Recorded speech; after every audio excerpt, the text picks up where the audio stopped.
Hello. Oh man. I'm sleepy. Let me get myself ready. Hold up. There we go. There we go. Now we're ready for what truly needs to be done.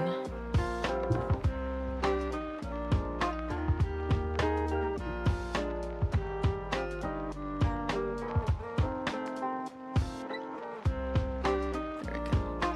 Yeah. Hello.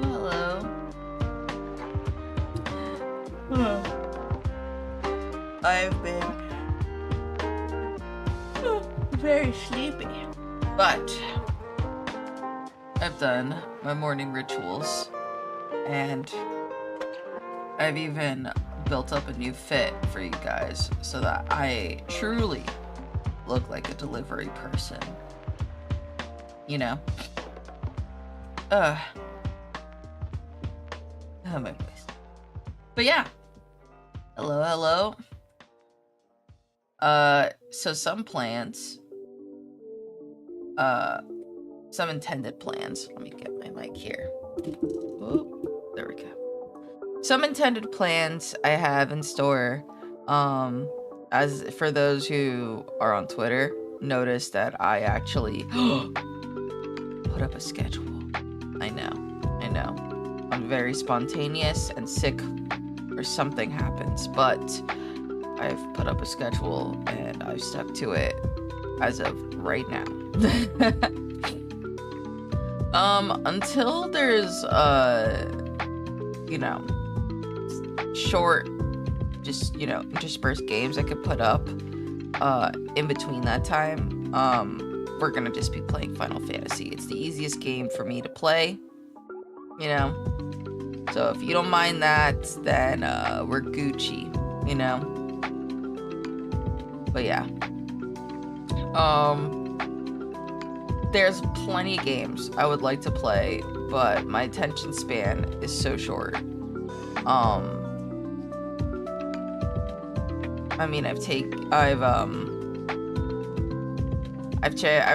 basically trying to take measures to be more consistent, and then if there's something that really catches my eye in the stream, hopefully it's not too long, I'll do it, but usually anything that is too long, I might do a retrekking of Final Fantasy, that is still a plan I will do, but for right now, that is not the focus. The focus is on playing the game, and eventually a lot of goals, but the stream goal anyway is to get through the Hildebrand questline, and then eventually, for those who are interested, see it on stream, I'll go through Dawn Trail. I don't know much, if not at all, about Dawn Trail, except who the protagonist is for that, or at least one of the main character focuses, and some characters I'll be in it based on previous patches to leading up to Dawn Trail, and that's it. So I know about some locations, but not enough that it really affects me too much, so keep that in mind. And with that, we will switch over to the game. So as this stream namesake is, it's gonna be, we're gonna do the delivery quest. Now I'm hoping we can finish by today. And even if we don't, we're still doing Hildebrand on Wednesday, because it's been too long and it's time to see our man, So give me a second.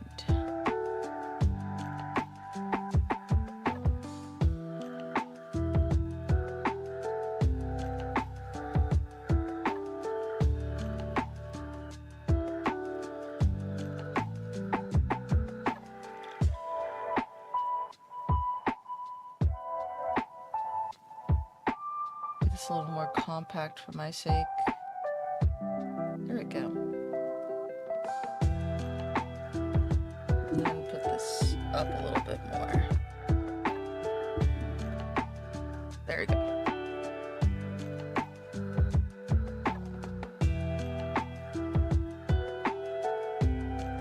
Waiting till I log in and then I'll switch over. But I hope everybody's having a good morning, evening, afternoon, night. I don't know. Right now it's afternoon for me. I have a combination of water and soda caffeine to wake me up. The soda to wake me up and the water for me to read. It'll be so good to do main story content and not have to read, you know? Okay.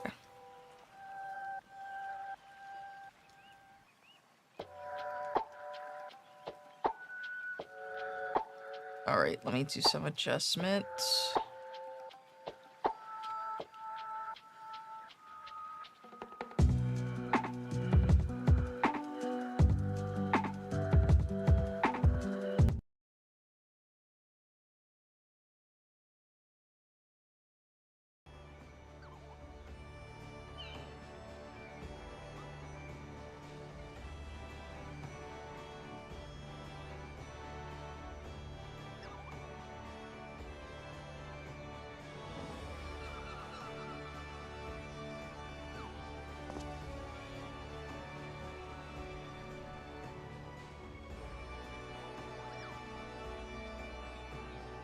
That's not too bad. There we go. Okay. That was just for me in the chat. Yeah. If you're curious what I've been working on, let's see.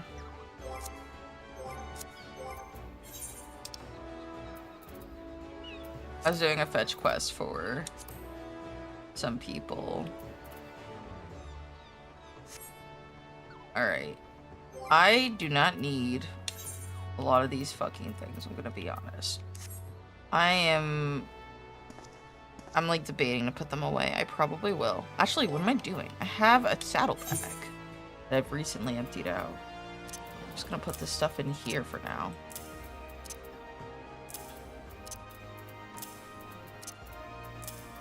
And then I'll get back to this later.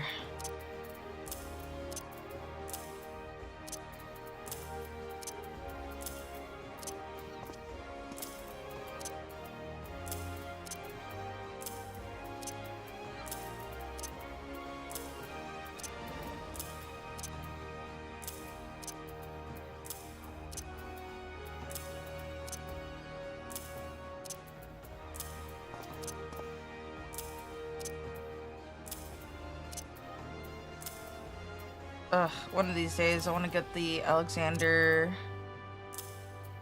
ultimate. I want to do the ultimate for Alexander, but I will have to just bide my time until then.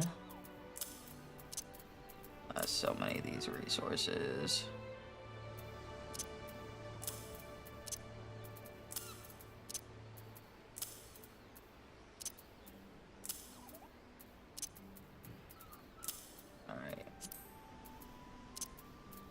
Now I will put these things as well. Then sort the rest. There we go.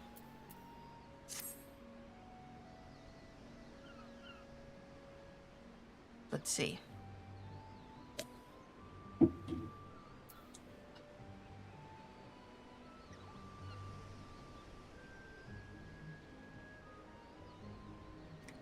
Ugh.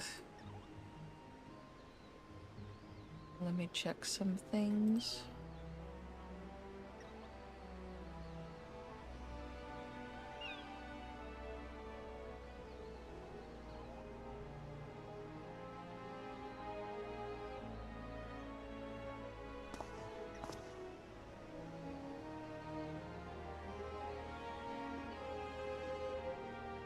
Alright, I just want to make sure I've done my due diligence so that I don't get yelled at later by my friends.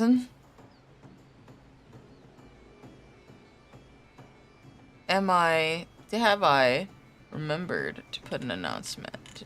Yes. Cool. I've put that I am live. So I don't get yelled at. I did my due diligence. They can't yell at me because I did what I was supposed to do. Okay. Alright, let's go. Next quest. Oh, let me take a sippy sip and then drink water. 2 drinks.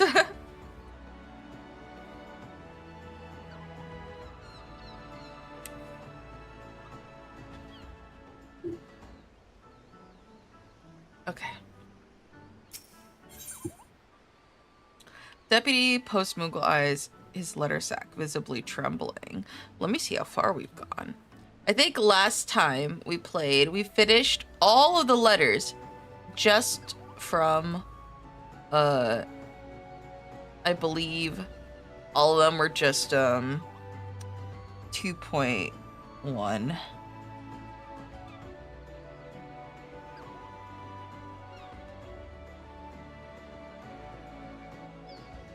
And then we had to do some arbitrary stuff beforehand before we could even continue.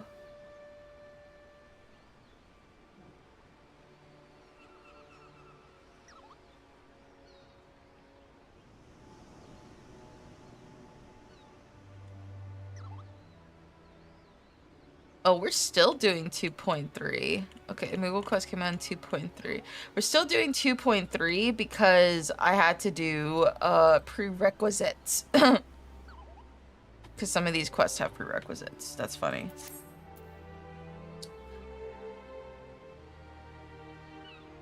Alright, give me the hang of things. I have to...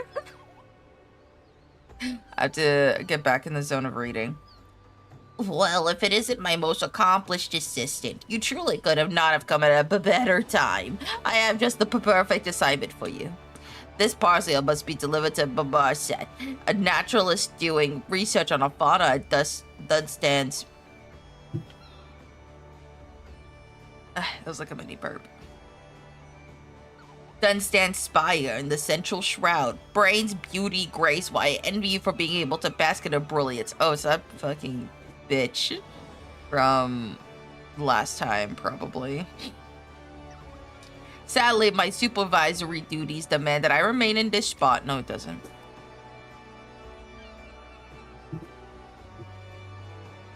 Pull up.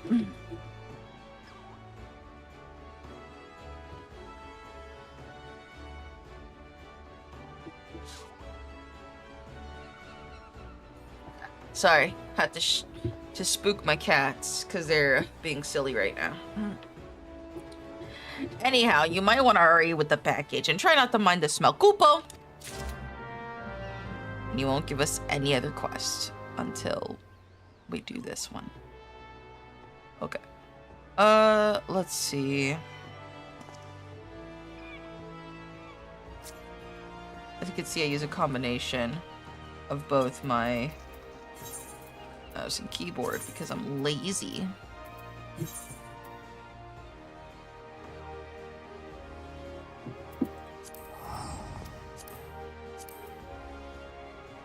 But yeah, today I decided to get dressed in a fit. And if you guys like to know the big difference I've had recently, I've grown into a full-sized male Makote. I even made my face longer and fixed it up so that I look older instead of younger.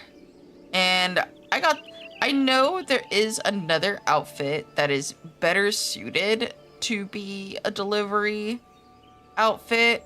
You know, I'm playing Scholar right now because Scholar has the nerd shit. But this is the closest I could get, I feel. So this is what you get. And look at it, look at him. I got my Chocobo ready as well, so that we're both ready to be mail delivery people. it's all thematic and everything. Alright.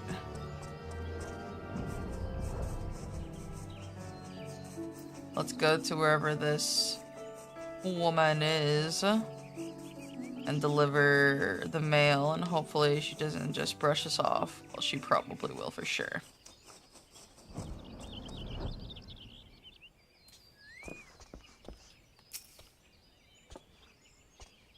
You there, Research Assistant 62.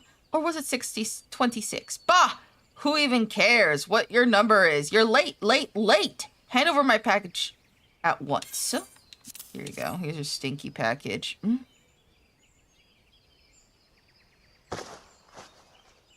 Yes, come to me, my... What the seven hell is this? Apricot? If this is your idea of a joke, my next experiment will be to measure how many lightning sparks can fit in your worthless ass. It's, Hobart, Professor, with a silent... Silence, half-lito! You should fall on your knees and thank the 12 I deign to address you by name at all. Now answer me, what in the name of Nafika's teats am I supposed to do with this rubbish? But I swear, Professor, place the order exactly as... This is a raw mole meat. Haggle, no. I asked for a live mole, living, as in what you won't be doing when I'm through with you.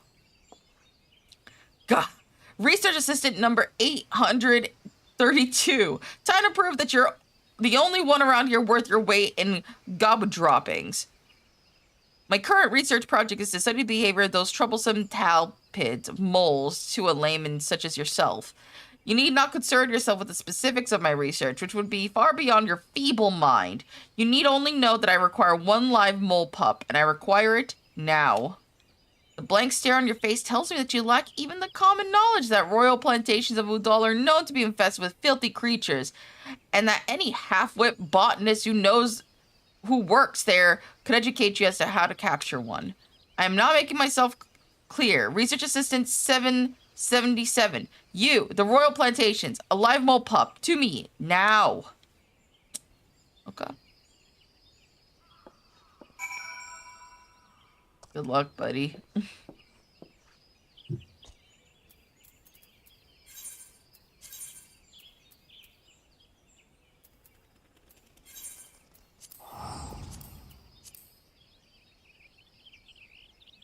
All right, I forgot to turn off names.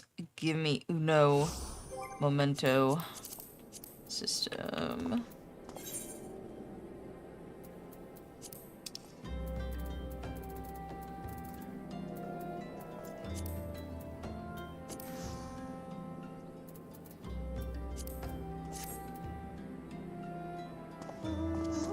There we go. To make it as immersive as possible. All right. It's actually this way.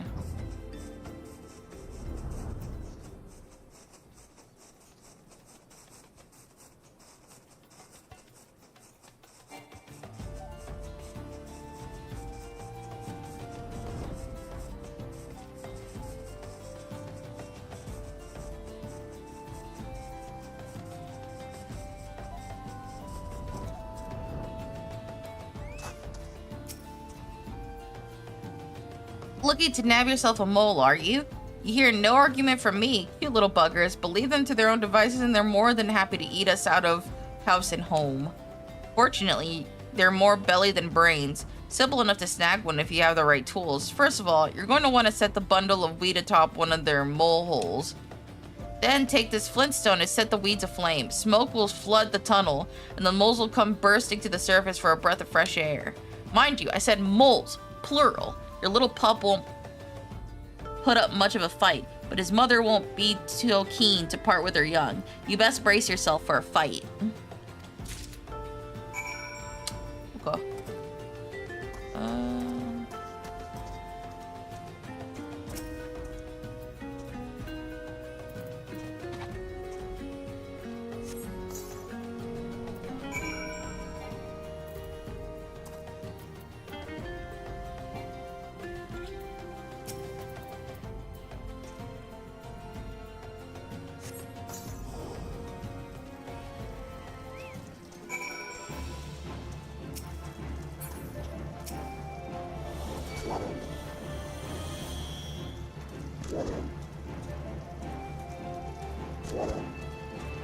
Pull up. Oh, really? Okay. Alright. They look kind of ugly. Come here.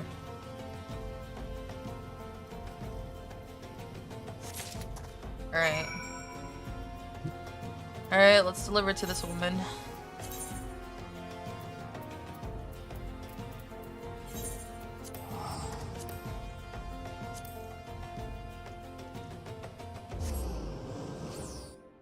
Not gonna lie, some of the mama mole be looking kind of funky looking.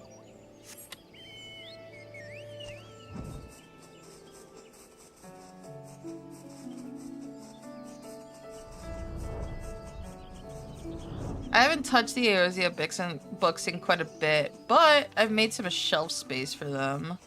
So I'm actually quite excited. Now I can reach them more easily because we had to put them in another storage area for a bit. Hold up. Research assistant, whatever your number was, I swear to God, if you've come back empty-handed, I'll use you for my next research specimen. Here's the baby mole. Oh, it is kind of cute.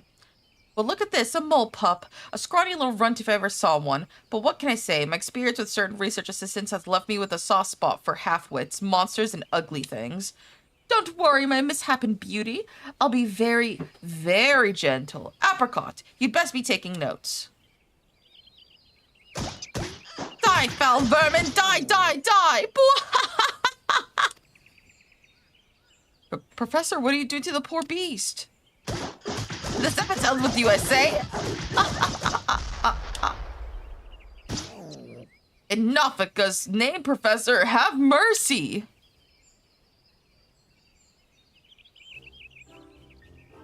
And once again, my hypothesis proves true. Have you never found it strange that despite spending the better part of their lives in tunnels and beneath soil, Mo possesses unusually large eyes? Of course you haven't, because you possess the mental facilities of a dimmer-than-average dormouse. But that doesn't matter. What matters is that I have.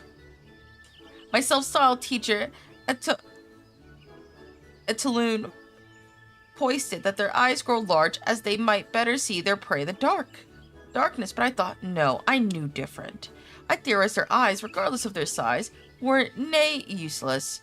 That they did not see, but rather felt the vibrations around them, identifying potential prey and foes. Did you see how the mole pup, its eyes still shut, squealed and squirmed in abject terror as I rained blows down all around him? Once again, it's proven. Etalone is a fool. The student has surpassed the teacher. Hold up. I would retain the pup for further study, but I have another mold that has outgrown its usefulness. Consider it yours.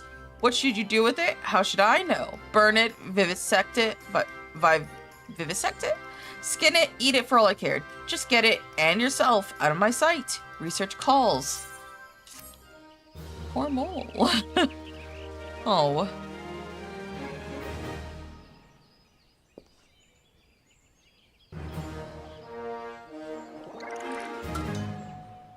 Alright, guys.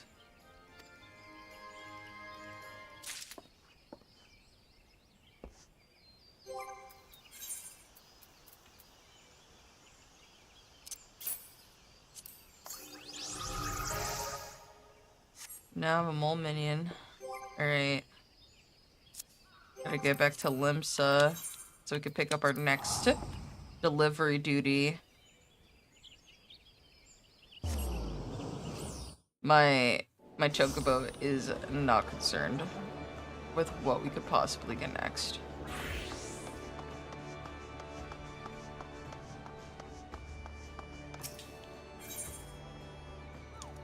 Death of a mailman. The deputy post Moogle trust surely has grown. Oh boy. An assistant in need is an assistant indeed, Kupo. Your postal career has been a series of pleasant surprises. What a journey you've had, from dubious to glorious. A very special honor awaits you, Kupo. This letter is from none other than the Aranzena, the youngest of the three seed seers. And of all people, is addressed to his sister, Raya Osena, from the Padjal to another, Kupo. How about that? We are traveling in high society. Never did I expect a trusted assistant with a letter of such importance, but you exceed all expectations. Now they're just kind of spoon-feeding us everything. Oh. I'm assuming this requires us to go to... Oh, not there. Okay.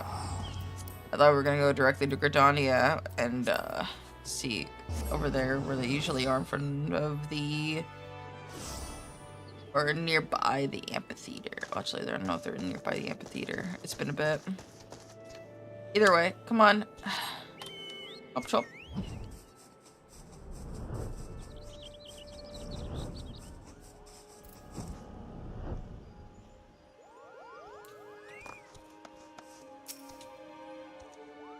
Ever does it hearten me to see your face, battler. Though, this time less than others. Come, leave our roles to play this mummer's farce. Give me my letter.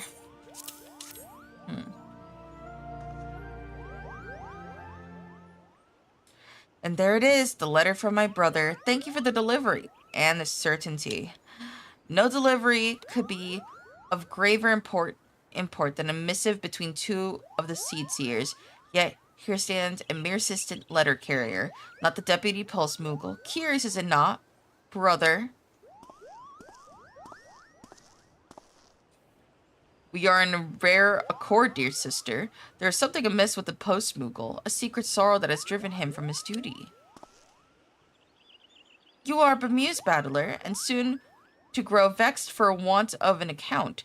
Know that this deception was not for your benefit. It is Deputy Post Moogle that concerns us. He has seemed rather derelict. Oh god. In his duties, and so we laid this test for him. If naught were amiss, he would be here now in your stead. In truth, we had seen little of the good Moogle lately. We fear for him, yet he fears to show himself. What secret does he keep from his seed seers and his friends? If he fears to even show himself, this secret must kept itself poorly indeed. All we need is look at him and we know. We would have your aid, battler. The work of a post Moogle is too great import to leave to chance. We must bring the post Moogle out of hiding, into the light of truth. Take this letter to him, good adventurer. Tell him not of us, not a word. Tell him this letter comes from the Twin Adder soldier, and must be delivered to his ill repute in the East Shroud. You will beg the post Moogle for aid. Tell him that in your callousness you cannot find the destination. His vanity shall push him out, and his affection for you will pull him in. Directly to Little Solace, where he shall find us instead of the wicked sylph. We'll settle this once and for all. Okay, so we're calling him out. I'm interested. Game. Little spicy drama. Alright. My fucking Chocobo doesn't want to do any of this drama.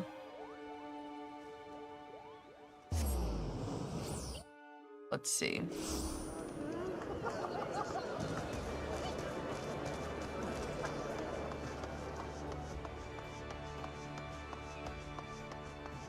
I can't find a location. Please help me.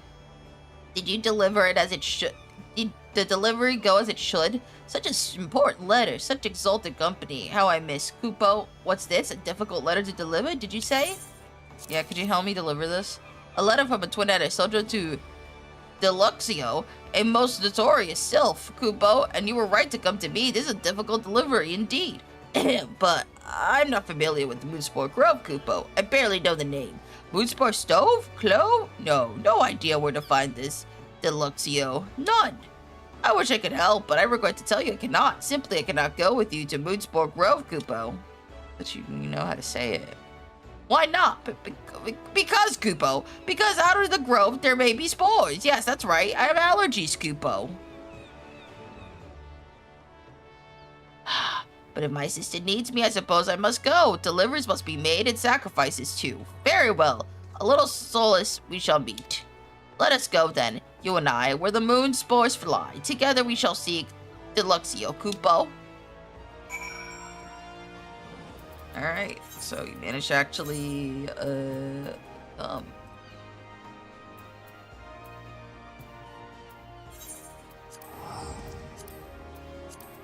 that's shocking.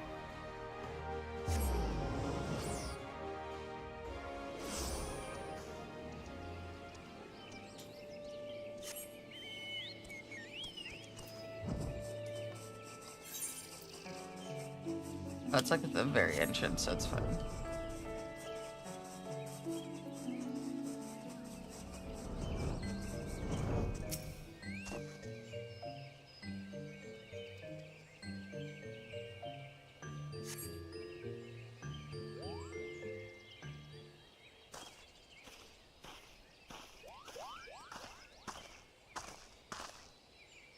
How now? Where is the post Moogle? It is not like him to be so late. Something is amiss with him. Well, and truly. No. Could it be that he has sensed our presence? That he dares not meet the seed seers?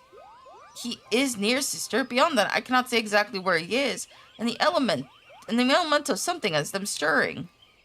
If he will not come with us, we shall go to him. Brother, you and I are for the Bramble Patch Battler. You shall seek the post Moogle near the Hawthorn Hut. I like this, not Battler. I sense something diminished about the post Moogle's presence. Aid him. Be his friend. Okay.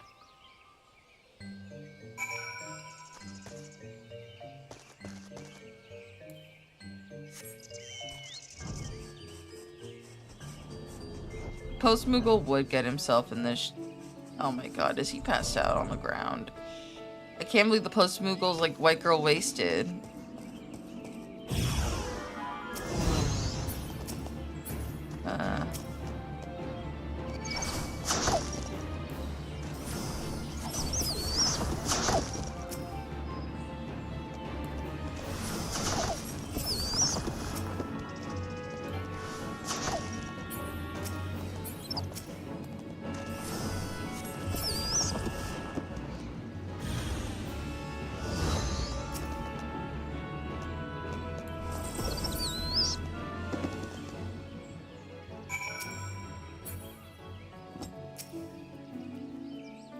Wake up.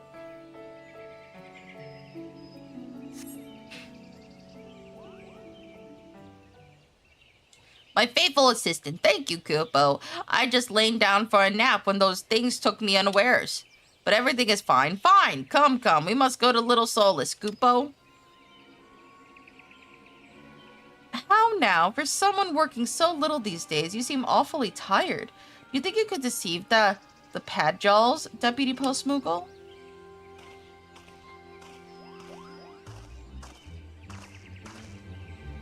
Raya, Chocobo, and Aaron, and why are you all here? Please don't look at me, don't.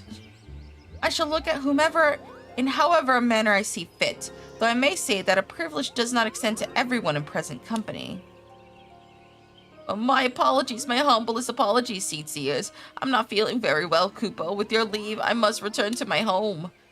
Your home is here in the 12's Wood, Deputy Post Moogle.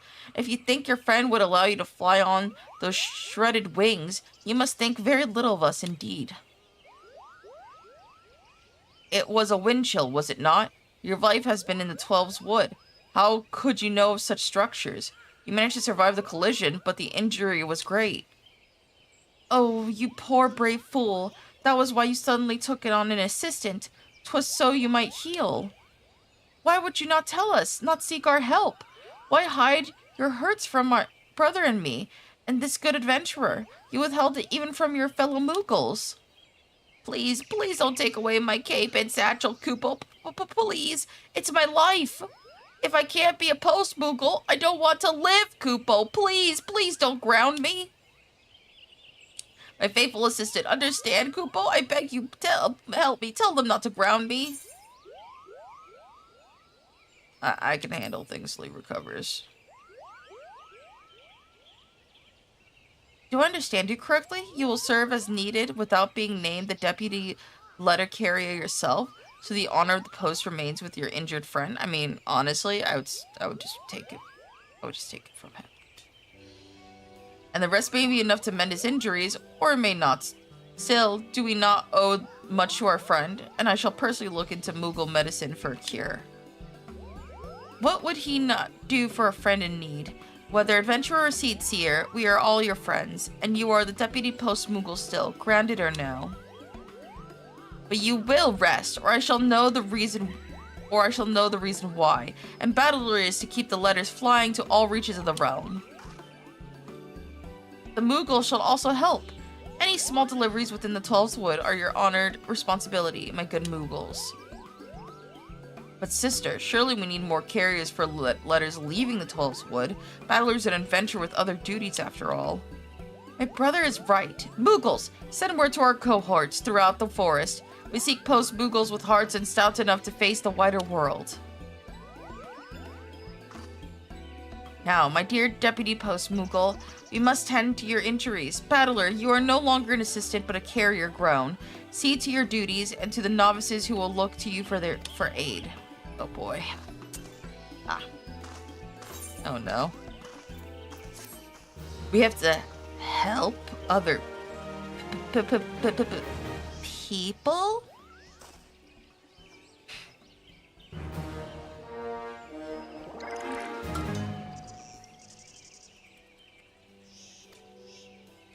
You have been recognized for your past achievements and promoted from an assistant to a full letter carrier. Remember that every delivery you complete helps Deputy Post Moogle cling to his reason to live.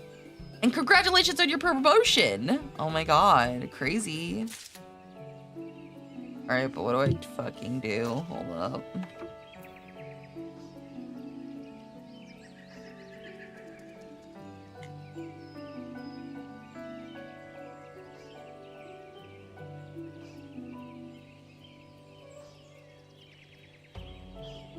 I still have to go to Limsa Lomensa.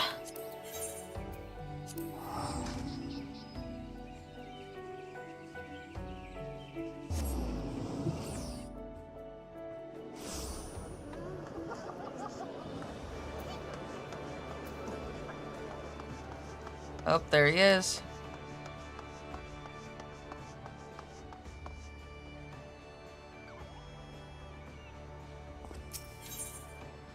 Okay, cool. We can take all these.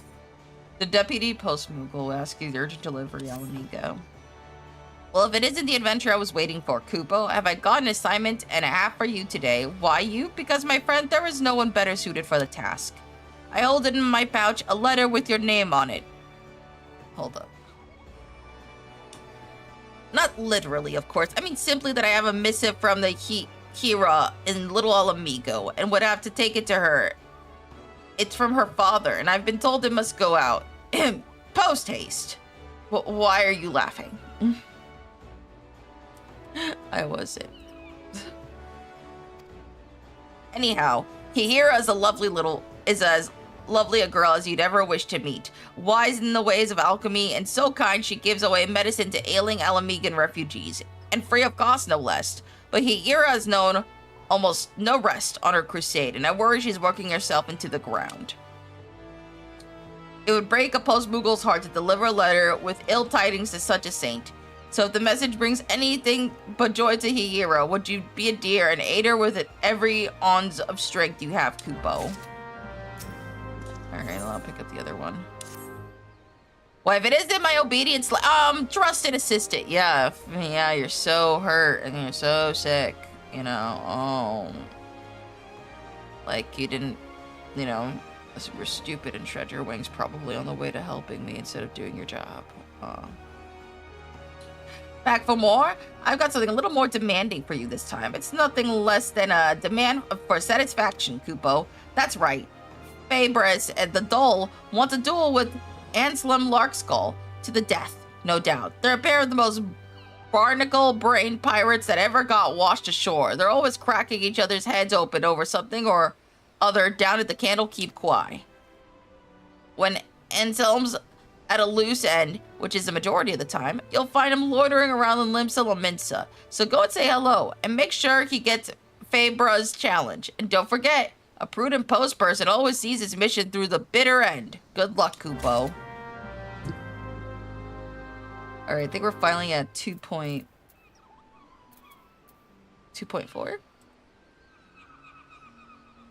Yeah, we're at 2.4. These all the missions we just are about to do is 2.4. Alright. Let's do these brainlets thing, which apparently we can just do now. So we will do it.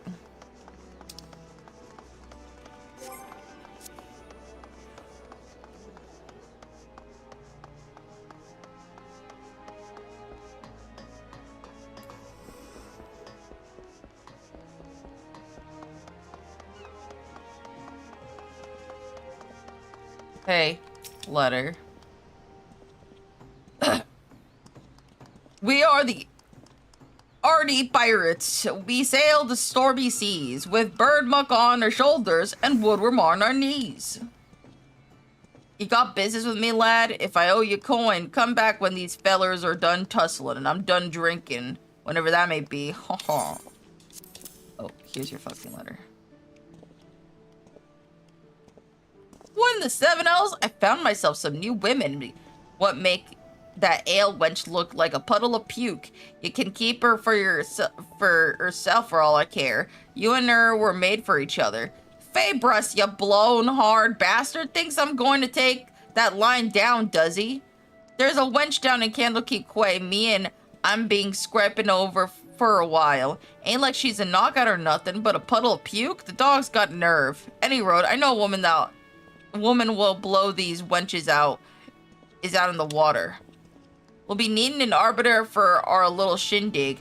Think you're up to the task, lad? I bet you gold to Guano, the scurvy curl behind is heading drowning wench. You best come quick, or you'll be mopping up his little lily liver with a bar mat. Oh my god, I can't do this. Well, I will keep doing this. You're gonna have to deal with it.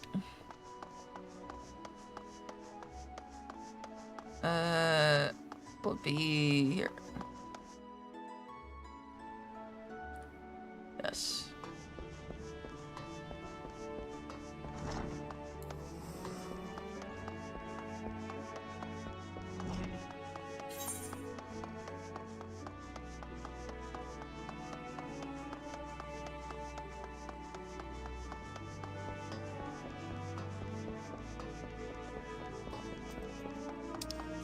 And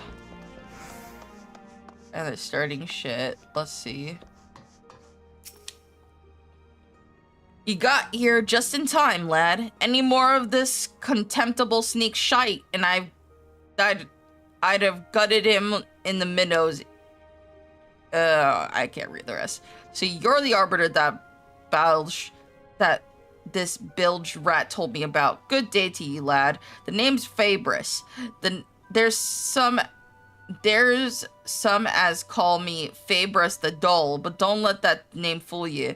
Me wits are as sharp as me blade, and they tell me there ain't no woman better than mine. I've been trying to knock some sense into Anselm's thick skull down in the Candlekeep Quay, but every time some meddling plank comes charging in, shrieking their nose where it ain't wanted. So this time we ain't fighting with fists, but with facts, and as the only sober one between us, it's only fair you decide who's right and who's talking out of their arse. Alright then, me first. I'll show you the apples of me eye. A pair of Makote beauties. I'll put airs on your chest. Follow me down to Bulwark Hall and I'll take me winnings. Are they just showing off women?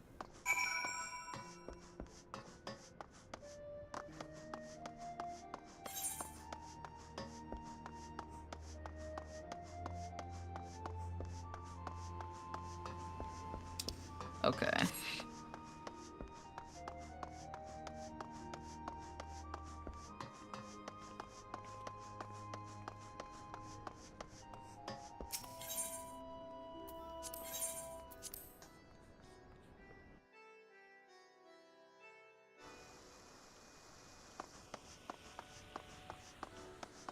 Is these two? Yes.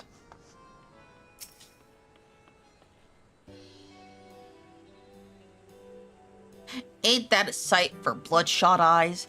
Can't say the same for myself. Oh, hold up.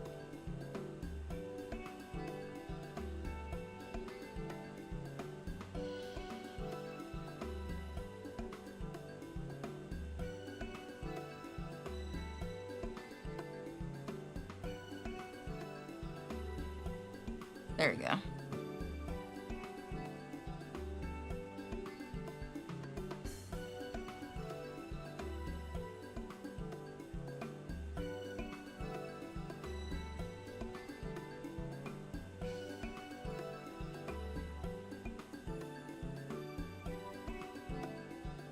Can't say the same myself, but you ain't seen double. There really are two of them. Wrap your peepers around the Makote twins and tell me there ain't no gods. Right after the calamity, it was a terrible tempest struck up and drove me ship against the rocks. Next thing I knew, the boiling waves were dragging me under. I woke up with an head full of snakes and a mouthful of sand and a pair of bright voices ringing in my ears. Hey, 'twas the Makote twins brought me back from the long sleep. Not that I knew it at the time, mark ye. One look at the coral air and the glowing skin, those eyes, and you could drown a coral in. And I reckon I was swimming with the angels. 5 years it's been since I last saw him, but guess what? They remember me. Here I was trying to get up the guts to go over to them, and what do you know? They call me over, asking me how I'm doing. A pair of tender-hearted beauties like them, giving the time of day to a sun-baked scoundrel like me. Tell me them Makotes ain't Evan sent. Go on, lad. Go on and bend their ears. I ain't every day you get to see charms like that up close and personal. I'm not a pirate in coin any road. Let's see how that goes.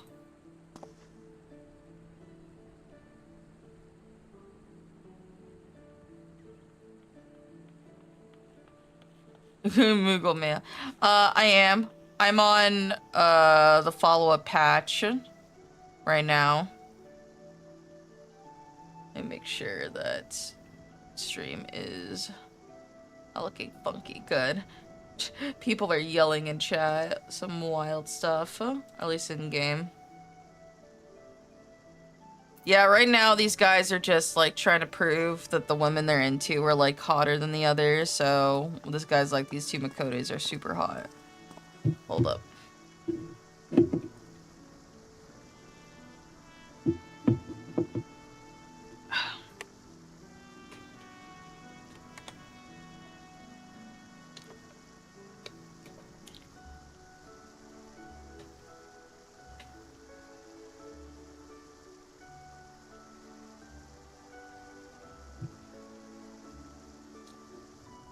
Alright. Welcome to Lumsa Laminsa. If there's aught we can assist you with, feel free to ask. For instance, if you needed to be relieved from the attentions of a pair of recalcitrant pirates. You see, we might look all sweetness and light, but we're actually fully fledged yellow jackets. We're stationed here at Bulwark Hall not only to offer invaluable tourist information, but to keep an eye on certain undesirable elements who might disturb the peace in our fair city. Faybreast, the gentleman you were just speaking with, is a person of interest to our organization, is under constant observation. He's like, they worry about me, they care about me, they're a sweet pair of angels. And they're like, actually, we're part of the government. We're actually cops. He's been under surveillance as of currently because he's a person of interest that is part of our investigation. Several times of late, we've seen him lurking in the shadows, staring at us, waiting for his chance to strike. We generally deal with him simply by calling him over. A little informal interrogation rather tends to interfere with his nefarious schemes. Buddy, they think you're part of a big operation. You're not good at what you do. Tell me, lad, ain't I right? Ain't they the most perfect... My fucking voice. Ain't they the most... Oh my god, hold up. Let me drink water.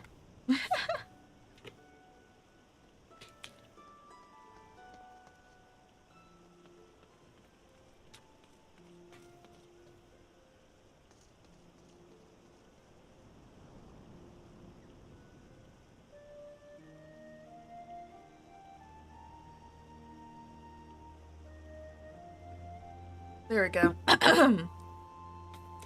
My throat will clear up. Tell me, lad, ain't I right? Ain't they the most perfect creatures you ever set your eyes on? They're part of the code. They're cops. What? I'm under surveillance? You mean they weren't flirting with me? They were questioning me? You thought a pair of Makote lovelies like them had paid to a grizzly sight like you? It's best stick to your own kind. There's plenty more bottom feeders in the sea. Shut your rotten bile hole. Hey, they might have misled me, but they did it for a damn good reason. That attentiveness, that sense of duty. There ain't no women beats the Makotan twins. Ha, listen to that. The pitiful quivering of a beached whale. You've been nabbed, boy. Follow me down to the fisherman's bottom. I'll show you what beats a couple of double-dealing Makote.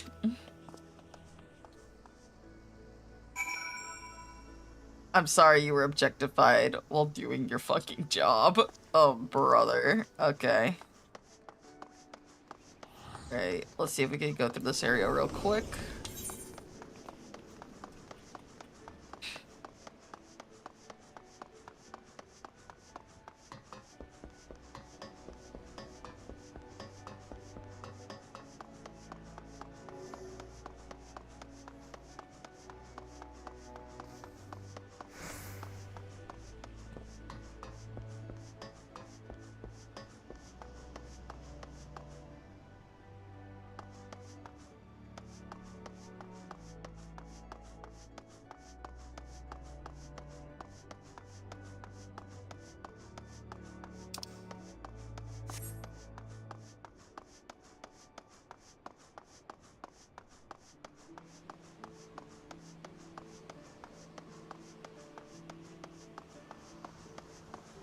Who are you looking at?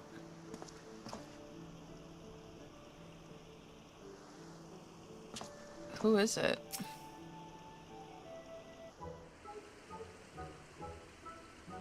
There ye, lad.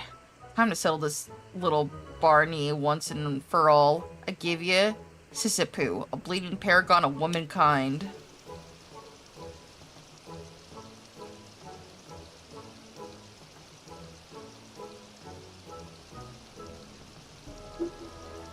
Let's see what he has to say for himself. Back in me pirating days, the captain sent me to the markets for gear to fence our ill-gotten gains. Thing is, none of these crooked dealers give me fair coin for the loot our boys split their guts for. Well, me blood boiled over, foaming at the mouth I was, and hurling oaths like the broadside of a galleon.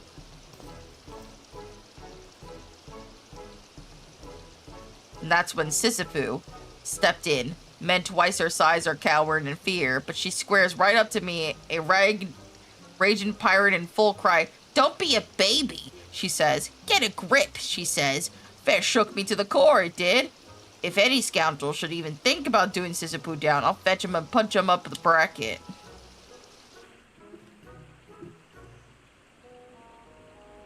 Don't believe me? Go in and see for yourself, lad. One moment with Sissipu and you'll be a changed man ever after.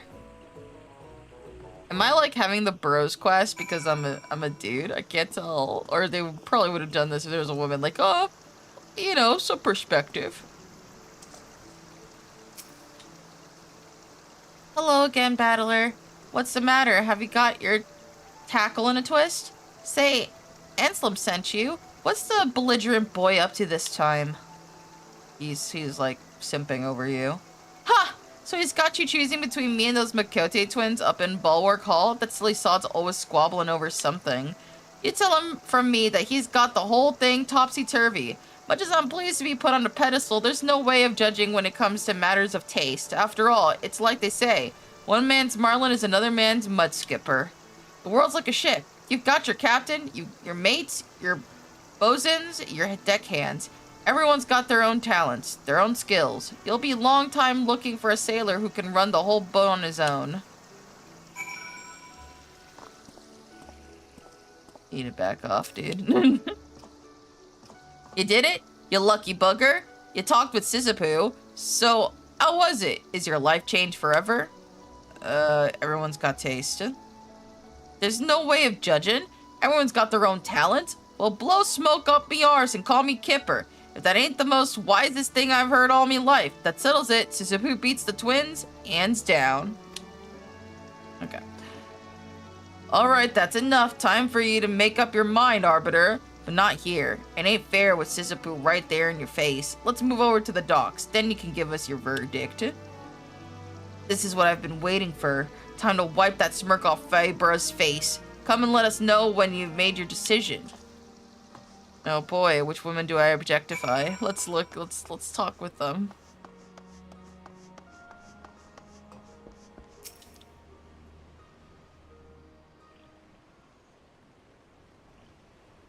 Here it is then, the moment of truth. Come on, lad, put us out of our misery.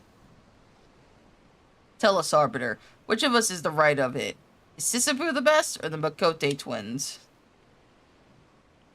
Out of my way, Scrags, or you'll feel me jackboot on your scrawny necks. This ain't no place for idle chit-chat. Get down the market with the other gossiping fishwives.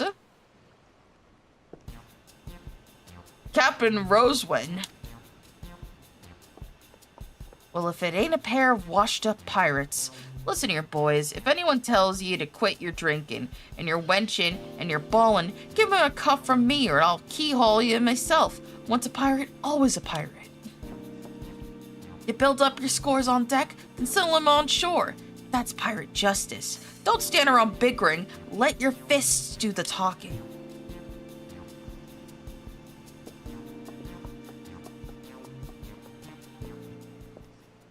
My gods, what a woman. Like a gulp of grog on a shipwrecked sailor she is.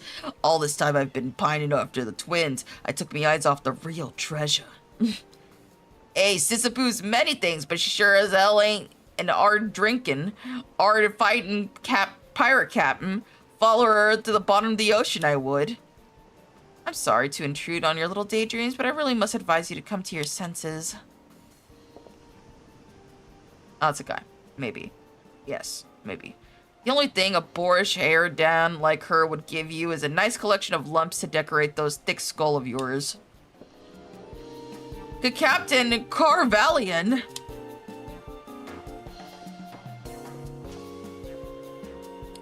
What in the 7 L's? Rosewen and now Carvalian. It's like a captain's convention around here.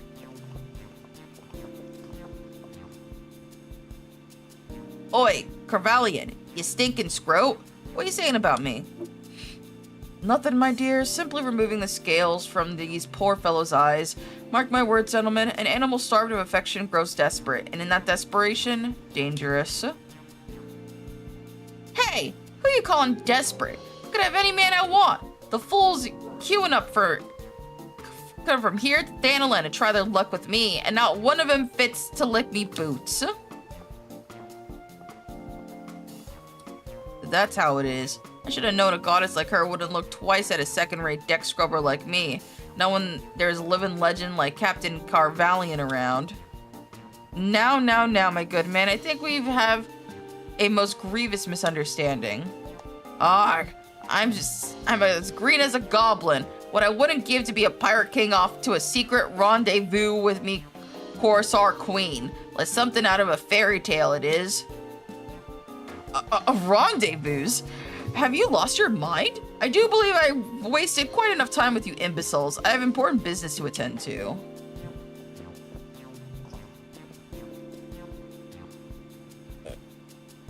God.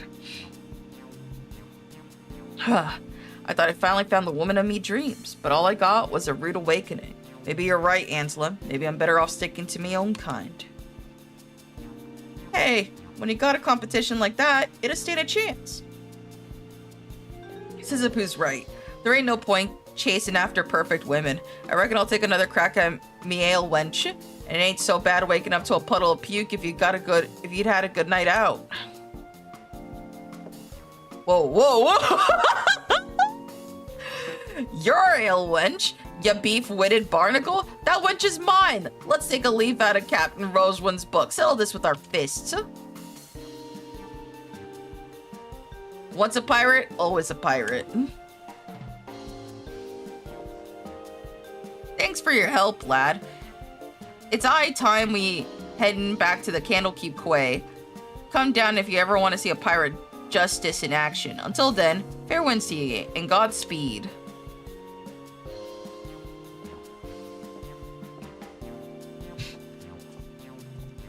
You're the arty pirates, and I miss this music sound.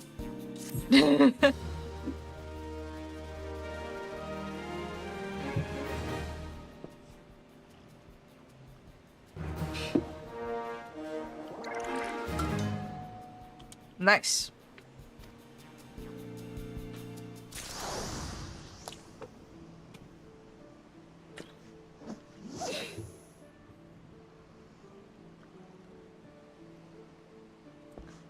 All right. Ah, my nose.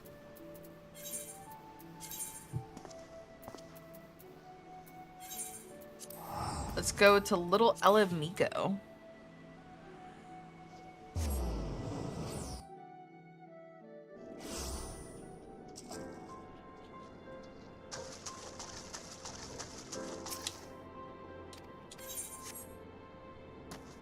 What your cat's whining about?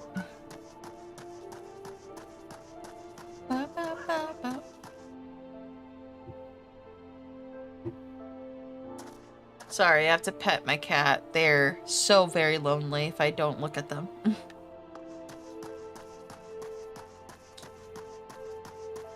Hello, ma'am. What a pleasant surprise, my friend. I've been so enthralled with learning about Alamigan remedies, I've quite forgotten the last we spoke. So tell me, what brings you here today? What, a letter from my father? Here you go.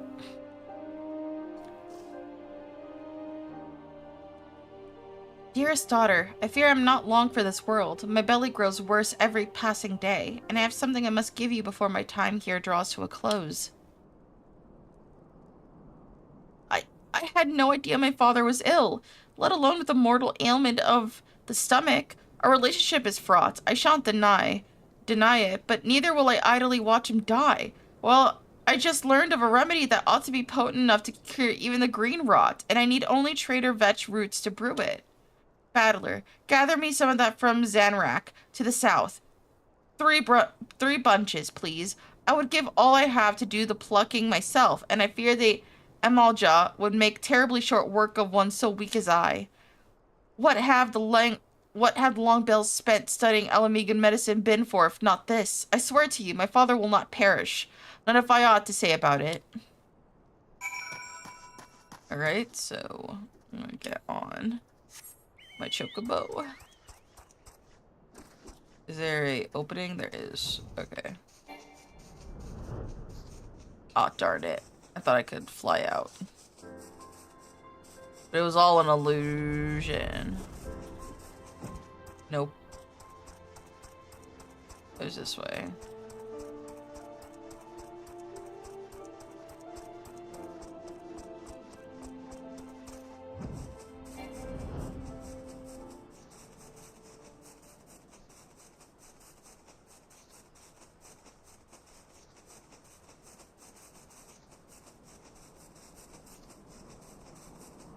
Luckily, I am incredibly over-leveled for this, so most creatures wouldn't bother being near me.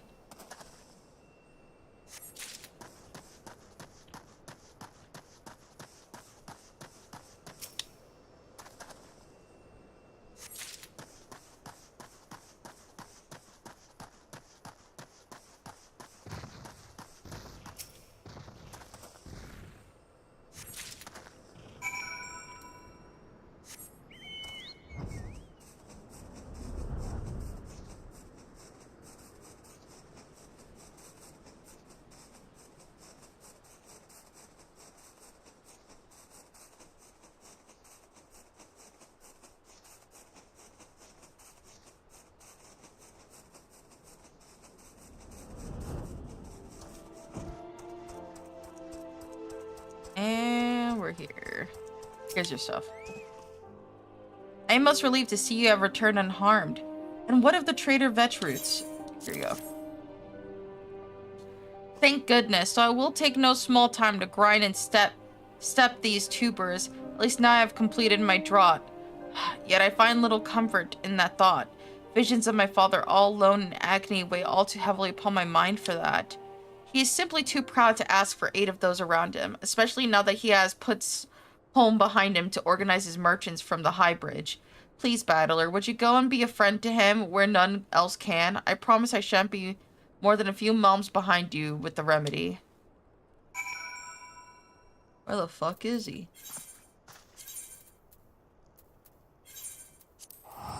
Alright.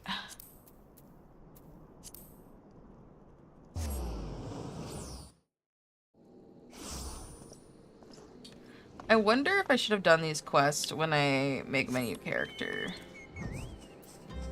Then again, I could always just point to this video if you wanted to see my live reaction.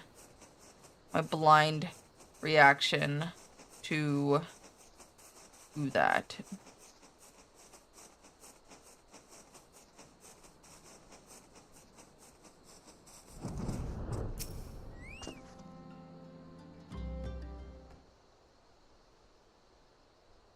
Welcome back, my friend. I knew you weren't immune to the lure of fine merchandise. Mayhap I can help interest you in... Dear me, why do you look like one bound for the lynch yard? Slow down, a fatal ailment of the stomach? Me? Gods be good, this is certainly the first I'm hearing of it. Father, I have it, the remedy's done. Kihira, bless my soul, what brings you to these parts? I came to deliver the remedy. Please, you must drink it quickly, lest its effects be lessened. For you, my dear, I would swing anything swiftly. Just allow me one small question beforehand. A remedy for what exactly? It's an alamegan infusion for your stomach, which does still ail you, does it not? Ah, yes, of course, that ailment. My girl, I'm afraid it troubles me terribly. A man can only take so much pain in one lifetime. I'm near ready to cry mercy. It's my own damn fault. I was blinded by pride and the glittering of gil as I was. Thou'll take me. I was so sure business would take root and grow mighty in this wasteland, but I have little and less to show for years I've poured into this place. To call what I make every moon a pittance does injustice to the word. By merely opening my ledgers has me doubled over, grasping my stomach in pain. Things have grown so dismal I might even give up being a merchant. My life is near over. What? What's what, dearest? Your life is near over? As a merchant? That's all?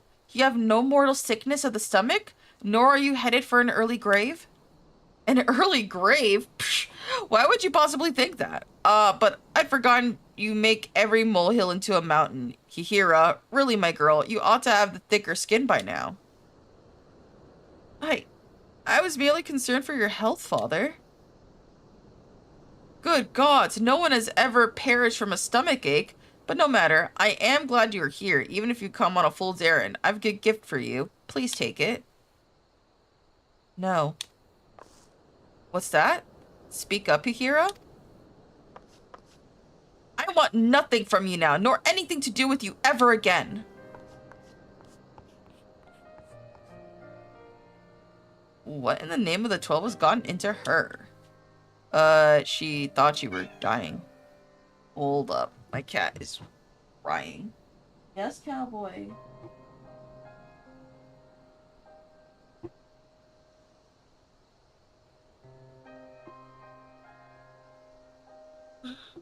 Okay.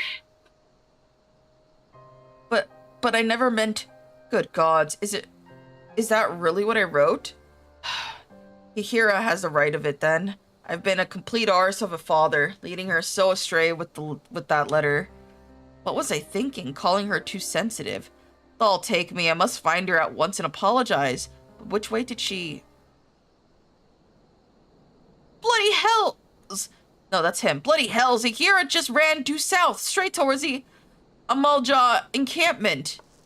Adventurer, please, you must follow her and keep her safe from those lizard men.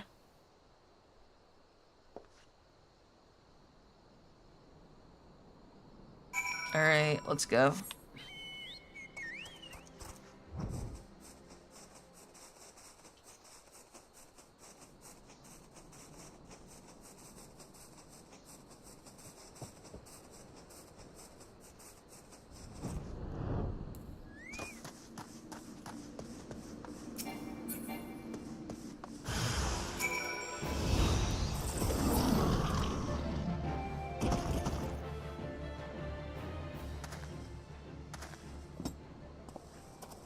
Hello. Hey, buddy, calm down. It's gonna be okay. Thank you, Battler. Gods, what possessed me to come here? I was a fool for letting my father upset me so, and for blundering so near to the Almajal. All I wish to do is return to little Alamigo and think things over for a spell. I suppose my father ought to know no harm has come to me, but I have no stomach for the man at the moment. Would you please tell him in my stead?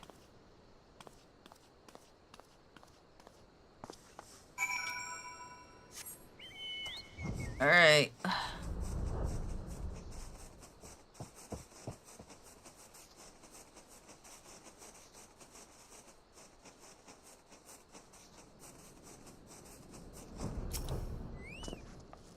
What of my daughter? Has something befallen her? Well? She's safe then? Thank the gods above for that. I've never been more worried in my life, nor felt such sharp pains in my belly as I was waiting for your news. What was I to do but take a swing of that remedy Hihira brought? Let me tell you, it's amazing stuff. A mouthful eased the cramping, a cup cleansed the pain completely. I had no idea my daughter was such an alchemical prodigy. Why, this remedy is easily worth its weight in gold. It would be a criminal to waste this kind of genius or hide such a miraculous elixir from the realm. You must ask Hihira if she can brew more. To put to the market, of course.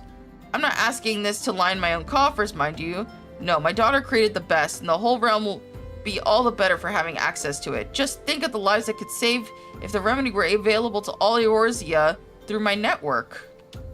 Of course, my daughter won't believe my motives are pure, so I have you to give her this keepsake, a favorite of my late wife's, a proof of my sincerity. She was a victim of the brain rot, my wife, and for Hira, imagine seeing the woman who bore you curled up in soiled small clothes, screaming of agony in her stomach half the time and sobbing the other. That's the memory of her mother Hihira carries. I should have remembered that when writing the blasted letter, but being the lackwit I am, instead I sent Hihira into a panic. Little wonder calling her too sensitive made her livid. Mayhap if I had poisoned our relationship, we could have avoided...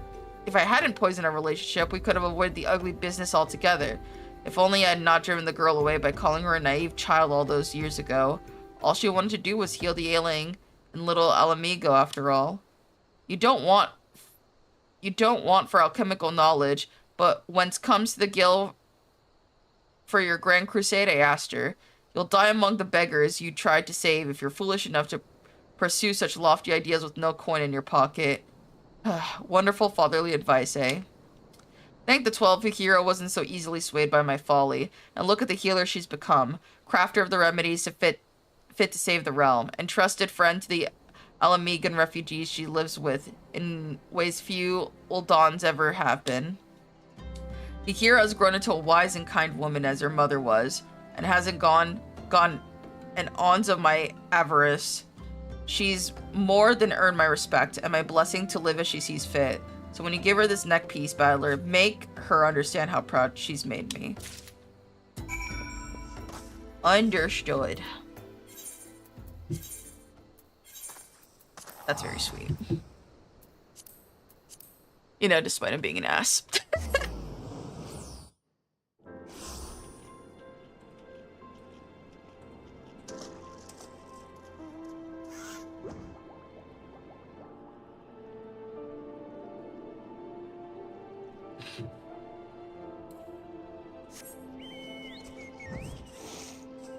Yes?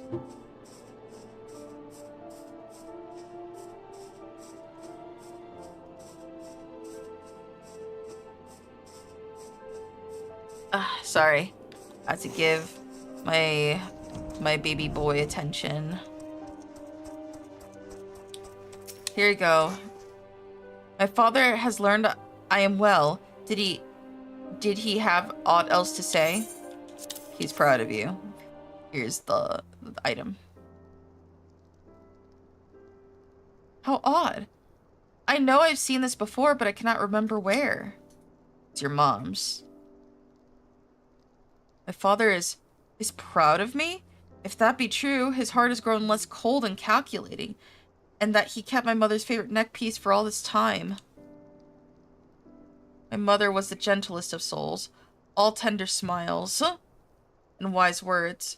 Why, my fondest childhood memories are of her stroking my head as I lay abed, and murmuring, "Sow compassion where you wander, and ever will kindness bloom in your wake." Were it not for my mother's teachings, I would never have learned the ways of alchemy, nor sought to save the ailing with remedies born of my study. But father never truly seemed to hear what my mother exhorted, though he asked her counsel more than I. Watching him pray so devoutly before the altar of prophet was simply more than I could bear. Yet, though I know not if I believe his promises of change, I can think of no better way to distribute my remedies than my father's network of merchants. And if his work might deliver succor to the downtrodden, am I so stubborn as to deny him the chance? I'll do it, or I shall at least try. But my enlisting the aid of the Alamegans here in brewing the remedies, how can even the fates deny a success? And after we have made enough to put to the market, father and I will finally talk. About my mother, about my life after leaving home, about everything. Oh, that's so sweet. Oh, some stories here are so sweet.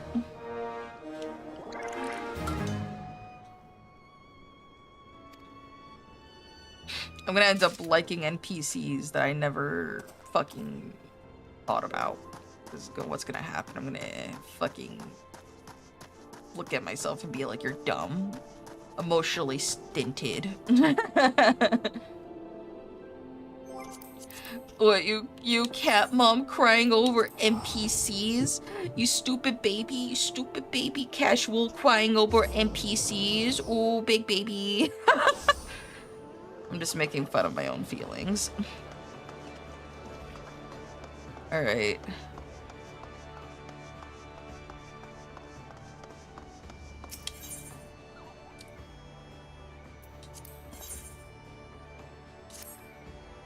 My trusty battler, I have delivery for you, addressed to the dress of the severed string. Over in Raincatcher Gully, Kupo, but I promise the Seed Seers no more secrets, Kupo. The letter was handed to me in the most curious way. Why, he seemed not to know of post-Moogles, and was very furtive to boot. I introduced myself in a way that did credit to our kind, can be sure, but then he asked me to deliver the letter in his stead. Do you know what he said? Don't deliver it now, wait a few days. Have you heard the like before? I know how much you enjoyed a strange and suspicious, so here you are, Kupo. Ooh.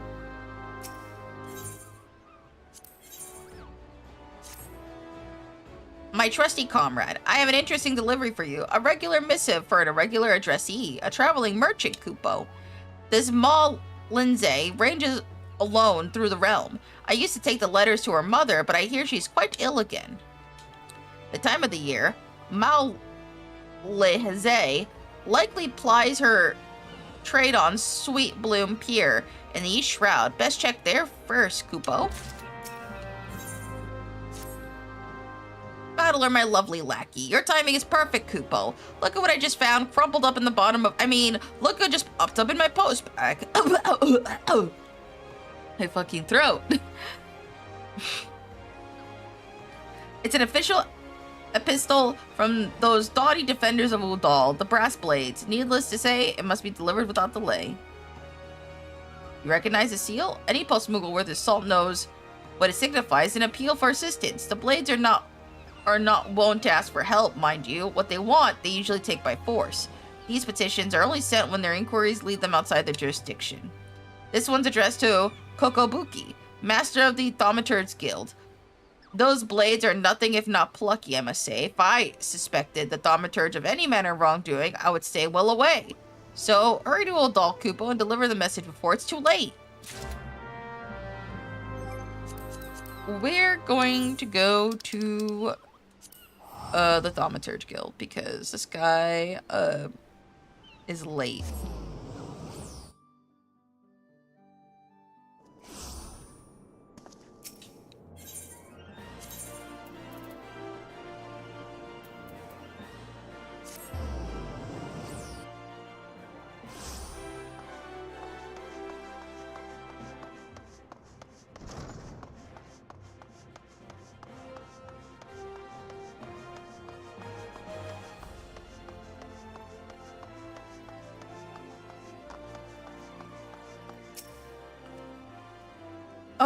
Another aspirant comes seeking knowledge of the ineffable. You are fortunate, child. Of the 5 masters of the guild, Thal led you to the wisest. Pardon? You came here for another purpose entirely. A letter, you say? Yeah, sorry it's like fucking months late. It seems the name of our bone keeper, Perlet Yayak, has been mentioned in connection to the Brass Blade investigation. Former guildmaster Mumuepo stands accused of fomenting insurrections against the crown, and they fear Yayak may have become embroiled in his vile plot. Mumuepo was convicted of embezzlement 5 years ago and sentenced to serve in the Colosseum as a noxious, a prisoner of the arena, made to fight until his debts are repaid. He told us later to this day. When his crimes first came to light, it was the Sultana herself who pressed for the heavy sentence to serve as an example of the consequences of corruption that would give him reason enough to hold a grudge against the crown. And it's true that the prelate Yayak was his dearest disciple before his fall from grace. It is not beyond the realms of possibility that he might attempt to involve her in his schemes. A swift and decisive investigation is called for, and I believe I know just the man to carry it out. Oh, do not fret. Feign surprise. Why else would I go to the trouble of explaining the situation to you? Now, by the way of a first step, I would have you speak with Perlat Yayak herself. Probe her demeanor for any irregularities and report back to me.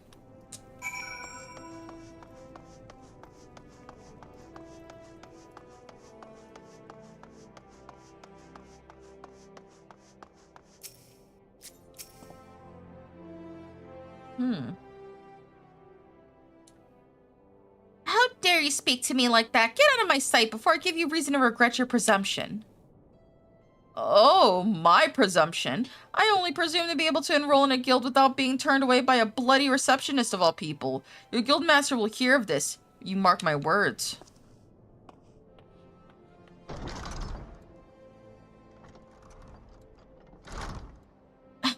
Welcome to the Thaumaturgist Guild. Pray pay no mind to all that.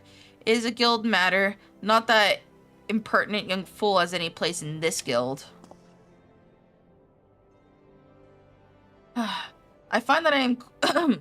Hold up.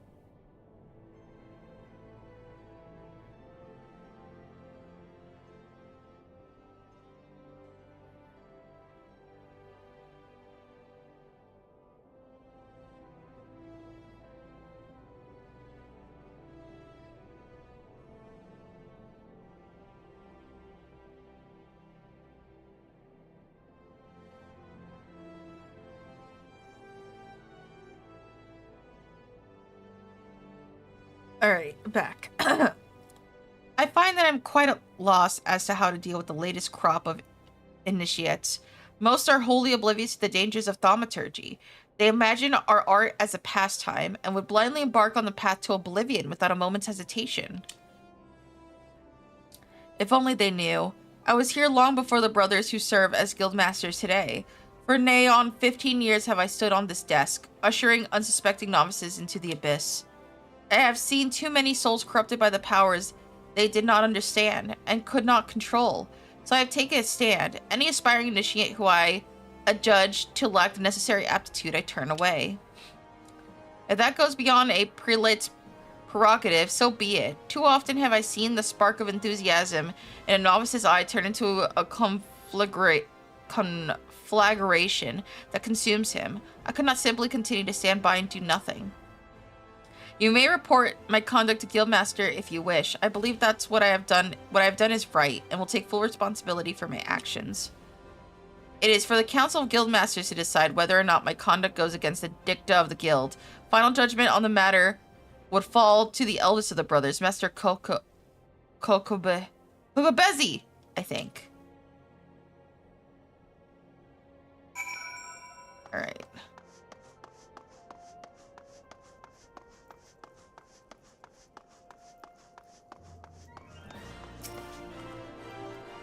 I see. So Prelate Ayak has been turning away prospective initiates.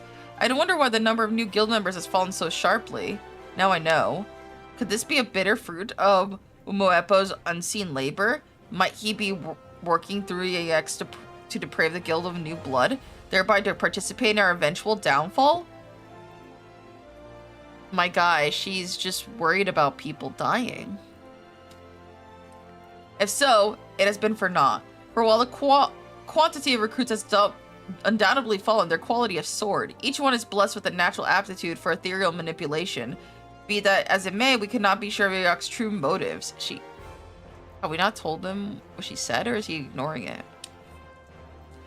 We must learn more of her recent behavior. Pray speak with others around the ossuary and glean what clues you can.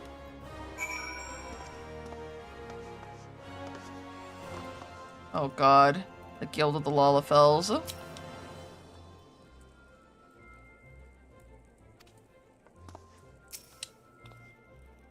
Prelate Ayak. She's been in the guild longer than any of us, and yet she's still only a bone keeper, propping up the reception desk. I wonder why she refuses her promotion so stubbornly. She was a loyal supporter of the previous guildmaster, you know, right up until he was thrown out in disgrace. I suppose her feelings towards my brother and I must be complicated, to say the least. That may explain why she still can't seem to get our names right. I had always imagined it as a simple lapse of memory, but now that I think about it, I can't help but be wondering if it's signifying something. Could it be that in her heart of hearts, she has yet to accept us as her guildmasters? I don't think her intentions are bad, honestly. I mean, I think she could solve complicated feelings, but I don't think she has bad intentions in mind. Prelate Yak, she always has her head in the book, a habit she picked up from Master Mumuepo, I believe. In the study of esoteric tomes, she was without equal. So skilled was he at extracting knowledge from the most cryptic texts that he was even able to bring several long-forgotten magics back to life. Such achievements prompted many to look past his more questionable activities, Yak among them. Others, however, were not so forgiving. The truth is, long before his fall from grace, there were more than a few in the guild who regarded him with suspicion.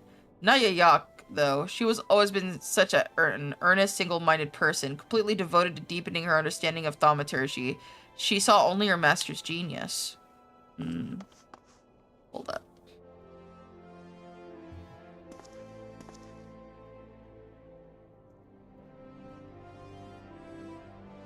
Here we go. Sorry. So you wish to learn about Prelate Ayak? There is but one thing to tell. She breaks her fast on thaumaturgical text and sups on treatise. Mayhap literally, if the guild librarians are to be believed. According to them, she has taken several weighty volumes from the ossuary and has thus far failed to return a single one. Just what could she be doing with them? God, my nose.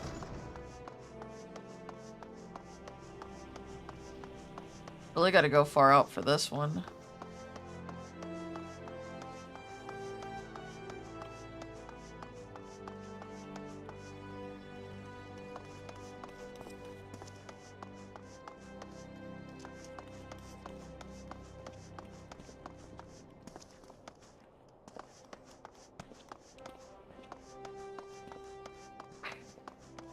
Jeez. Oh.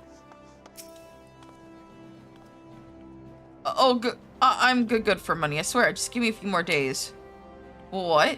You want to know if I've seen Prelate Ayak? No. Alright, yes. I've seen her a couple times, heading through the doors over there, looking all shifty, stuck out like a sore thumb, she did.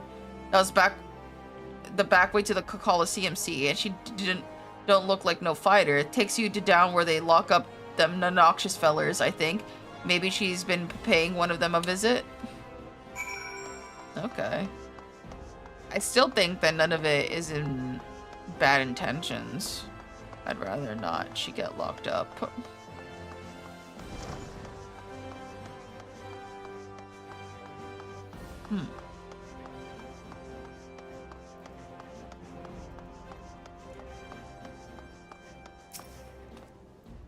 My little bird returns. Tell me, what information were you able to gather around our prelate? She's very studious. I see. It seems that Yak was more deeply enthralled in our predecessor than I first assumed. And the business of these missing tomes does not bode well. Mumuepo was renowned for his almost preternatural ability to piece together scraps of arcane knowledge from the most moth-eaten manuscripts and bring long-lost sorceries back to life. If As seems likely, Yayok delivered the stolen tomes to him. He may at this very moment be endeavoring to reawaken some dread magic which to exact revenge against the Sultanate. But without knowing which texts have been taken, we can only guess as his intentions. Hold on a moment. You said the books have been removed from the guild's private collection, did you not? Thou be praised. There may yet be a way. Here, Battler, take this. This is a full inventory of the guild's archives, listing every manuscript that lines these walls. Simply compare the books on the shelves against the titles on this list, and our missing text shall be revealed. Oh boy.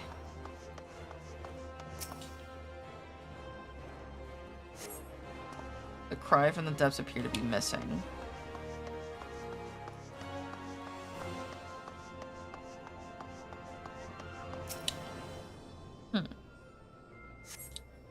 Thaumaturgy, the Yawning Abyss. Is she like gonna... Is he like summoning Cthulhu or something?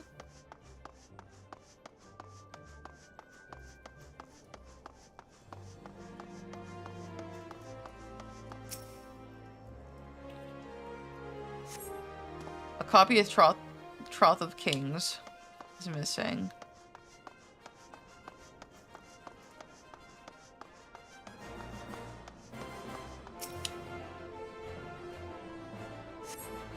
The Lesser Key of Thou.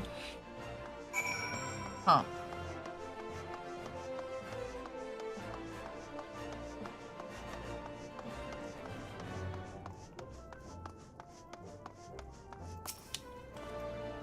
Is it done? Quickly then. Show me which titles are missing.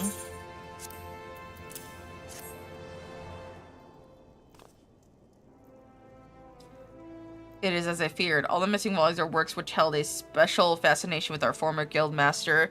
It is all but certain that he requested them. Alas, I cannot speak for their content. What I can say is Mumuepo will not have chosen them on a whim. Being a connoisseur of ancient manuscripts, he knows the worth of every volume here. The illuminative worth, I should add, though he knows the pecuniary worth is just as well. As you may have heard, he became obsessed with collecting lavishly ornamented codices, frittering our funds away on gilded or bejeweled copies of works already in our possession.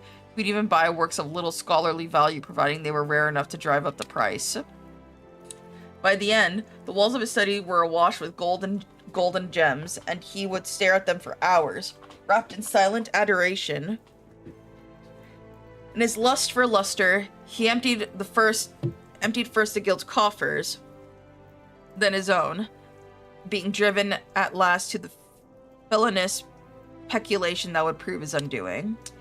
I mention this because the volumes in which Yayok took were wholly without ornament, meaning that Momoepo desired them for their content and not for their form. I fear something terrible lurks in those pages, Battler, something which Momoepo alone may be capable of discovering.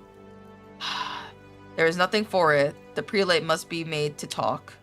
The end of Yayok's shift draws near. I propose we lay a trap for her. Lie in wait outside the rear entrance to the Colosseum, and I will stalk her from the shadows. And when we have her cornered, we will close the net. I like her. I think she has good intentions. I wonder if he really was just, you know, like, just super into, like, the jewels and stuff. Hard to tell. It seems like there may be a case on that, but she wasn't, like, she's not intentionally trying to do anything bad.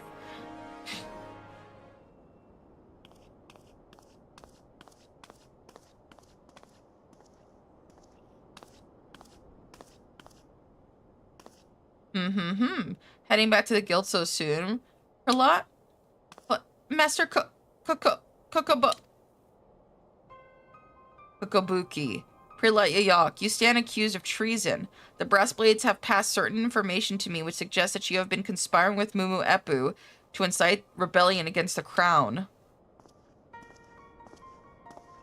I have been conducting an investigation to establish the veracity of their report. Battler here has been assisting me in my inquiries. Treason? No. I'll admit that I have sought to meet with Master Mumuepo, but he has yet to agree to speak with me. And what are the manuscripts you took from the guild? Do you claim that you removed them not at your former master's behest, but upon your own initiative? I do. Though I know it was wrong, I thought if I could show him some of the texts he used to love so much, it might help rekindle the passion he once felt for his studies. By the time I realized how low he had sunk through his lust for gold, it was too late. If I'd only paid more attention, if I'd only been so absorbed in my own studies, I owe it to him to help him in whatever way I can. This weight has been on your heart for a long time. I failed my master in his hour of need, but I have been attempting to make amends for it ever since. I have neglected my own advancement and devoted myself to investigating what caused Master Mumuepu to stray from the path of enlightenment. In secret, I began to study the careers of every new initiate, hoping to identify such corruptive factors. In so doing, I feel I have gained an instinctive sense of which aspirants will bring honor to our noble art and which stand at risk of being lost to the void. And so you begin to turn away those applicants who you deem unsound, hoping to prevent future thaumaturges from following your former master down the path of self-destruction. That was mine intent, yes. Yet, search as I might, I have been unable to find any precedent for my supposed predictive instinct in the ancient text. Mayhap I have been deceiving myself, along with everyone else. The text contains accumulated knowledge of those who have gone before us. They do not preclude us from adding our own. The map of the void is ever incomplete. It is our duty to delve into the unknown reaches and bring back new insight for guidance of future generations. The ability to divine a man's nature at a glance would make valuable addition to the thaumaturge's arsenal. It warrants investigation. Can I rely on you to research this matter further? Should you find evidence to support your claims, I will of course require that you systemize the process. This shall be your atonement, Yayak.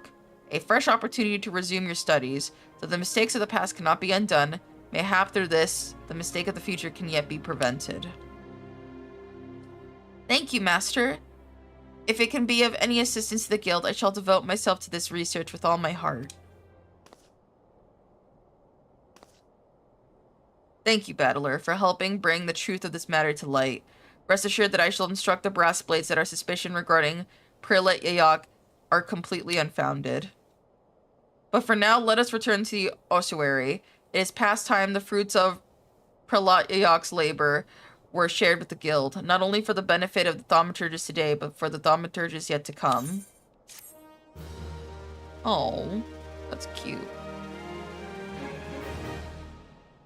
I went 13 or 14?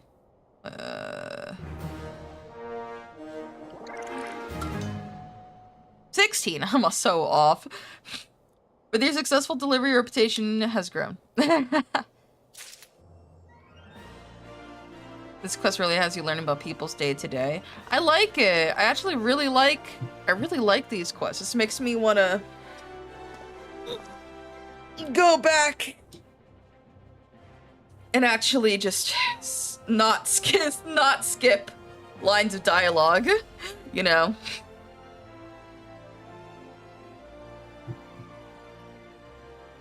But then I'm gonna be a lore junkie.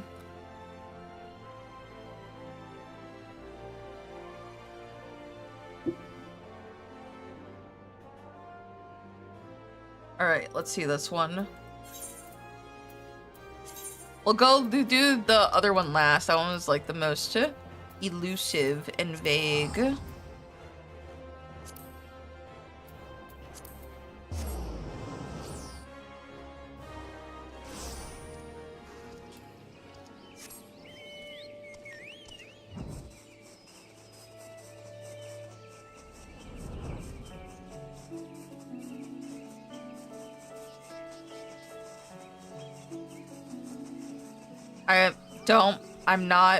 I won't. Shut the fuck up.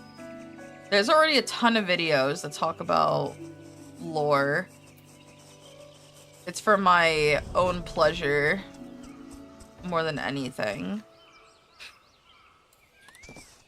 And currently I'm pretty basic on everything.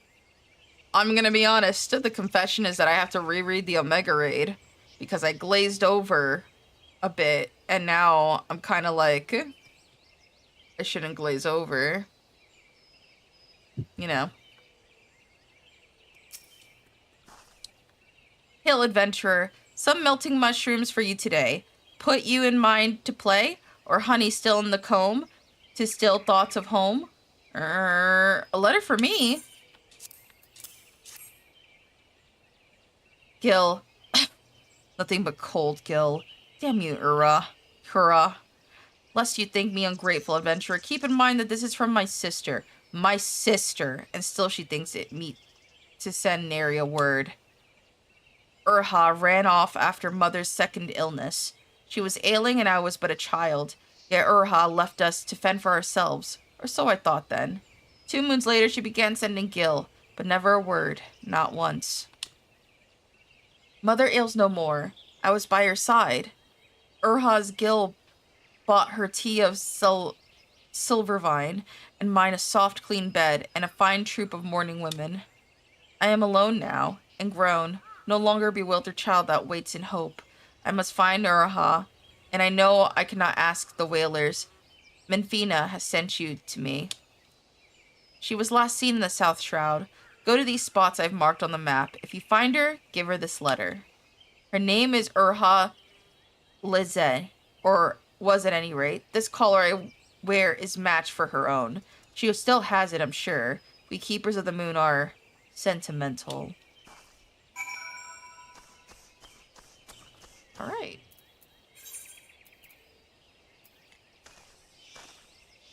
Where am I? I'm all the way over there. Well, just go down that way. Save myself the Gil. Not like it'd be that much Gil, TBH, but the journey. Since I am doing delivery.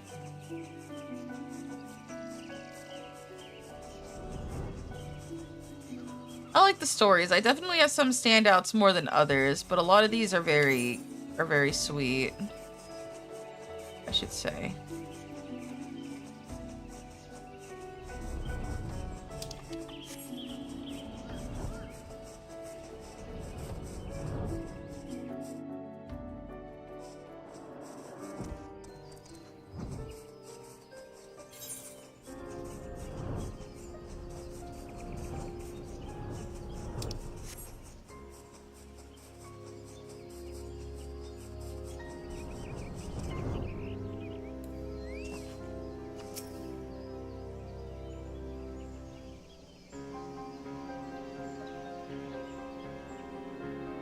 Oh, the music's so nice.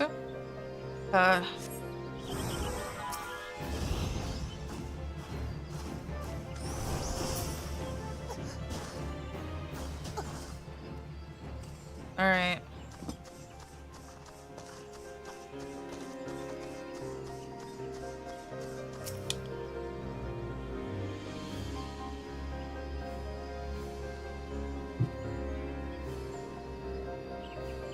Hold up.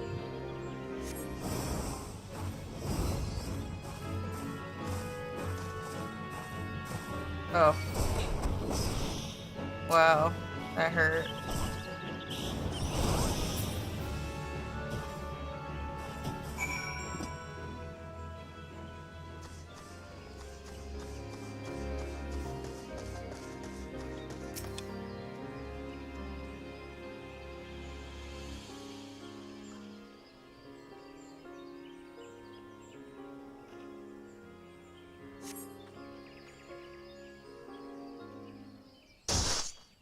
Please, I have a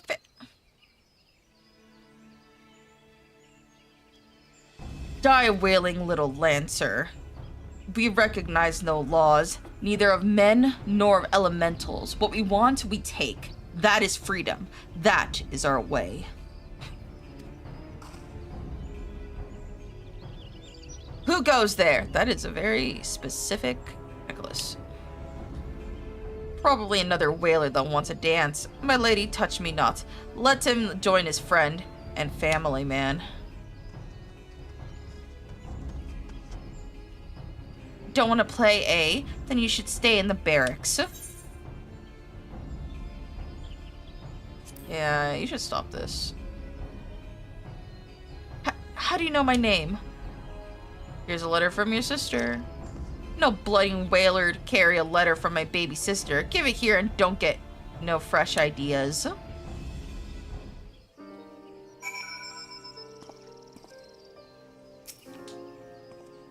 Come on, give it over the letter from Mao.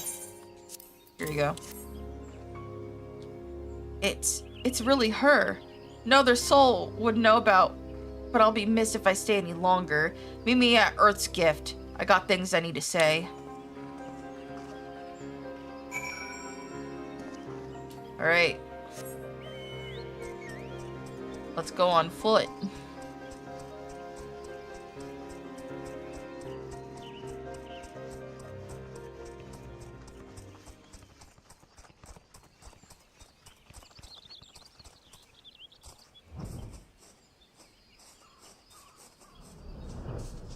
Oh, down here.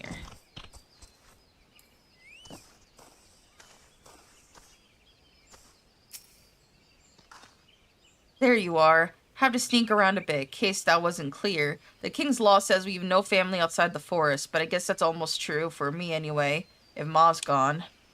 What do you think a young girl had to do, huh? To feed a bedridden Ma and a sister barely out of swaddling clothes. Bad things, adventurer. Bad for me, then bad for them. It was beautiful. I was beautiful. Then I was beautiful. Beautiful. I was brutal, like a beast. A whaler caught me at my trade. Pink-cheeked little miss. All she saw was a thieving strumpet to drag before the hearers. So I took the roses from her cheeks, made them bloom on her fine green doublet. 'Twas worth it. For Ma never knew what I was, but I couldn't go home that day. Nor never since. I hid in the forest, near starved. A cedar girl don't know how to hunt. And then he found me, the king. I'd kill a wood whaler, and that was a ticket to the Curl-Claw poachers, you see. And my beauty pleases his highness. A man is a man, in alleys or glades, eh? Ma says she knows what I've done, that she loves me still and wants us to be a family again. But the Curl-Claws allow no family outside the gang, and I'm wanted by the law. But to go home again, I've done right by Ma, and if I need to have no secrets from Mao, it's Mao, not Ma, Mao, my heart's fit to break. Here, give her this letter if you're her friend. Okay.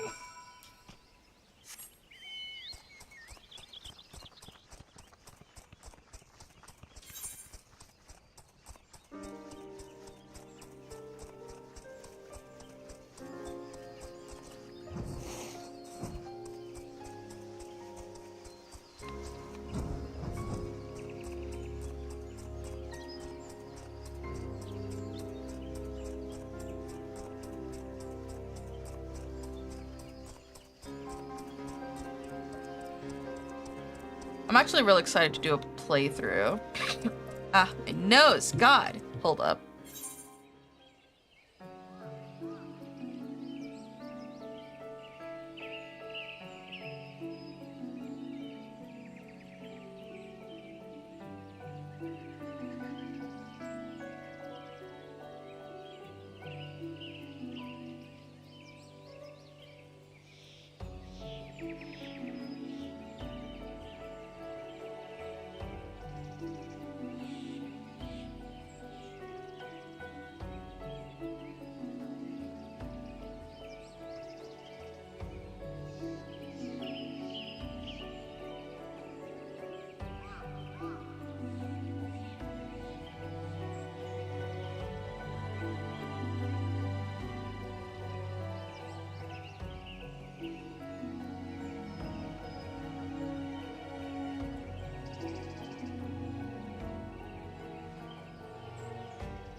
Alright, I'm back. Sorry.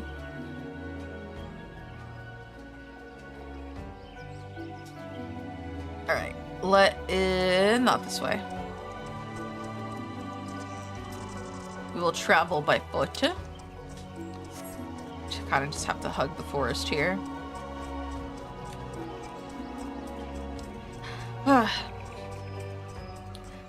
You know, even though I've been through the story, and the story is long, right? It feels like there's so much, because I was so focused on completing story. There's so much stuff I missed along the way, you know? It feels far from over.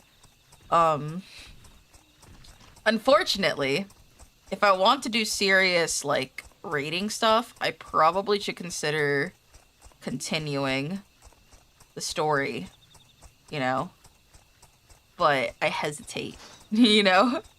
Because I don't know. No, I don't know. I know why. I don't want to catch up. I'm scared. I'm scared, guys. I also don't want to be far ahead of other friends who are not caught up. Adventurer, did you find her? A letter? She sends word. Urha wants to see me. How long have I dreamed of this? Adventure, is it true that she's one of the Coral Claw, I think it's called.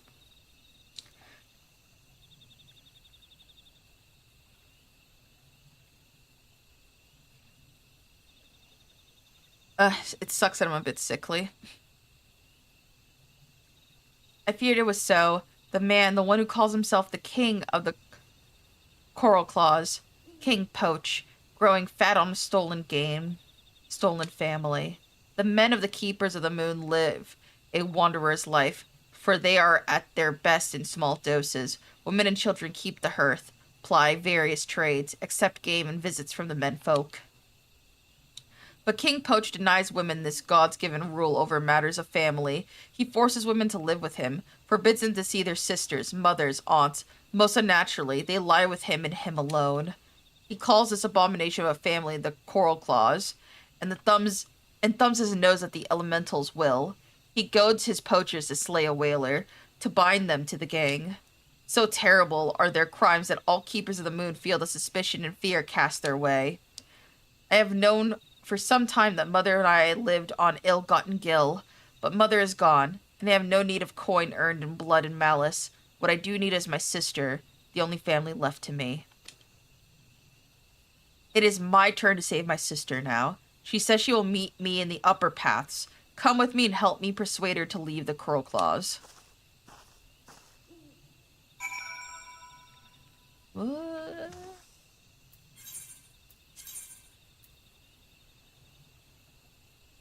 Oh, that is a long way.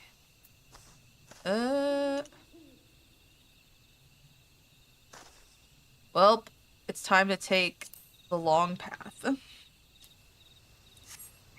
We weren't here for things to be easy, fellas. We're here. Wrong place.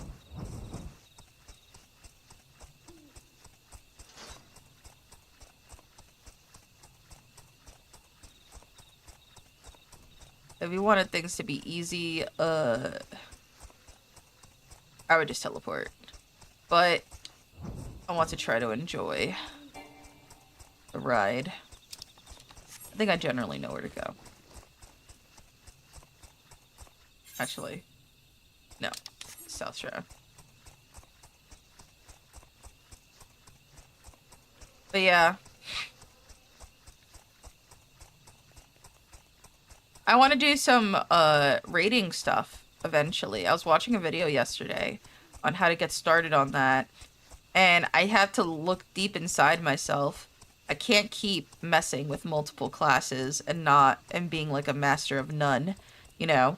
I like picking up so many different classes. They're so fun to try them all out and wear different outfits, you know. But I need to get very comfortable with one class, you know. I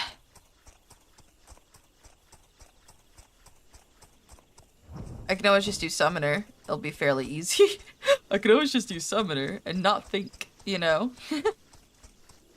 But yeah, I don't know. I feel so much conflict internally.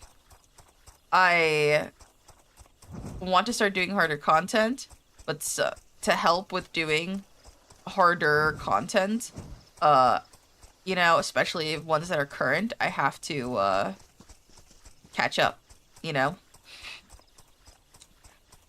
So it's like, oh, might as well just do this. It doesn't take much time.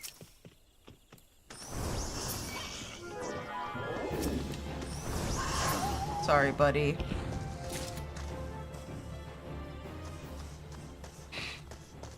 Let me just get these wind spirit sprite things off my list of stuff.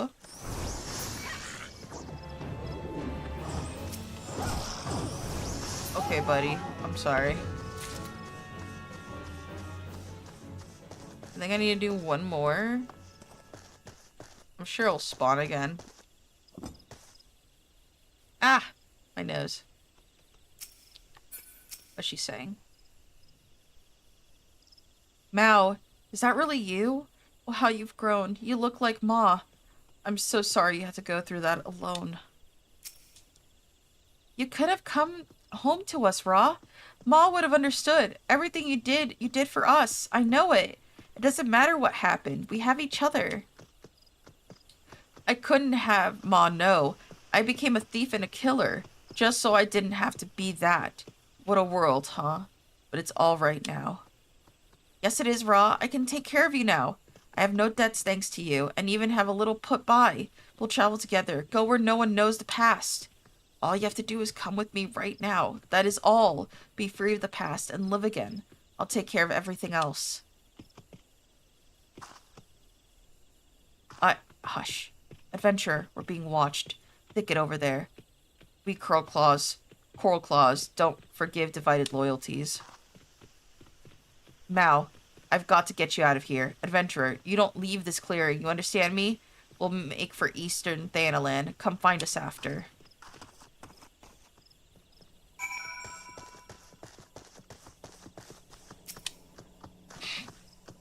Ugh.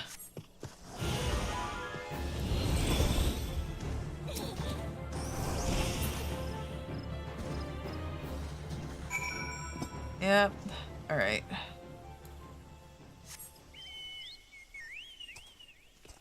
I guess I don't need to get any more wind spirits.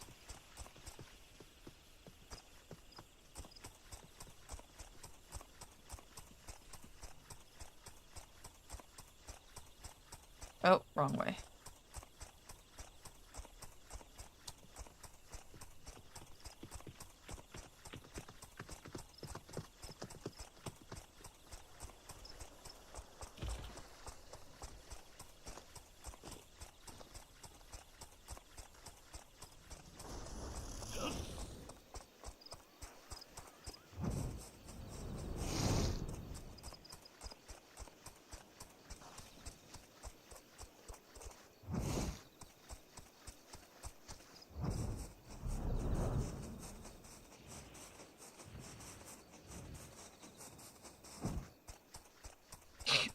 Ah, I'm trying not to have my snorts pick up. Hold on.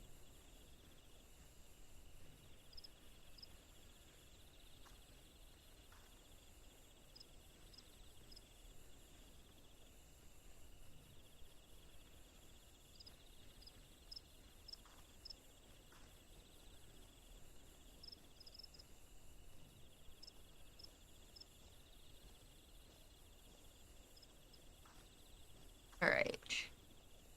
Sorry, I just want to check my alerts. Alright.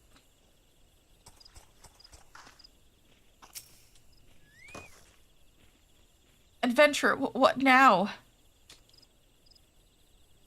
Stopped him cold, eh? But now here we are. I trust you take care of my sister.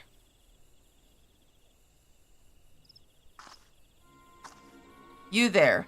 I name you as one of the Core Claws. Balsam Rose, also known as Blood Rose, also known as Thornless, also known as Lady Touch Me Not. No, I'm not those things. I swear, I just want to see my sister. I just wanted to go home. Just like a keeper. Come quietly or this will go worse for you. We're gentlemen here, compared to some of the lads you could have met. A pretty thing like you, I could... Oh ho, you're one of the king's claws, alright. What's the matter? Better hang then. No.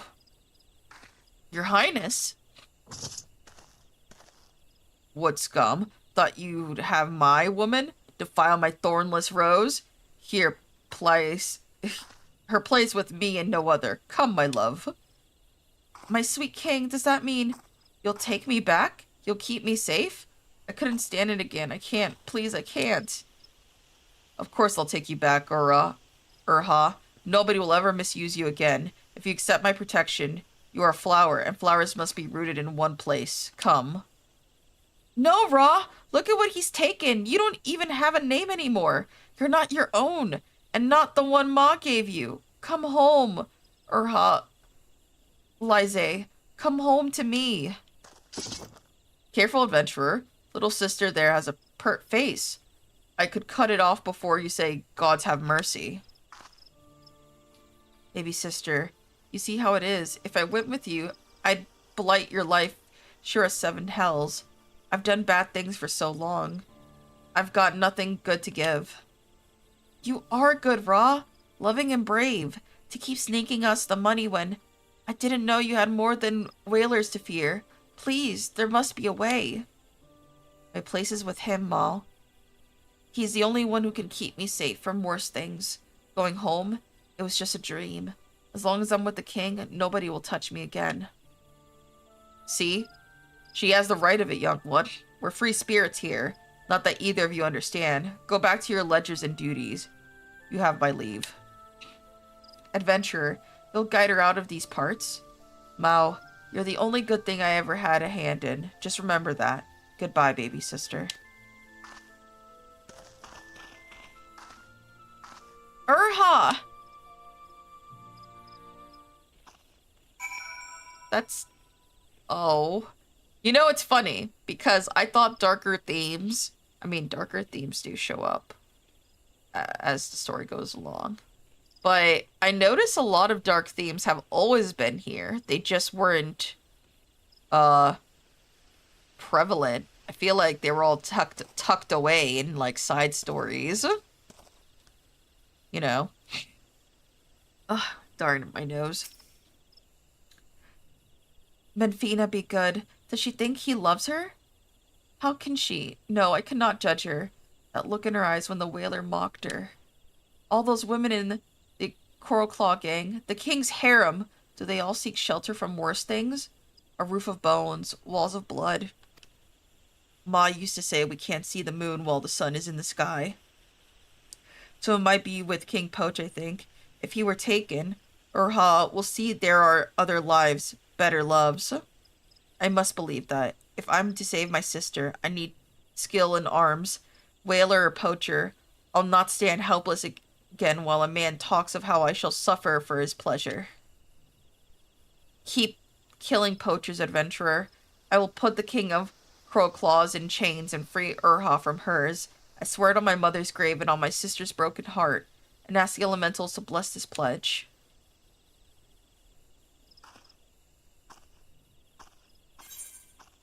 Oh.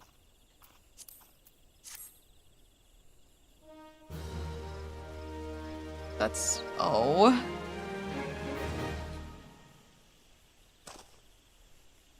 I don't know why I'm so fucking happy. I'm not happy. That's sad.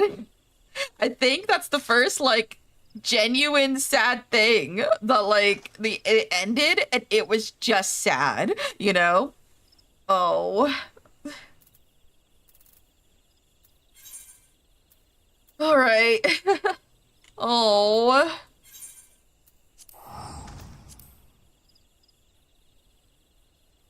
Jesus Christ.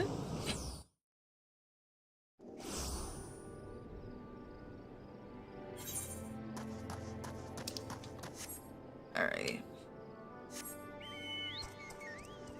I guess there more meets the eye on that.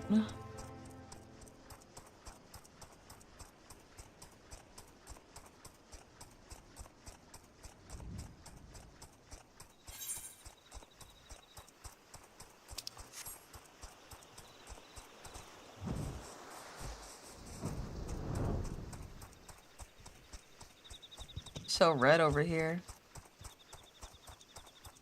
Or we go to a hut or something.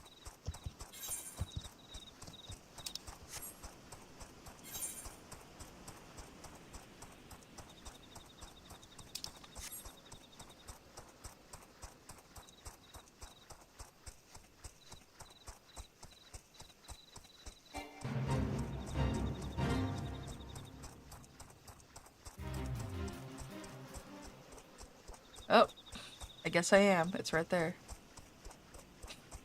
Ugh, my nose.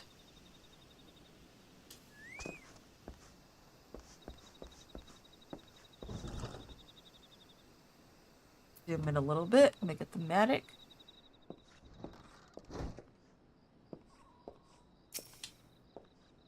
It's you. Been a while. A letter? A letter from who? Nobody knows me. My dear dashing dressed, do you dream of rain? The ones you killed? How did they know? Ghosts. Ghosts that won't leave me in peace.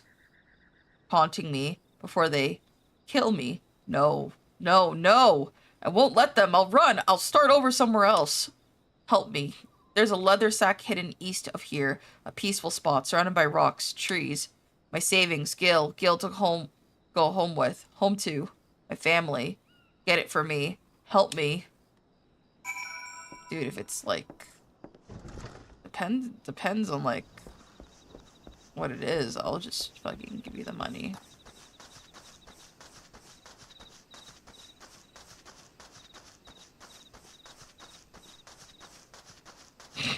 Ugh, my nose.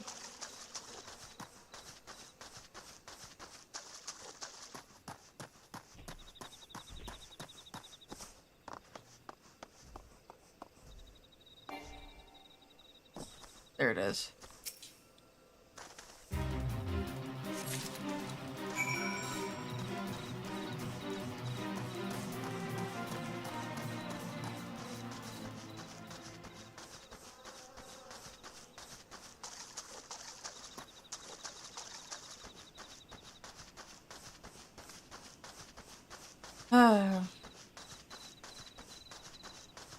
The life of a delivery boy, dude.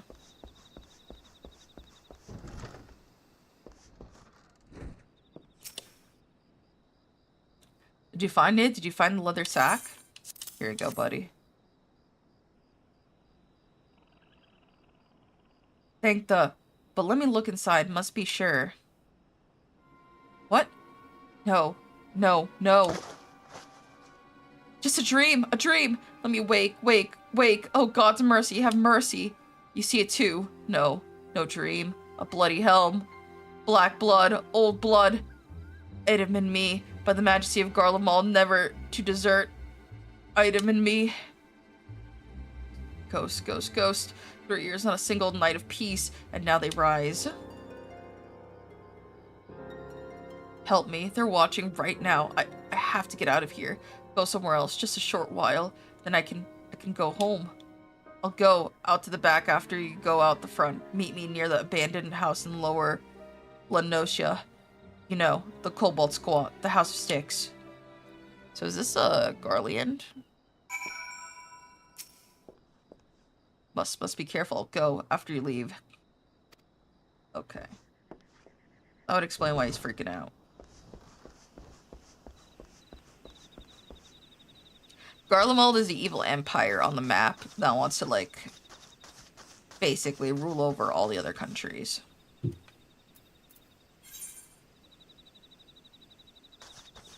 Alright, let's go via Chocobo.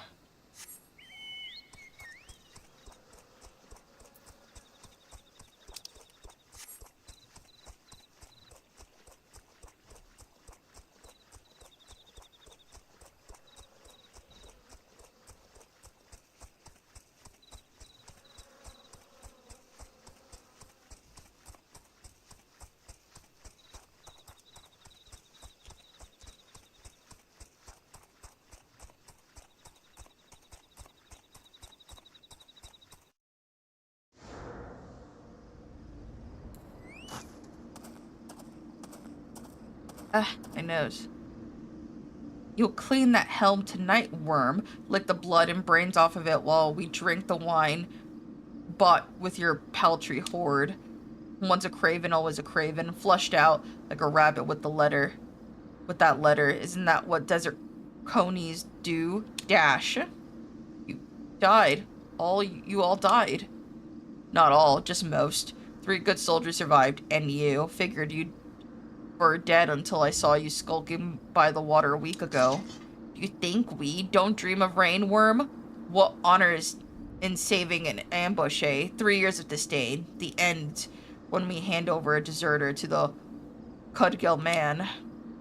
I. You a friend of this scum? You ought to pick them more carefully. Buddy.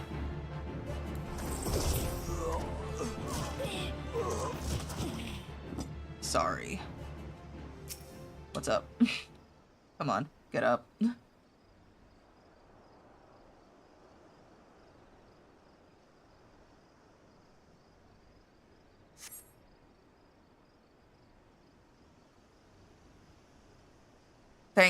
Thank you. There's no one knows I'm alive now. I'm safe. I was in a unit of Garlean scouts. A maelstrom ambush in heavy rain 3 years ago. I thought I was the only survivor. It didn't feel like a desertion. It felt like dying. You heard what they call me. Dashing dressed. I never tried to run before that night. They kill you for that. It's from before in the desert. Why do you protect me? We're not kin. Look at me. I'm barely a man. A broken, craven thing. You decided I should live. How do you do that? I can't even decide some days which foot to move first. Do you think I can be well again? Decide to live and not just be afraid to die? Take your first step, bud. True. I haven't thought things through in a long time. Not since my homeland fell to the Empire. Okay, so he's not part of it. He's probably someone dragged into it. Home isn't somewhere I can buy a fare to. It's not a sack of gil or answers I need, but questions. Why does it hurt? How do I feel?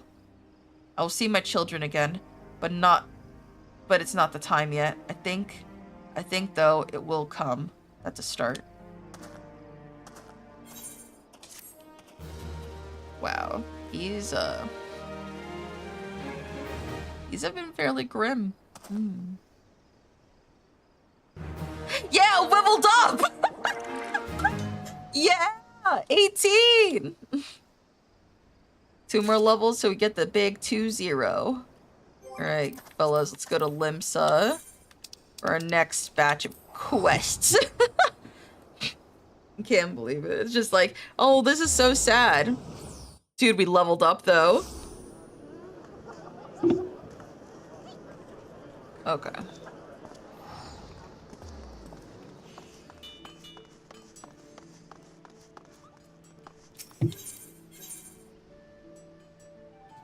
Ah, hold up.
Alright, I'm back.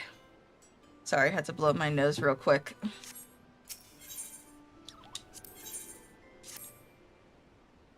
Oh, hold up. Water.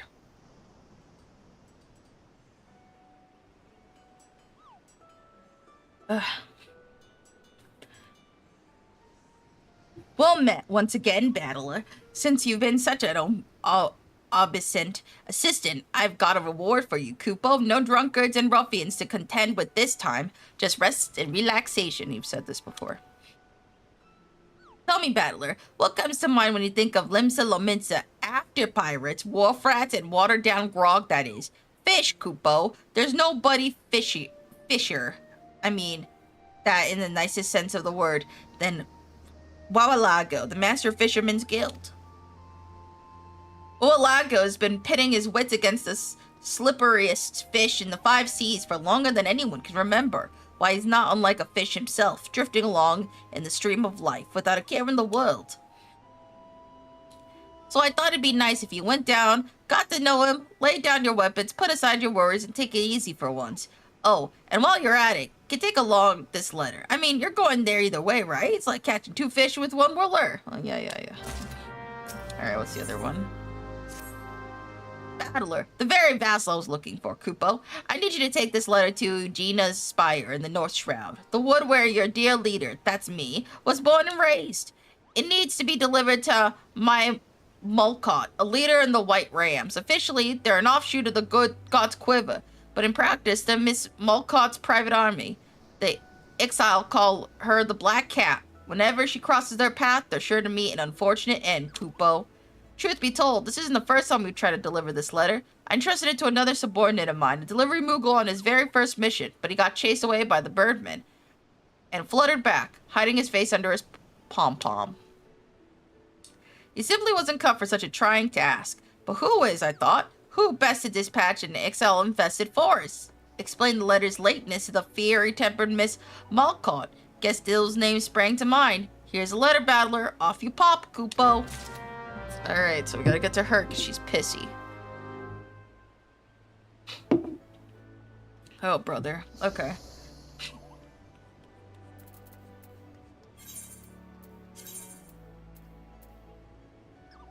Where am I? Not close.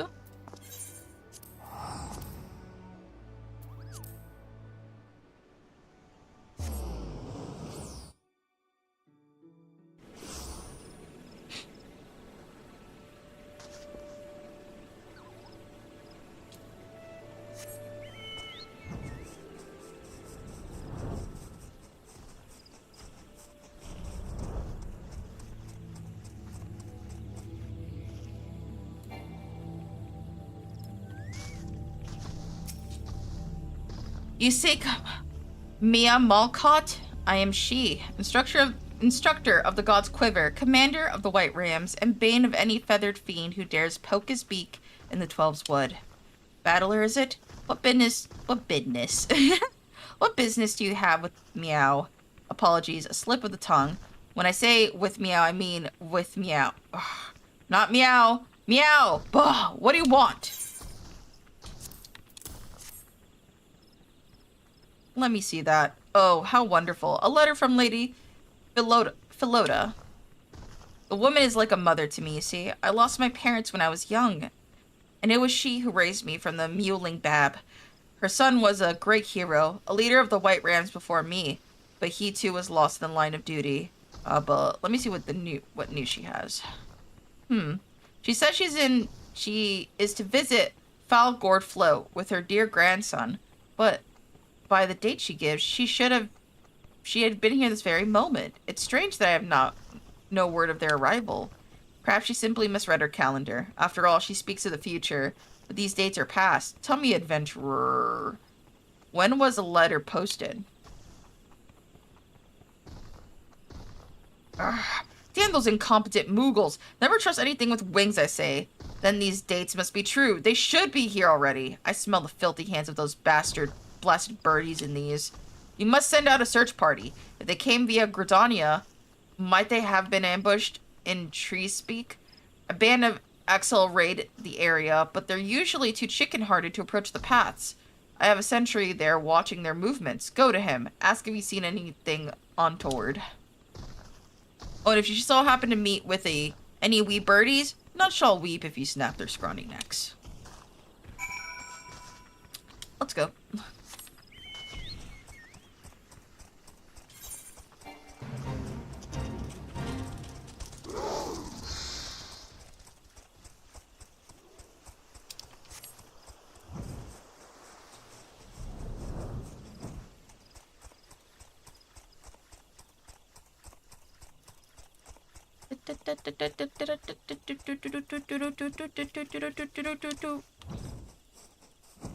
Oh, do we go up? I guess we go up. Oh.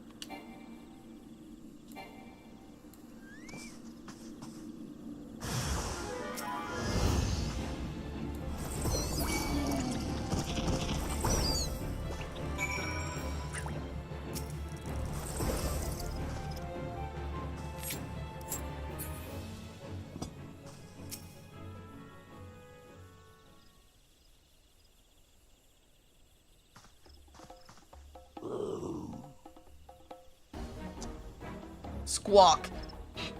Wounded featherless one you seek, find them, my axe will.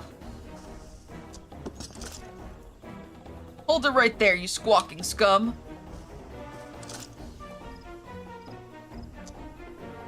Squawk. Good Garuda. Mia Malcott, you are. Black Cat of the White Rams, my life you will spare, yes, Squawk? You'll get no mercy from me. I'll rip off your beak and wear it as a hat. Remember our motto, soldiers. All Axel must die. Hold a moment, ma'am. Before I was set upon, I was watching this group of Axel for some time.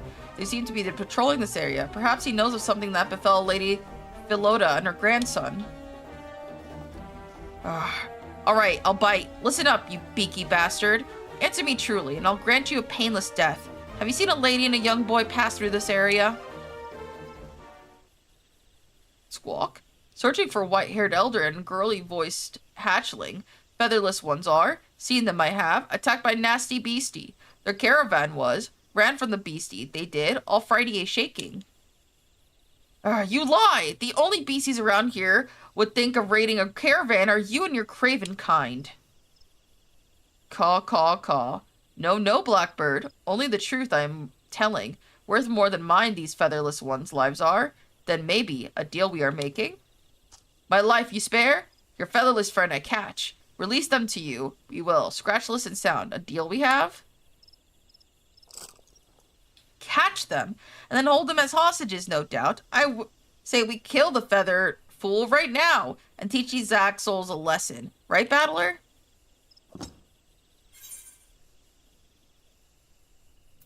Let's just agree to the deal for now. There's no good in a birdman, just blood and bile. Believe me, I've checked. But mayhap you're right. We have little to lose to release this wretch, and possibly much to gain. All right, Beaky, if you truly swear that you'll return our friend to us unharmed, we agreed to your deal. Squawk, spared I am, by Malcott the Merciless. Believe it, I cannot. Well known to our kind your cruelty is, and yet walk free I do. Then on my honor, my word you have. With my head wing I shall speak. Your smooth and wrinkly friends together we will catch. Send word and we shall. Come to the river bend northwest of here, and your friends we shall return.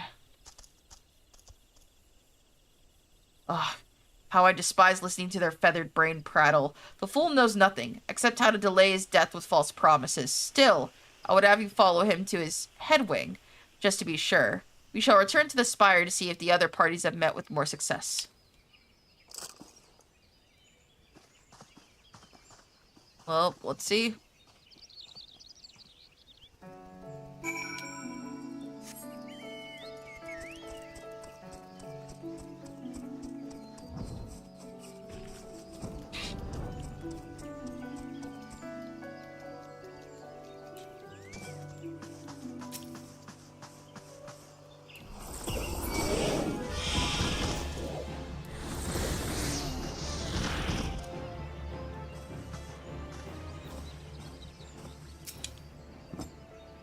Squawk, come to play. The black cat's dog has.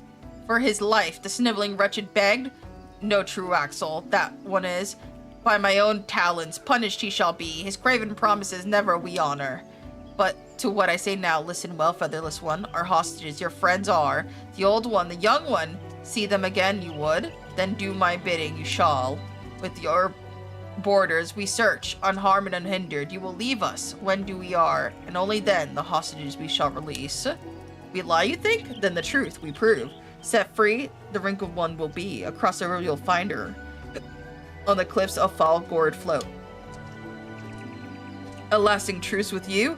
We seek not. Pains me, it does, to show mercy to the black Malcott. But our reasons we have, our promises we will honor, if the Black Hat will do the same. Interesting. I wonder if there's a legit reason, or it's just, you know, gonna be the whole, like, savagery reason they're gonna give. We do know in the future we start to, coexist and work with, these communities eventually. Oh, there she is. Sorry. Good morrow to you, adventurer. My name is Philota. Would you happen to be the young gentleman sent by Molcott?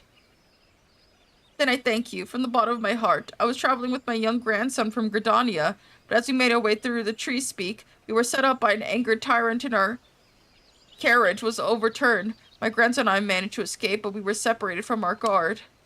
We fled the forest, seeking shelter, but only found the nest of Ixal. They captured us and bound our hands through rough twine. I fear we were to be offered to their gods. Imagine my relief when I overheard them speaking of enough sacrifices but as hostages. And then, without a word of warning, I was released. They marched me here, removed my blindfold, bade me wait for Mia's envoy to collect me. I thank you, adventurer, but my grandson, is he still in the birdmen's clutches? We must send word to Mia right away.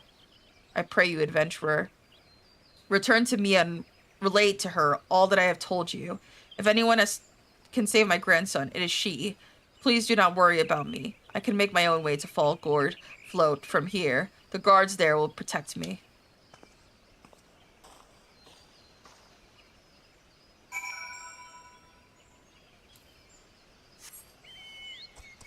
So they're the ones that took him.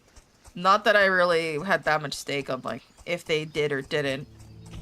It was more of like, if they did, we can always just follow them and see what that leads to. Lady Philota is safe? Thank the gods. But what of her grandson? Was he released too? What? They plan to hold the boy hostage to keep my claws from their craven necks? Those skullduggery knows no bounds. They say they will release the child when they have found something. I spit on their lies. They seek nothing but our land. I'm going to use the boy as a shield to secure their trespass. Nofika as my witness. They shall gain nothing but their deaths. The birdies have picked up the wrong prey this time. The boy is the only child of Lady Philota's late son. Once the leader of the White Rams, we are honor-bound to free him from their filthy claws. They'll rue the day they ever thought of laying their hands on one of ours. You can tell Lady Philota that Mia Malcott will not rest until her grandson safely returned. And the rills run red with Birdman blood. Go to the bobbing cork and let her know just that.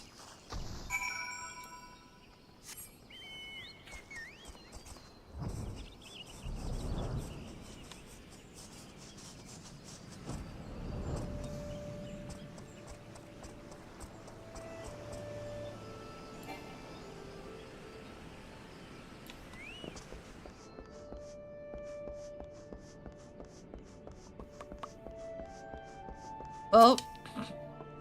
God, my nose. Ah. Hold up.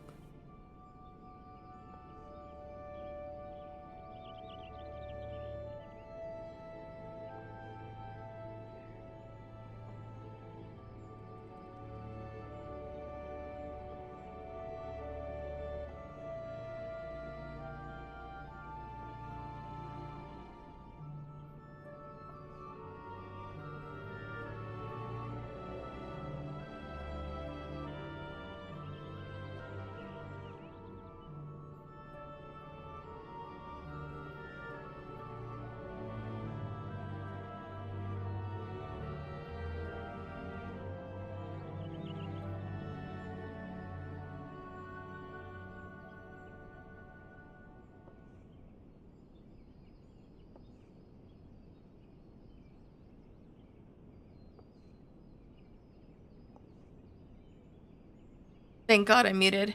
Allergy seasons. Alright. Mia plans to rescue my grandson herself. This is the best news I could hope to hear. I cannot thank you enough for your assistance in this matter, young man.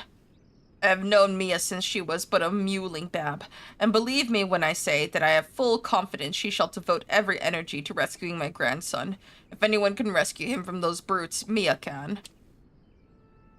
20 years have passed since the day we first met, back when my son was still the leader of the White Rams, before he was taken from us.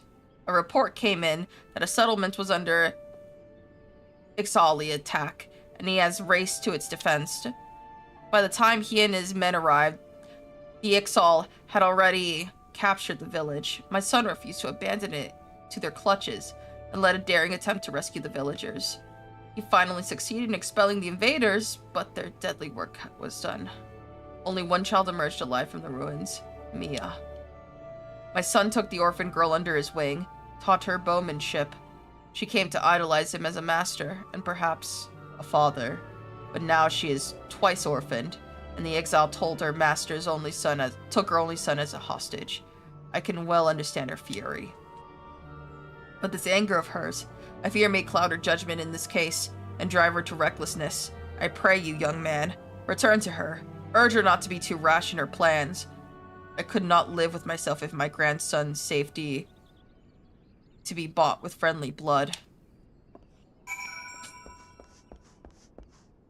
Okay, downstairs.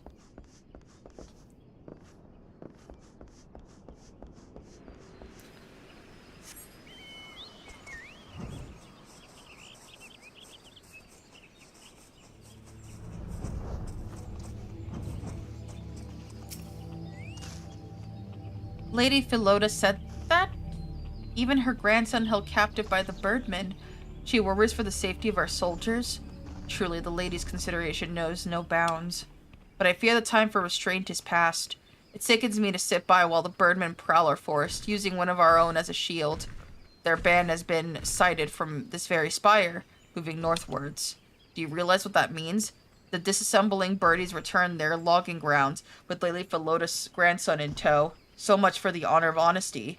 We must pounce now, before they escape through the Proud Creek and morale?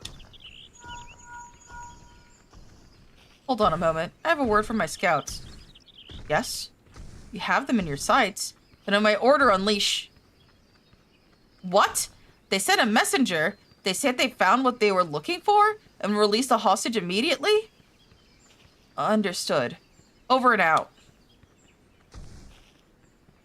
Did you hear that, Battler? The birdmen say they have released the boy, but in Proud Creek of all places. Why, he would almost be safer in their evil clutches. He must go there straight away and find the child before something wickeder does.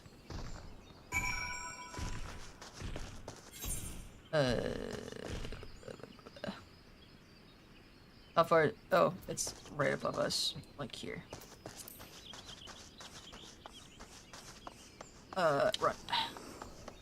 We don't need birds, we need just speed. I see what she means, there's a bunch of fucking trees in here. Can I jump over? No, there's an invisible wall.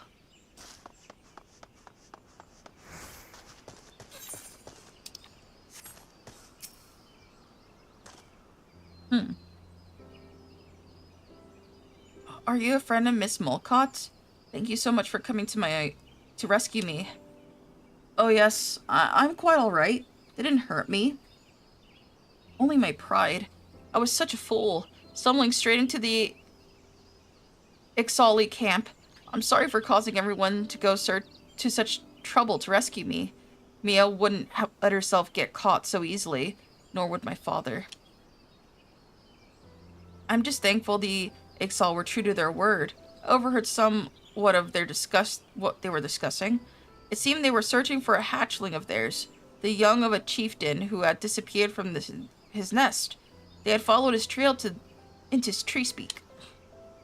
They were readying to launch an invasion to recover the child, knowing it would lead to all-out war with Gridania. But then they somehow learned of mine and Grandma's arrival, and resolved to kidnap us instead. to secure the truce that would allow a rescue party to search unhindered. But there is something I don't understand. When the leader of the exile cut my bond, he whispered something strange to me. His promise, your father kept, and so the same I shall do. And then they were gone. Young master, how good it is to find you safe. Is aught amiss? The exile were on the search for a hatchling? They were not raiders, but rescuers? We must report these developments to Commander Mulcott immediately. Let us rendezvous back to Eugenia Spire. Come, child, follow me.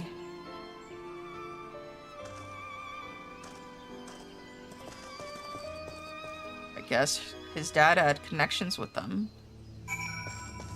Or maybe he let them go for similar reason. Alright, tree, get out of my way, I gotta go.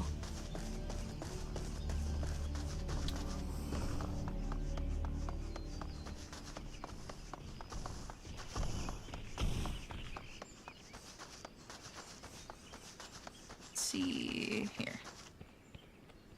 Actually. Thank you again, Battler. Was it? Though my rescue seems to have caused more trouble than it solved.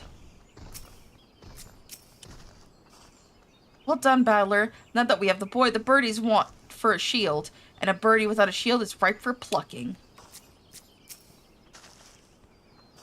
Please, sir, you have to stop her. The commander means to harry the Ixali retreat and strike them all down. And would you stop me? Have you forgotten our motto? All Ixal must die. I know, but please, ma'am, I beg you to reconsider. This was not an invasion, it was a rescue mission. They were searching for a lost hatchling.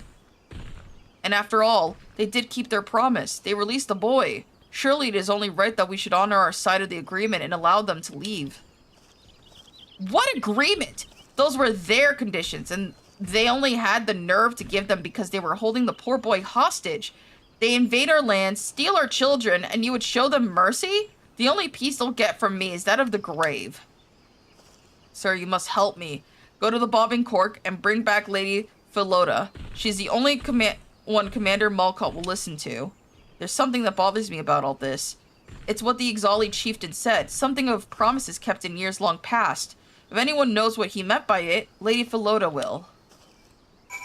Alright. Come on, Beatrice. We gotta go get the lady, or talk to her.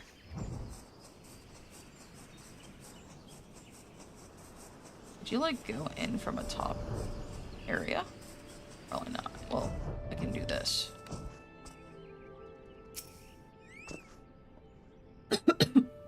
Darn. Didn't meet it in time. My grandson is safe. Thank you, adventurer. 1,000 times thank you. How can I possibly repay you for all you've done for my family? I see. It appears the situation is more complicated than we first thought. The Ixal that took us were a rescue team, and now Mia plans to attack them in their retreat, and the hatchling with them, and only I can stop her. Perhaps I can, for I indeed have some knowledge. They only took their children. Pff, complain about real. About something real. Hi, Psychotastic. Hold up.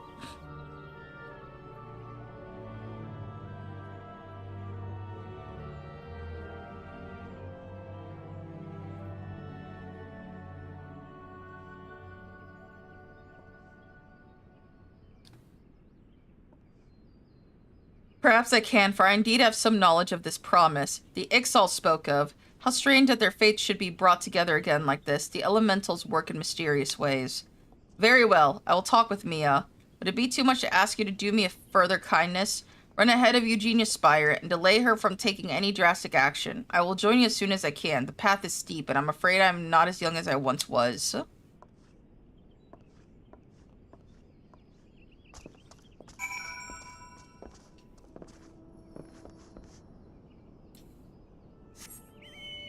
Complain about something real. That's funny.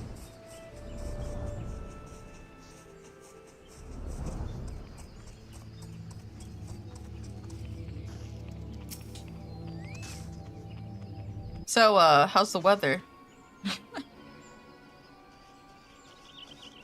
How you doing? I'm good. I started stream on time, and I planned at least one stream ahead of this one. I didn't think about anything because I wasn't sure whether I was going to finish the Moogle quest or not. That determined my thumbnail. Or the Moogle quest lines, anyway. I'm a little bit sick. I've been having the sniffles, the coughs. But otherwise, all good. I was working with the schedule thing that Demon Zuri made. You know. I'm proud that I made a schedule. I'm not too proud that it's all Final Fantasy. But at least it's something, because I was literally streaming nothing. Alright, you're the last of them. Join up with the forward squadron and begin the attack. The poor wee birdies won't know what hit them. Could you, like, not attack them while they have babies? What is this, adventurer? Don't tell me you object to my attack as well. And so do I, Mia. Grandmama! Lady Philota, what are you doing here? Have you been through so much as the claws of the birdman? You need to rest. As do you, Mia. There's a story you must need to hear. A story begun long ago, but not yet concluded. A story? What story? A tale from long ago, when my son led the White Rams as you do now. A time when we found ourselves caught in the same snare as the Ixalt did this day, as if reflected in a glass. There was a young girl trapped behind Ixali lines. The White Rams put together a rescue team to save her, and prepared to strike at the heart of the enemy. The Ixal were surrounded, but their defense was strong. All hope seemed lost. Until, quite by chance, a separate raid led the capture of several Ixali hatchlings, abandoned by their nest. So both sides came to hold younglings as hostages. Threat was unanswered with counter-threat. Both sides prepared for a bloody resolution. Until my son reached out to the Ixal. He offered them a truce and a promise. We would return their hatchlings if the Ixal would withdraw and spare the child. Tell me, my dear, what was it the Ixali chieftain said to you? That your father kept his promise, and so he would keep his in return? Uh-huh. I can only be the will of the elementals that brought such a fate to pass. There can be no doubt. The chieftain was one of the Ixali hatchlings my son released that day. It was my son's promise that lifted the siege on the village and saved the child, a young Makote girl with an ink-black coat and shining eyes. My master bought my life with his? After 20 long years, the threads of destiny that entwined on the fateful day have brought you together once more. Whether you sever those ties now or tie them stronger, only your heart can decide. To be bound to an Ixal or to cut myself free. All right, soldiers. Cut off all attack. Send word to the vanguard. They are to escort the Ixal off our lands, but under no circumstances are the birdmen to be fired upon. Anyone foolish enough to disobey will answer to me. But Commander, what about our model? All Ixal must die. Oh, they'll die all right. The minute they step their filthy feet back into the 12's wood, I'll snap their twiggy wee necks and lap up their blood. Every clucking last one of them. Ma'am, yes, ma'am.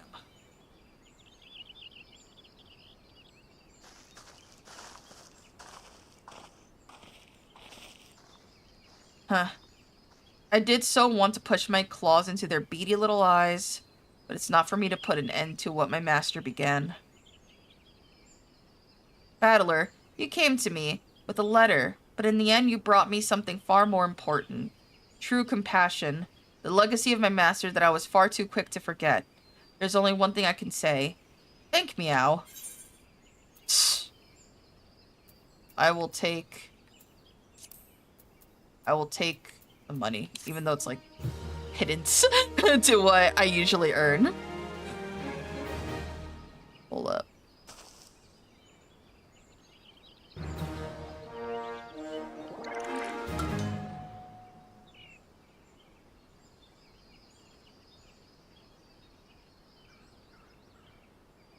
Sorry. I was looking at something. I've grown in reputation. 1 more point to 20. All right. Yeah, so we're just doing a bunch of small side stories in the world of Eorzea. Makes me consider playing the game from the beginning, but am I strong enough to deal with the... Then again, I am my character that's in new content, so who knows?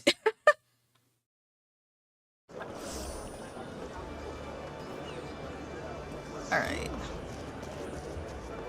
Huh? Oh, what am I doing? Oh, it's here. Okay, that's why. Makes sense. For a second I was like, the Moogle has no more mail. Why am I there? So what are we doing now? So right now, we're doing the Moogle Delivery Questline, which essentially is sending mail to a bunch of people throughout Eorzea. So every mission is like a side story, you know? So we just finished one about a woman who,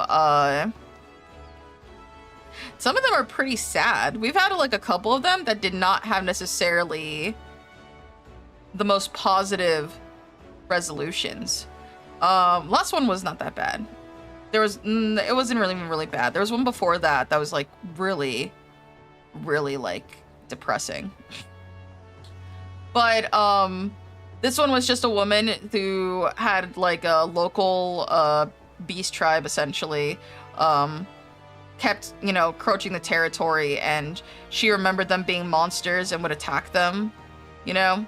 And then it turns out in their past they've had a resolution, you know, or like a kind of treaty for like what they did for each other. So she's like, I don't trust them now. I don't trust them, but I won't just outright kill them for like no reason now, you know? There was one that was really sad. That was about 2 Makote sisters and their mom who was sick. And the mom, not down here.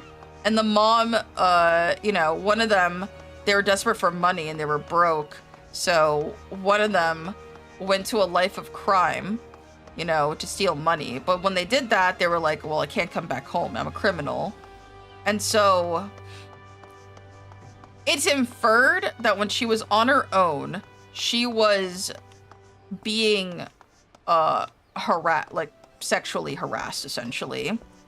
And eventually a guy who was in charge of like a group that would take in women that are, you know, in these like sort of like difficult situations would take them in and basically isolate them from their family so they could be part of his harem. So because she had such a horrible time being by herself, especially not experiencing what it's like out of the city, she basically kind of has like a, what do you call it?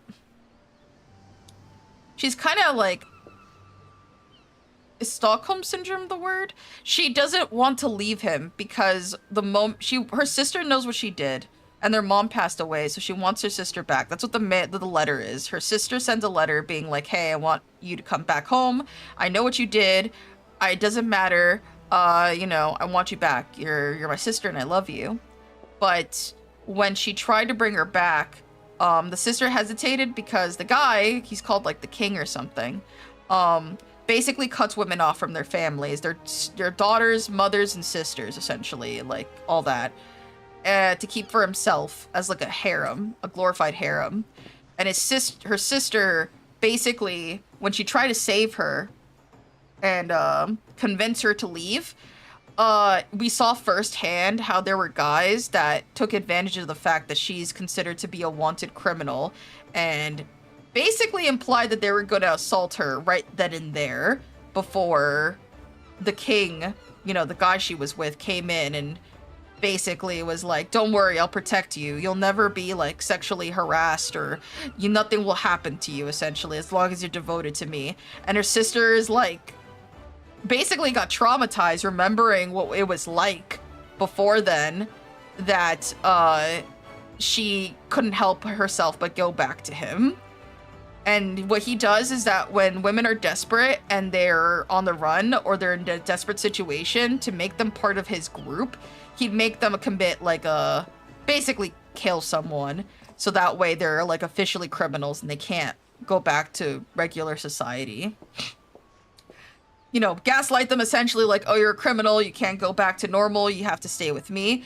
And so her sister tried to convince her to come back, but she's like, you saw what happened, what those guys think of me and what they were gonna do to us. Like, I love you and I'm glad I could still send money to you and take you out of poverty, but I can't live with you because I'm, you know, I'm filthy and I'm a horrible person and he's the only one that can protect me, you know.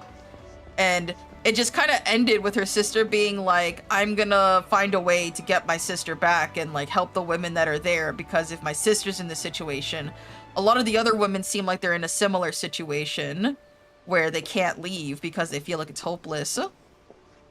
That's like a true crime documentary, not Final Fantasy. Well, yeah, well, that's what it was. I don't know about true crime, but I was sitting there and I was like, that's so fucking sad. And it doesn't end with like her saving her sister. It just kind of ends with her sister going back to the guy and being like, yeah, I love you. And it means, you know, I'm so happy that you would like still want to be around me, but I'm a fucking horrible person. So I can't, you know, I can't be with you. And I don't want you to be a target of harassment and stuff. So it's like, that was so fucking sad. I was like, oh my God. And I don't know if we ever get back to that quest line or not. It just kind of ends there with her sister saying that she'll try to find a way to save her, or like save her and the women that are stuck in that situation, essentially. Yeah, I was like, oh my God. And then the next one we did, it was like a guy who was a survivor of so essentially there's a place in this setting called the Garlean Empire. I don't know if I can show map. Pull up, travel, map, pull up.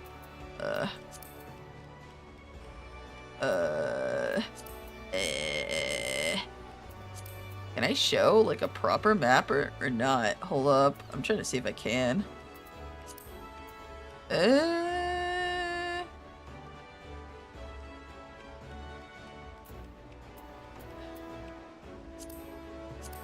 There we go. All right, here's the map, right?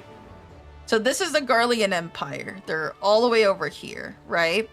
And the Garlean Empire is basically a group of people who cannot do magic, and they use something called magitech to, like, you know, machines essentially. Like they give tech like robots and stuff, right? And guns and all that stuff.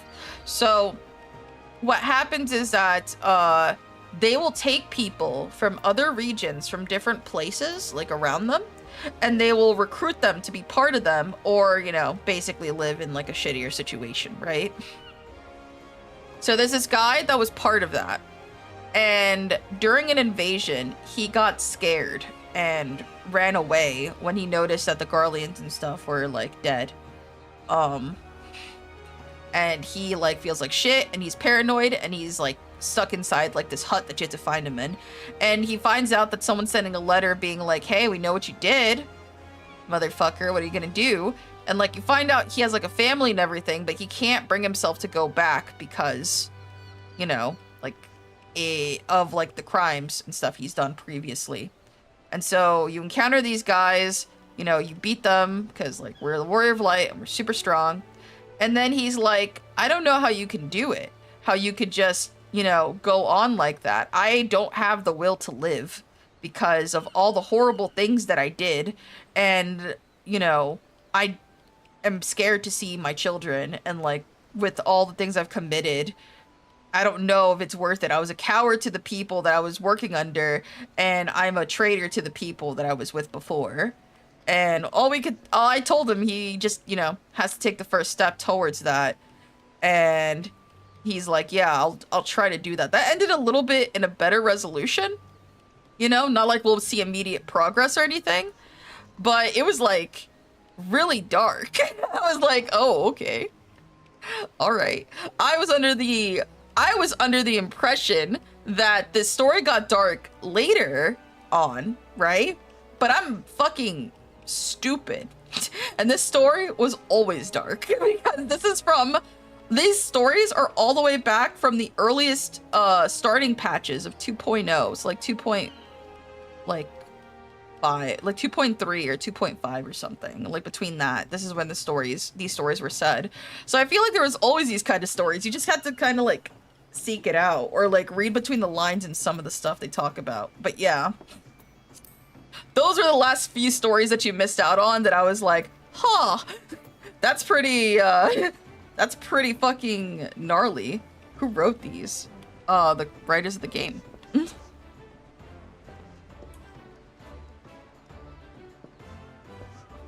I think they're pretty interesting. These are all like juxtaposed with like different letters. Like some of them are funny. Some of them are like fucking goofs and gaffs. Some of them, like one that was stupid that we did was write these. It's not sad. They're interesting stories, I think. Especially as like vignettes on different characters and NPCs you see. Oh! There was another one before that, which was about a Lalafell who was a, oh my god, I'll the last one because I'm basically catching up on what I've done in stream, essentially. Well, the more interesting ones. Some of them were just like, the one I could summarize so much easily. There was one about a alchemist who got a letter from her father, because we're the ones that gave the letters, and essentially, her father was like, oh my god, my stomach is in pain. I feel like I'm going to die, right? And she's like, my dad, like, he's like, I'm dying, you know? I don't know if I'll make it. And she's like, oh shit, you know? I've learned to be an alchemist for this moment. Me and my dad are not in good relations, but I can help him, right? So we send this elixir that she learned to make and gave it to her father. And then she comes over right behind and she's like, hey, are you okay? Are you going to die? Please take this elixir and be well. And he's like, oh. Basically, the gist of it is that he was exaggerating. He was talking about how, like, financially, like, he feels like he's, like, in the shitter and stuff, right? Not that he's necessarily poor or anything, but recent choices or whatever in the markets have been shit. And she's like, are you fucking kidding me right now? And he's like, why are you being such a baby about it? Why are you, you know, like, it's fine. I'm sorry, you know, like, I might have exaggerated, but, you know, I thought she had thicker skin. And basically she was like, fuck you, and left, right? And then he thought about it and he's like, oh, wow, is this what I wrote in the letter? Like, you give him the letter, like, this is what you wrote in it. And he's like, oh, I'm a fucking dick. He's like, I'm an asshole. What the fuck? And he realized, he's like, oh, the reason why he was like, oh, I just had a stomach ache. Why are you fucking, not like this, but he's like, you know, it's just a stomach ache, right? And little does he remember, he like didn't think about it. Yeah, and he's like, oh, I'm so stupid. Her mom died from a fucking sickness that was like a stomach, like some kind of issue that was with her in, you know, digestion or like your stomach. And she was worried that I had the same illness. I'm such a fucking asshole. And on top of that, she was so angry, she ran off into the direction that could have put her in danger, you know? Can you go find her? So we go find her and tell her, like, you know, we save her. She's like, tell him I'm okay, but I don't want to talk to him right now. So we go talk to him, and earlier he was trying to give a gift to her, but she was like, fuck you. Like, I was worried about you. Fuck off, and left, right? And then we go back to him, and we're like, hey, she's fine, you know, and he's like, I feel like a dick. I was so worried about her, my stomach was churning, it was feeling awful, so I drank the thing she gave me, and I found out it was really helpful and actually really good. And it sucks that, you know, I gave her a lot of shit for being an alchemist because she wanted to go and help, like, Alamegans, which you could, you know, the best way to put it is that they're, like, refugee minorities that were under empire rule for a bit, you know? And he's like, I was giving her shit because she wanted to be an alchemist and help out, like, you know, these refugees and stuff. But look at her, like, being able to make shit like this. And I really want to help her actually, like, give this out to the world and not just to the local area. But she probably will not believe me. I wanted to give her this earlier, but, you know, I was being a dick. So can you give this to her and let her know that I'm actually very proud of her and that, you know, even if she doesn't want to talk to me, I do want to help her get medicine like this out to, you know, other people. So he gives her her mother's bracelet. And when we go to her and give it to her, she's like, I didn't even think my dad even bothered remembering someone like my mom, because my mom is the one that told me to care about people, and she's the one that made me want to be an alchemist. I didn't even think my dad, like, almost even cared about her that much, you know? But basically the resolution on that was, yeah, I can work with him, and it'll also give a job to the people I'm working with, and, like, you know, the refugees she was helping out. She's like, we can have a job for them, and when we start settling down and we're making, you know, being able to put this medicine in rotation, then I'll probably talk to him by then. But for now, I need space after, you know, what had happened. But I appreciate knowing that he cares, you know? I just can't see him right now. So I thought that was actually really sweet, and I like that one a lot as well. And then the dumbest one is the one about these two men that argued which woman was hotter. After that heartfelt one, right? We go to a story about these two guys, these pirates that are like, fuck you, this woman I like is hotter. No, fuck you, these women I like is hotter. So we see both of these women. This guy's like, oh, they're so nice to me. They're such, look at these two Makote, like these cat girls. They're so sweet to me. Oh my God. Like, they checked if I was okay and all that. You should go talk to them. See, you'd understand why they're the, like, best girls. So we go talk to them, and they're like, essentially they're like, yeah, we're part of the Royal Guard, but we also help tourists. And that pirate keeps looking at us. So he's, like, under watch and investigation right now. Usually the only thing we need to do is just say hi to him and he'll, like, stop lurking around, but we're curious as to why he's doing that, you know? So he's like, fuck, they think I'm a weirdo. And the guy's like, yeah, you're a fucking chump, okay? Check out this girl, okay? So we go to the fishing area. He's like, a lot of these ladies, a lot of these merchants, they're fucking bitches, okay? I go to them, tell them I'm a pirate, and they don't even want to fucking buy shit from me. But this woman, she comes over while I'm complaining, and she's told me to shut the fuck up.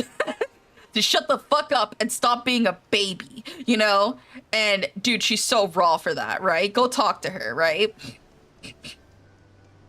So we go talk to her, and she's like, are they, like, seriously having a contest on whether, you know, who's, like, the hotter chick? Could you just tell them that that's all preference based and to, like, fuck off? So we go back and we're like, fellas, it's all preference based. And they're like, yeah, but you're the one that decides who's the hottest, so you gotta tell us. So then we go and I'm about to, basically, I would have just told them no, like, fuck off.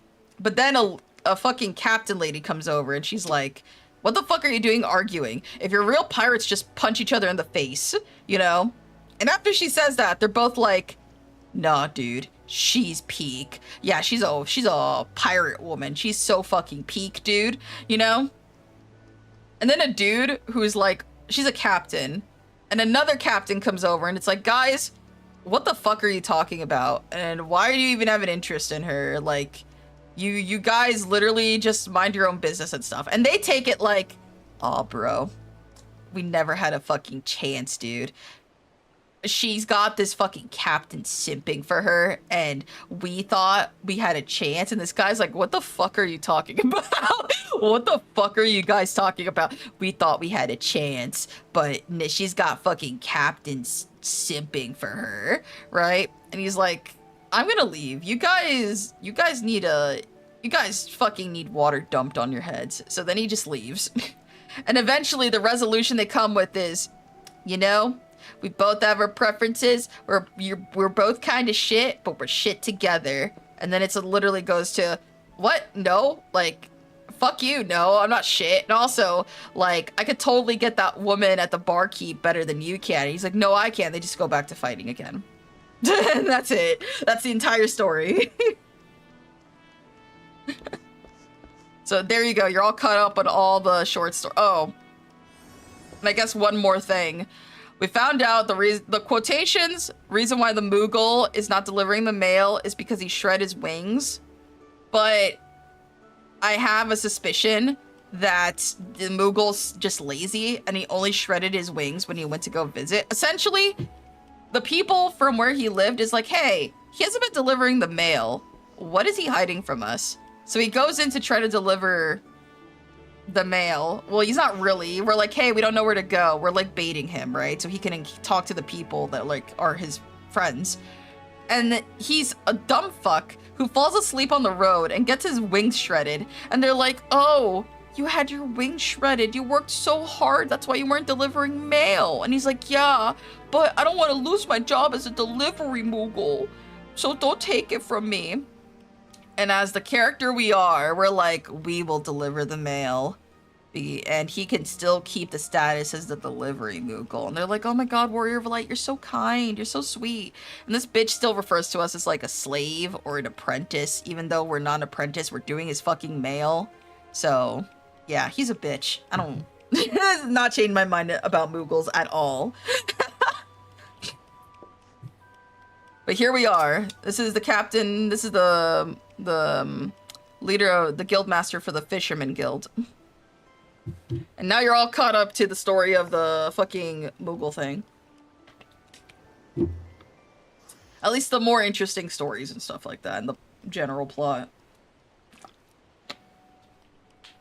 So yeah, he's quotations MIA, as if he's been delivering mail. He hasn't. Okay, we've been doing it.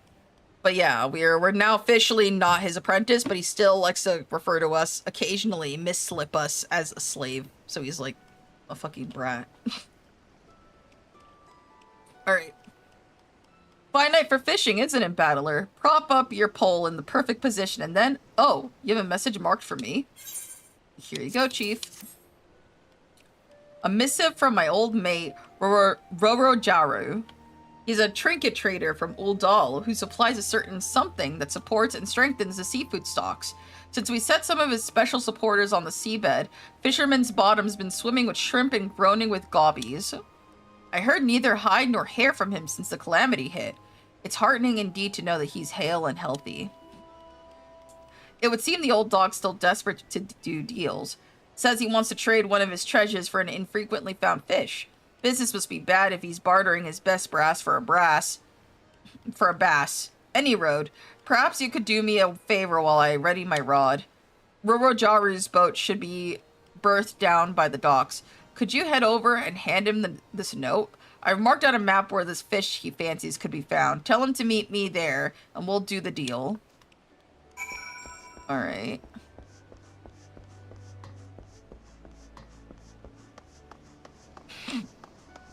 But yeah, that has been most of the stories we've done. Alright, so it's like that straight line up. Yeah.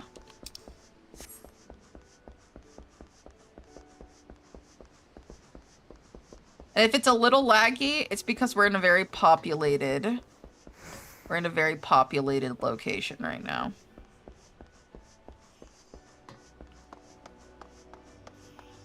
As you can see, there's a lot of players right now. I also have a new fit. As you can see, I changed my character a bit.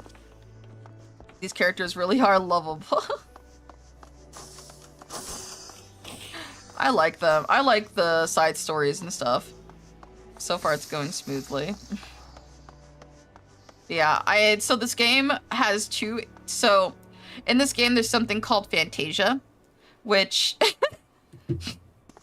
the meme that my friends like to say for Fantasia.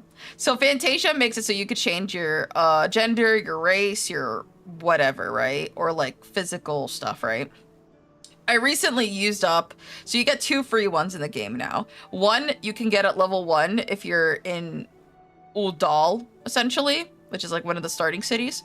And the other one you get just by beating the base game, Realm Reborn. You get a free Fantasia. And so you know, usually you have to buy Fantasia with real money, but you get 2 now free ones in game to use. They did this because of their recent updates were big enough that, and also they give you now 60 minutes to lock in on whether you think your character looks good or not before, you know, you could change your character as much as you want within 60 minutes once you use it. So that was a nice change as well. So I used mine because I wanted to change a couple things because my tail, like I started having 2-toned hair and I wanted my tail to match the different hair colors. I changed my height and I made my guy look a little bit older, you know, may have a less small face. Not that he looks that much older. I try to give him more muscle, but you can only give muscle, like, you can only like emphasize muscle if you're human, so I'm kind of sad about that. But I wanted to give him muscle because I have an outfit that exposes his shoulders and I'm like, this only works if he's looks strong. Why am I gonna wear like this exposed arm outfit if he's not swolled out? That's what I want to show off. I want to show off muscle, but unfortunately that's not how that goes. That's not how the cookie crumbles. Also, I hope you're doing well, Psychotastic. I like the updates you've given me on the layout and stuff. It's really cute. Alright, let's talk to him. Good God, must the sea be so damned wavy? My stomach's churning, my legs are like jelly, and don't get me started on my poor old back. Thou knows how I'm going to haul this blasted crate all the way to the Fisherman's Guild. Oh, you've got a letter for me? We can't flex. I can flex. I have the Manderville flex, you know, but I wanted to have stronger biceps, stronger arms, but they won't let me. Not unless I completely change what I am, but I like being a cat guy. You're doing great. I'm glad to hear that. I'll be. Well, Lagos agreed to my offer. I knew he wouldn't let me down. I could feel it in my bones. Looks like my luck's finally turned around. By this time next year, I'll be a gajillionaire. Oh, but look at me, getting all carried away. I haven't even introduced myself. Rorojaru, purveyor of the finest silks and the most exotic perfumes and the rarest curiosities in all Odal. At least I was, until the calamity took all that away from me. Hold up. My warehouse went up in smoke, and my fortune with it. I tried everything to get my foot back on the ladder, but I was cheated at every turn. Lumbered with dodgy gil, ended up getting deeper and deeper into debt. Now all I've got left are the clothes on my aching back and this rotten box. I was just about to declare myself bankrupt, but then I got a wind of a tasty tidbit of gossip that set my business brain in motion. There's this fellow in Old Doll, you see, a real grandee. I knew him back when I was someone who knew people. Turns out he's got a thing for exotic fish, and he'll pay through the snout for anything suitably rare. That's when I thought of Wawalago. He's the greatest fisherman in Limsa Laminsa, and an old friend to boot. Plus, he's the only one who appreciates the true value of the thing I've got in my box. I haven't the gill or the skill to bag that kind of fish I need without him. Nor do I have the legs or the back to lug this chest all the way to Candlekeep Quay. But say, you're some sort of delivery man, right? Could you help a feller out? I can't pay you anything now, but I'll remember you when I'm rolling in it. Okay. Let's pick this up.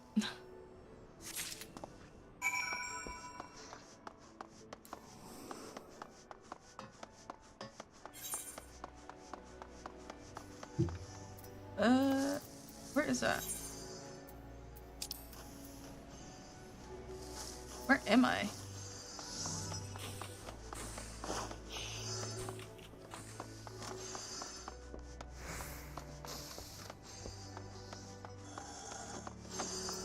Oh, let me lower this. I had this open up because of, I had this open to show off the map. I need to head over here.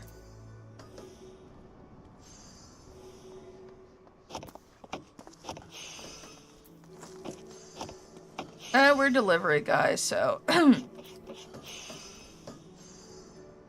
Actually... Yeah, we're delivery guy. We can do this.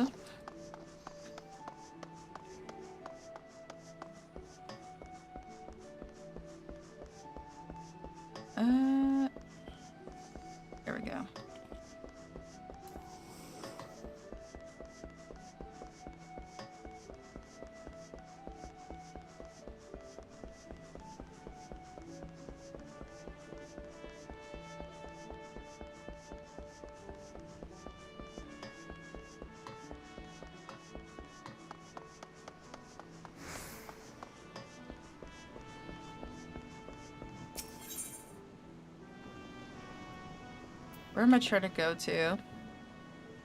Airport. And then I'm trying to go here.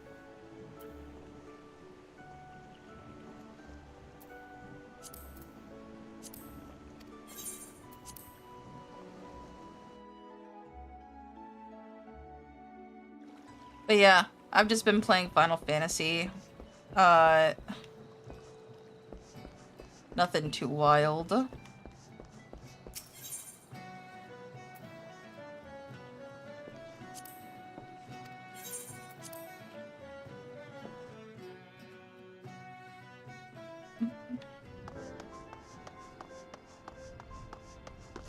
Let me check my phone. My nose, jeez.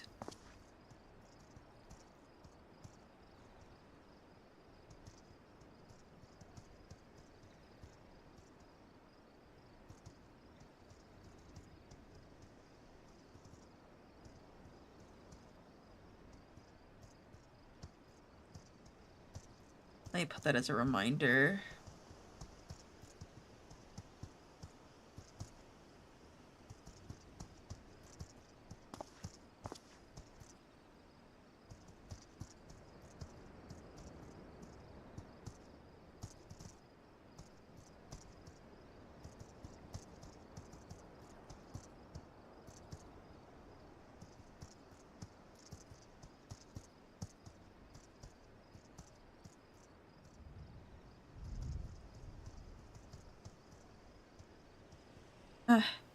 My nose, jeez. I might actually stream tomorrow, depending on what I'm streaming. It's mainly the big factor. Oh, yeah, I remember to take that today. Let me look at my mail again. Apologies. I'm very forgetful, so I like to make sure I remember everything.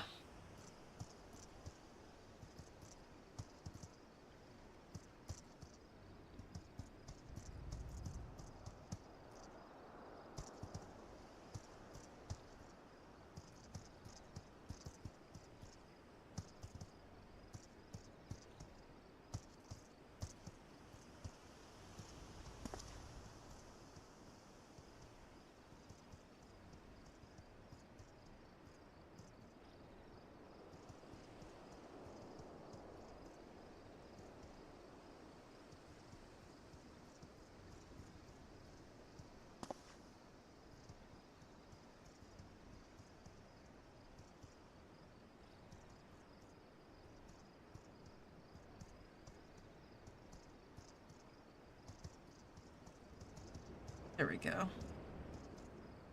All right.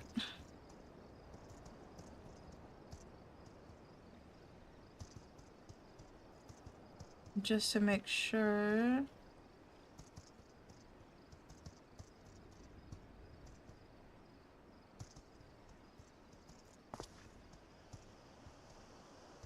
Okay, that's fine.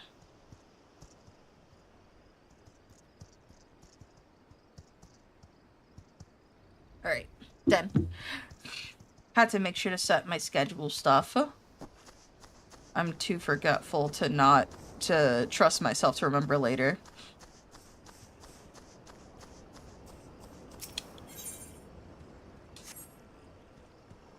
All right, here's the chest.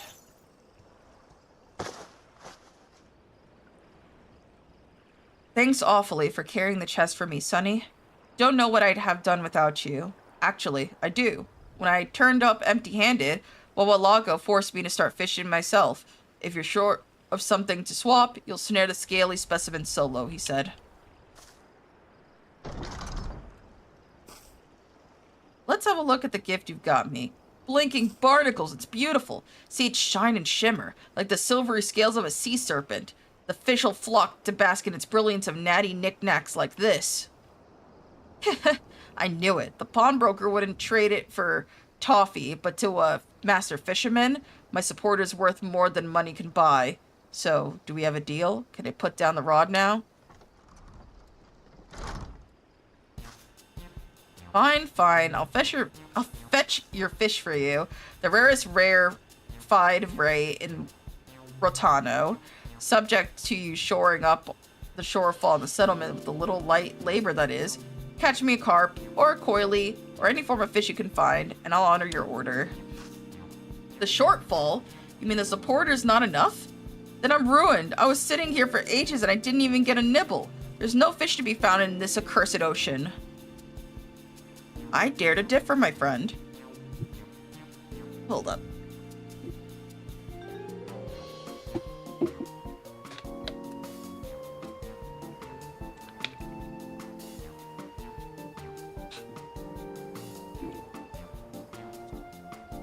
Oh, sorry.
Hello, sorry. Allergies come in full throttle when I'm streaming, apparently. Ugh. But I refuse to give in. We will finish the Moogle Questline. I dare to differ, my friend. There's shoals and shoals of scaly swimmers in the sea around you. Your foray into fishing floundered because there's nothing but numbers in that noggin of yours. Clear your conscience of all those money-making machinations and mellow your mind. Then the buggers will bite. But we can't dally here all day. There's duties need doing down at the guild, so I'll lay down a little limitation. Our dear delivery man here will catch me a catch of his very own. If you've not netted a solitary specimen by the time he's tackled this situation, the deal is as dead as a double dodo. There we go. So if I don't catch a fish before he does, I go home with nothing? Then it's all over. Good gods, I'll be beggared. The banks won't touch me with a barge pole. There you go. Worry over wealth again. If you're duly determined to procure the prize perch of yours, then you'd ready your rod, banish that brooding from your brain, and focus on only the fun of fishing. Battler, if you're so obliging, I'd like you to acquire me an anchovy. A local Limsanian one will fill the bill. They're common on the coast, so it shouldn't be a struggle to secure. Snatch one straight from the sea or procure it from a purveyor. It's up to you.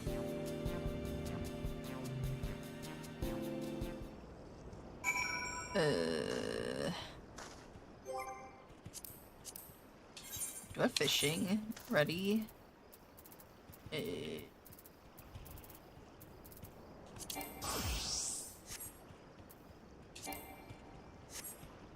I look like shit. But you know what? It's fine.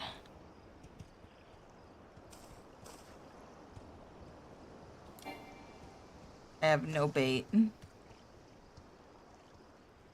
Alright. Let's get in there, and then we're gonna fish it. Because why not?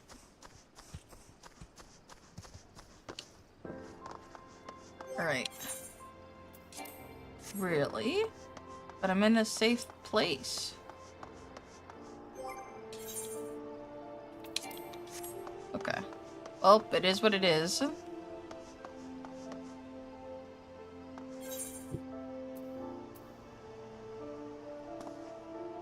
Ah, probably up there will actually help me. Let's get some help.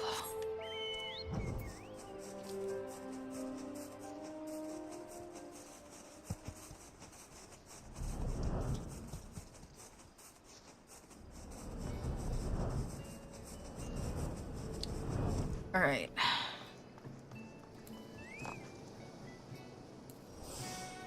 Oh, sneak. Nice. Alright, I don't need these menus for something like this. I need this. I only need this. Maybe this. Move. Move. Okay. Put all these in this corner. Put this here. That's it.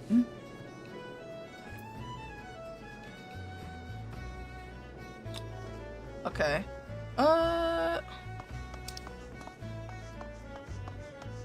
Merchant and vendor. Maybe we'll get some bait from this guy.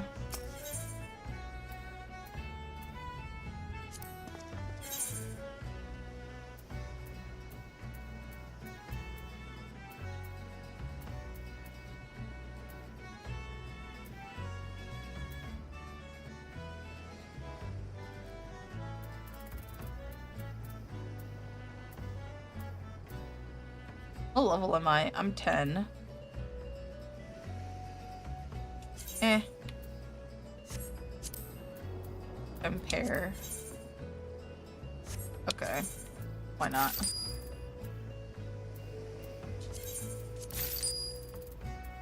This is worth, like, literally nothing. I don't care.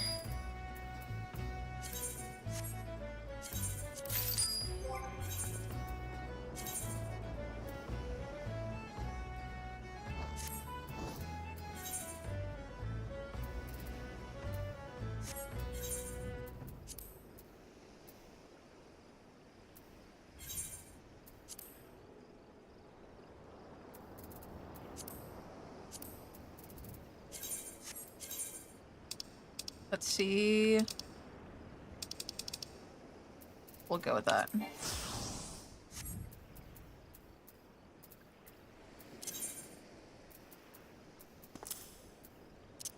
Why not? Fuck it. Sort. None of them are good for what's needed. Sure, why not? Unequip. Unequip. Unequip.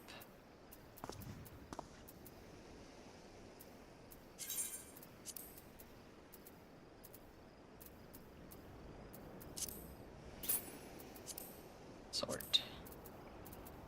All the stuff we have here. There we go. Tools.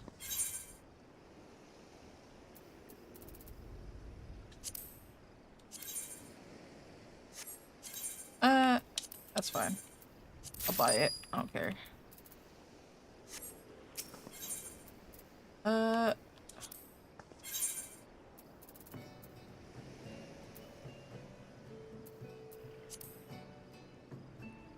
buy like 5. Oh.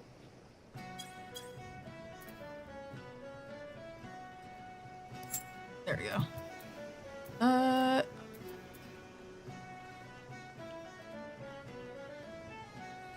15. I don't care. These are so cheap. I'll buy like 20 of each. It's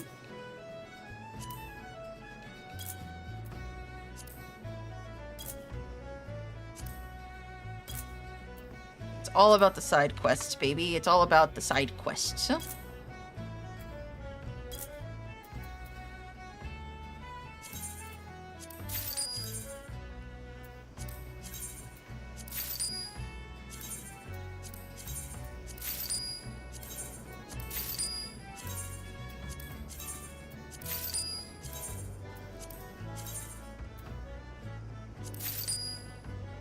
I bought that in double. It doesn't matter.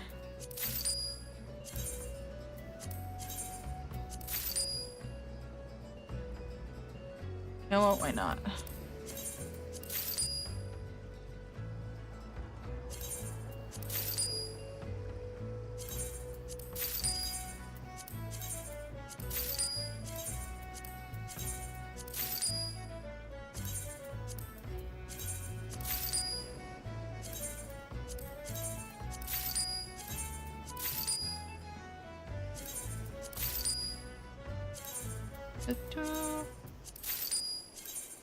Alright. All 60. Cool.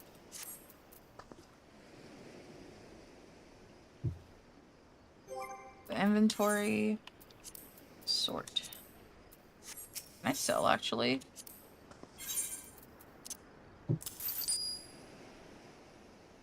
Oh, it's a spam risk. Who cares? Alright, sell.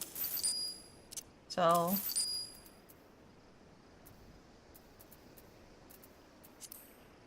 Sorted.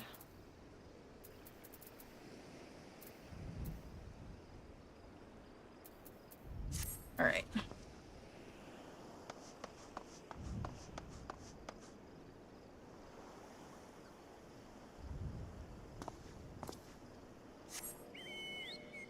All right, this way.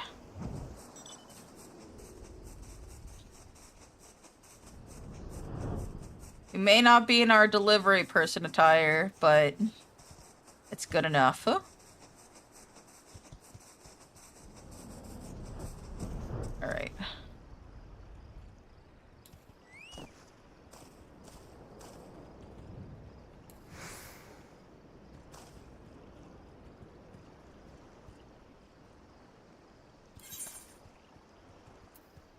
I think it was recommended we use a gobby ball or something.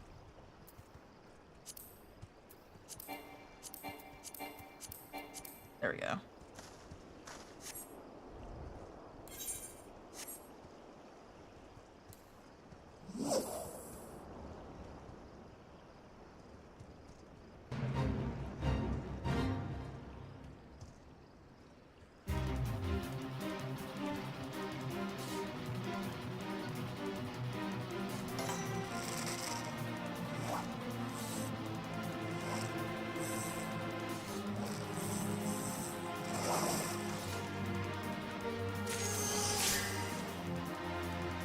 Well, that wasn't what I was looking for.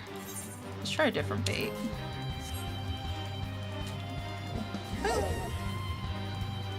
I like this fate music happening while I'm fishing, you know?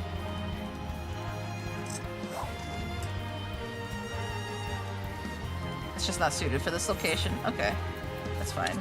Let's just do the gobby ball.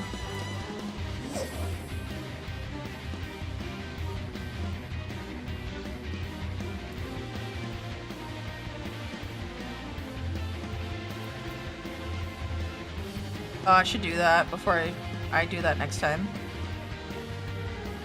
Oh, no, it does it.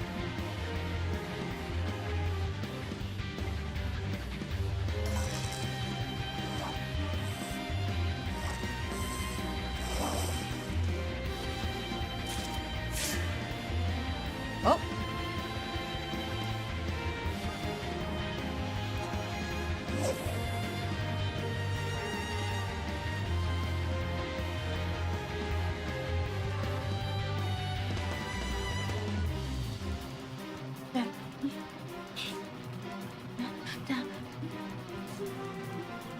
Oh, my glasses are off.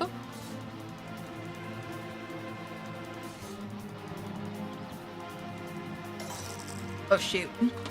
Oh, God. Take it.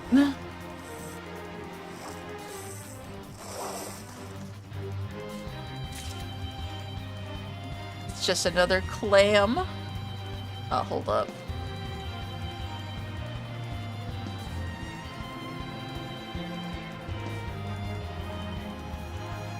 Okay.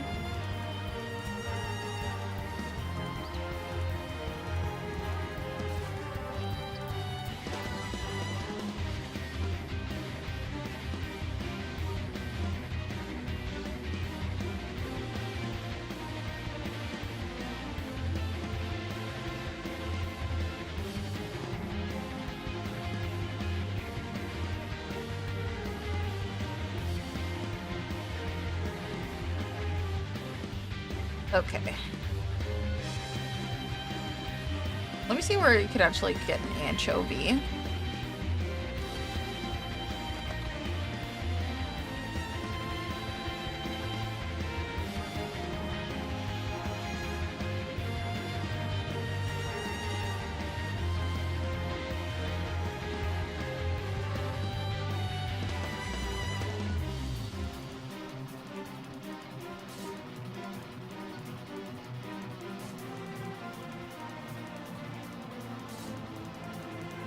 Or a fuse. I know it's cheaper to just buy it, but I wanna get myself an anchovy.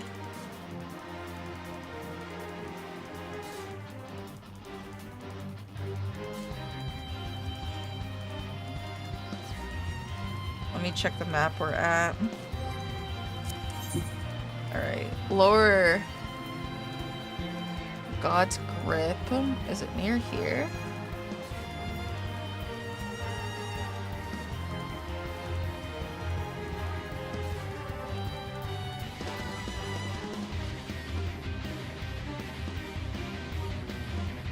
Oh, well, no, it shows it there.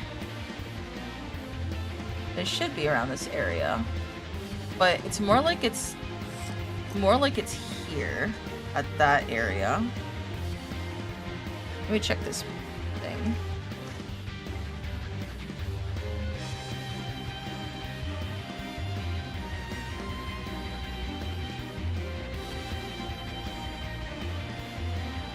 Ah, it's more over there. Okay, that's fair. Alright. I know where we need to fish. And we won't have battle music playing while we're fishing.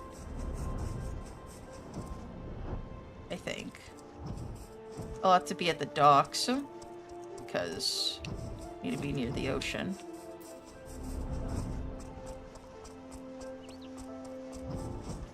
There we go.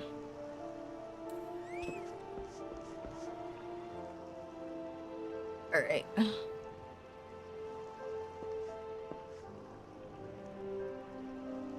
Let's see.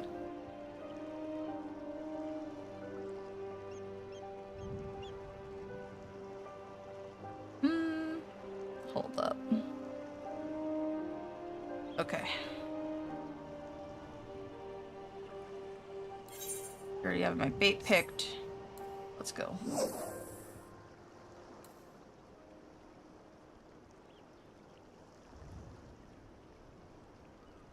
Maybe I might do a fishing stream at some point, though I'm sure it'd be pretty boring. I still have to do my crafts and stuff, but I'm leveling up gathering for now. Oh, I know what I was getting wrong. I don't have my glasses. My glasses! Hold up.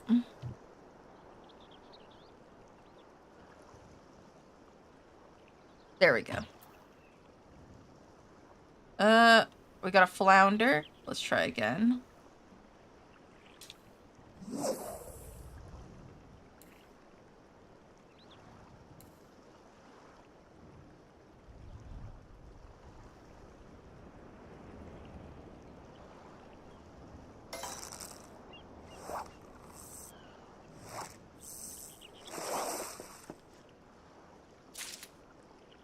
Oh, we got it.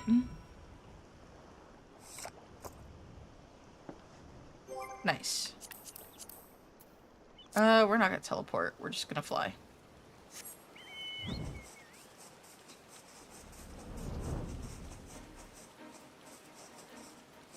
Yeah, he was right here.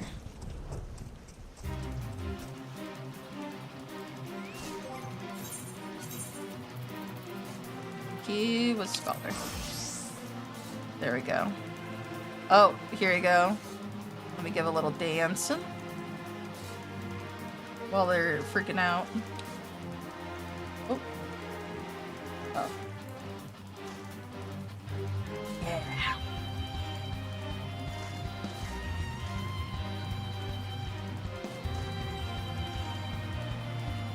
I love this. Alright. We're done. Did you catch anything, buddy? Lazy, shimmering fish drifting in the lazy, shimmering ocean. I'm starting to feel a little lazy myself. Is this how it feels to be a fish? I don't know about that. When you've acquired your anchovy, bring it back here to me. It's up to you on how you harvest it. Whisk one from the waves with your willowy wand, or meet with a monger and pick one up for peanuts. Whatever buoys your boat. Here you go. I just caught it. Spent more money trying to catch it than anything. Time's up, Orojaru. Our dutiful delivery boy's completed his commission, and you still haven't snagged a single sprat. I'm sorry, but the deal's dead. Well, to be fair, he wasn't in the right location to grab an anchovy. No, I've lost everything. My fortune, my future. I might as well lie down here and die like a dog. Really, Rorojaru? What have you actually lost? Dwell not on money and misery, but rather widen your eyes to the wonders of the world. Just like now, when you were focused on nothing but the fish. How did it feel? It was wonderful. For a minute there, I really felt like I was one with the ocean. All my material worries were just washed away, but a fat lot of good it did to me. I didn't catch a bleeding thing. Your financial frettings might have been mildly misplaced, but you've been a trader too long to fully free your feelings from the constant contemplation of coin. That's why the fish didn't bite. But still, if you drew some sense of satisfaction from it, I suppose that's a start.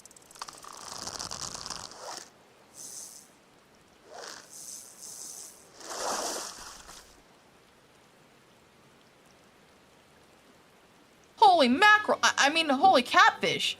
That isn't a seawater catfish, is it? I thought they were extinct. Oh, if only my client could see this, I'd get a sultan as ransom for it. Aye, sure as the sun.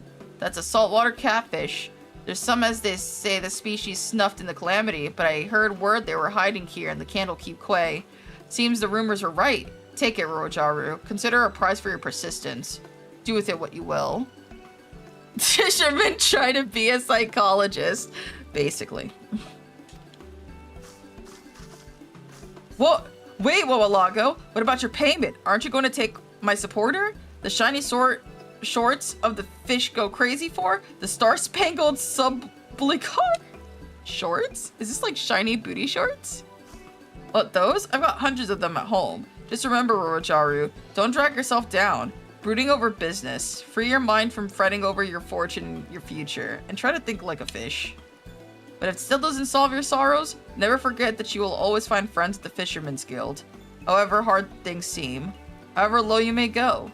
When you think like a fish, your distress and disquiet just drift away on the tide. Was Wawalago planning to give me this fish all along? Gods. The man's a bleeding marvel. I don't deserve a friend like him. You know, it's a tough life being a trader. You can't think like a fish when you're swimming with sharks, or you'll get gobbled up. Closes your mind to anything but coin, it does. But when I deal with Wawalago, I feel liberated, like a great burden's been lifted from my heart. If I could only live as he does.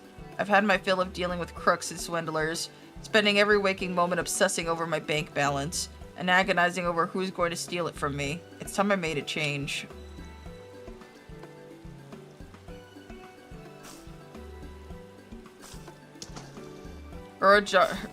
Return the saltwater catfish to the ocean. My stupid cat surprise. I'll throw it away and start again from scratch at the Fisherman's Guild.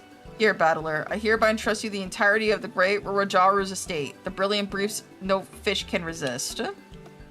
Well, Lago says the fish take energy from its shining scales and copy after them. Helps them grow big, strong, and happy. I never knew it before, but it's the same with people. If I'm to learn to live like a fish and set myself free, I need no supporter but Wawalago. What is this?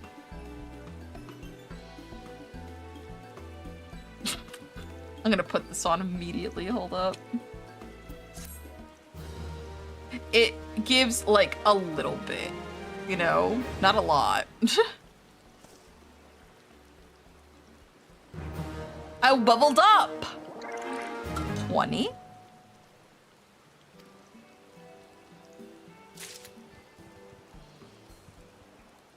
Alright, let me check something.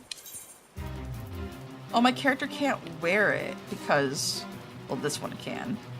Hold up. What does he look like? But, you know, put back his pants for a moment.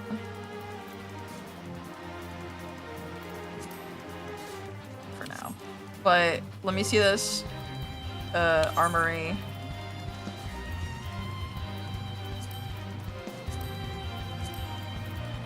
Try on. It's got scales. It's so dumb looking.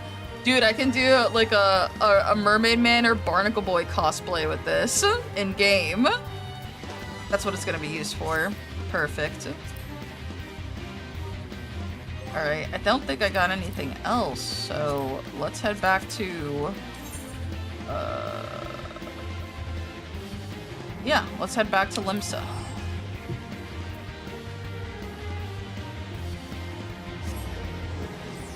How far have I gone? Oh, I've got like 5 more quests left. I'm almost done. I might as well just keep going until I'm done with this in this stream. Okay. Where is... They're this way.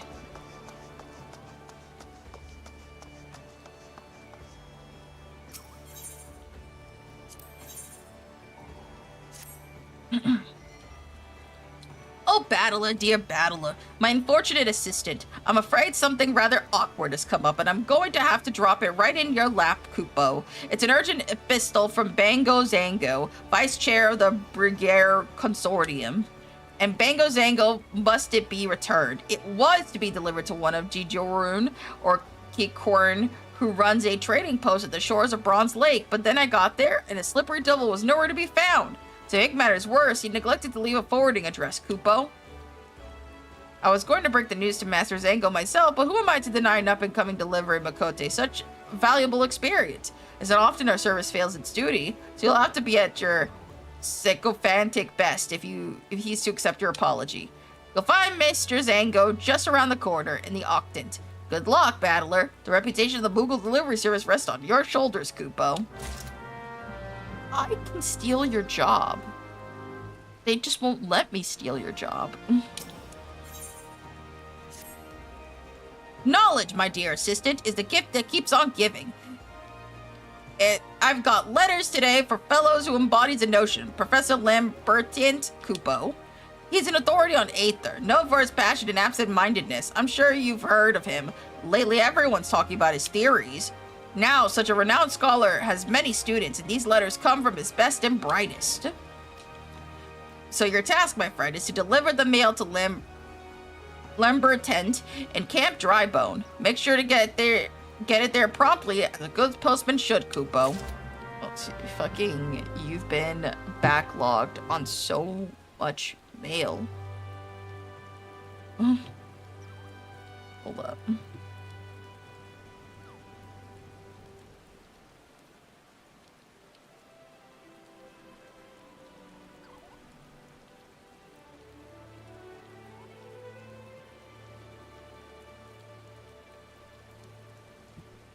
Alright.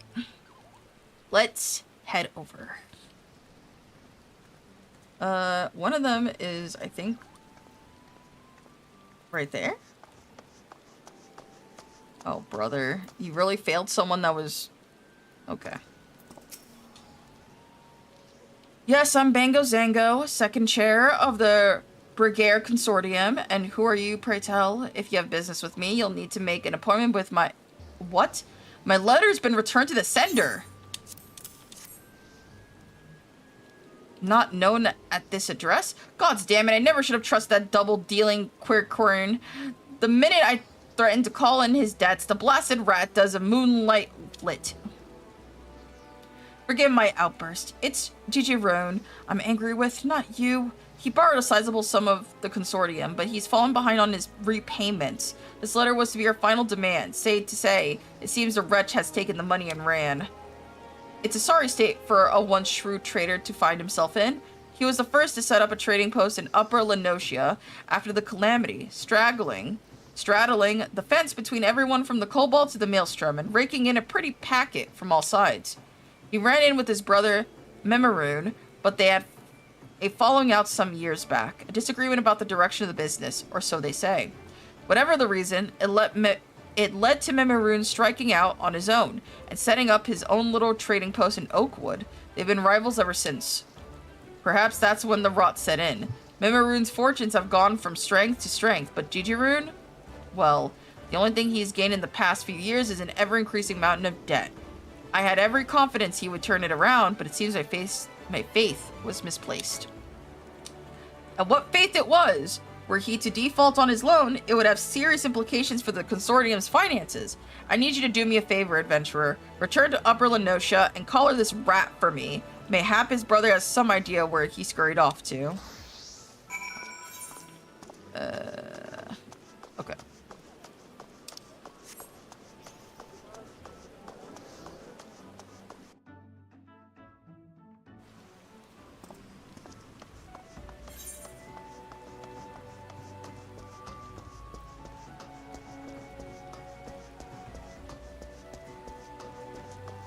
Sorry, I'm checking on my cats. They're being a little quieter than usual, which is weird for you guys.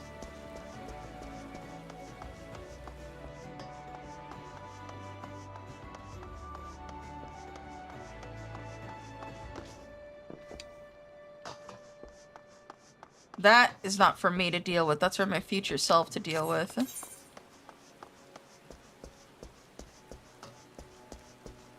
Actually, where am I to go?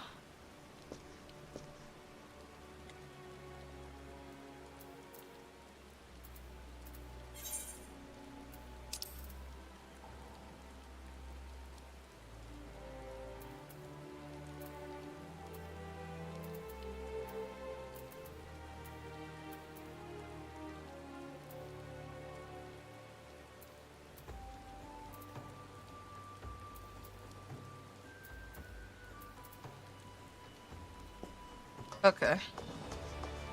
That's fine. I don't care.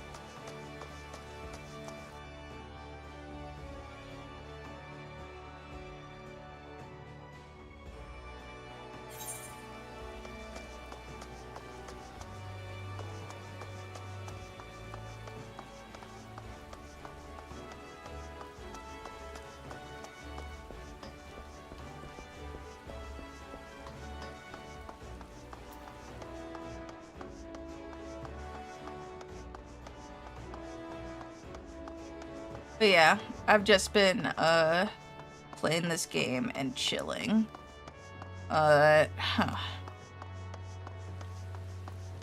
Honestly, just doing fashion stuff occupies my time already. And still racking up in my brain. It's like I have ideas for video stuff and I still can't seem to put in the mindset of what in the world I'm actually gonna do, right? Where does he... Where's this at? I'm here. So I could just go... Oh, okay, yeah. Yeah, alright. Let's take the Chocobo. Yeah,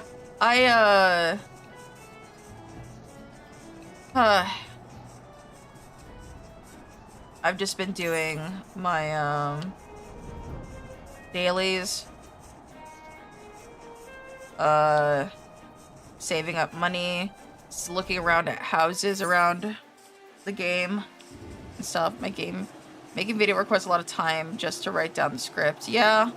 The biggest problem I'm having right now is finding what am I passionate enough to talk about. You know what I mean? I know books are a thing, but it's one of those things where I can't find the motivation to think about something that I would like, that satisfies me to talk about for a long term as a video idea, you know? Like, I know it's silly. I know that's like the whole idea is that, oh, people come to you for your perspective or people come to you for XYZ, right? But it's like, for example, I talk about Final Fantasy, right? It's not like I know the most about the game. You know what I mean? There's plenty of people who know a lot about the game. And in fact, it's more cohesive. You know what I mean? So I don't know what I could possibly provide in comparison to other people. You know what I mean? So that's like kind of like the mindset I'm at, you know?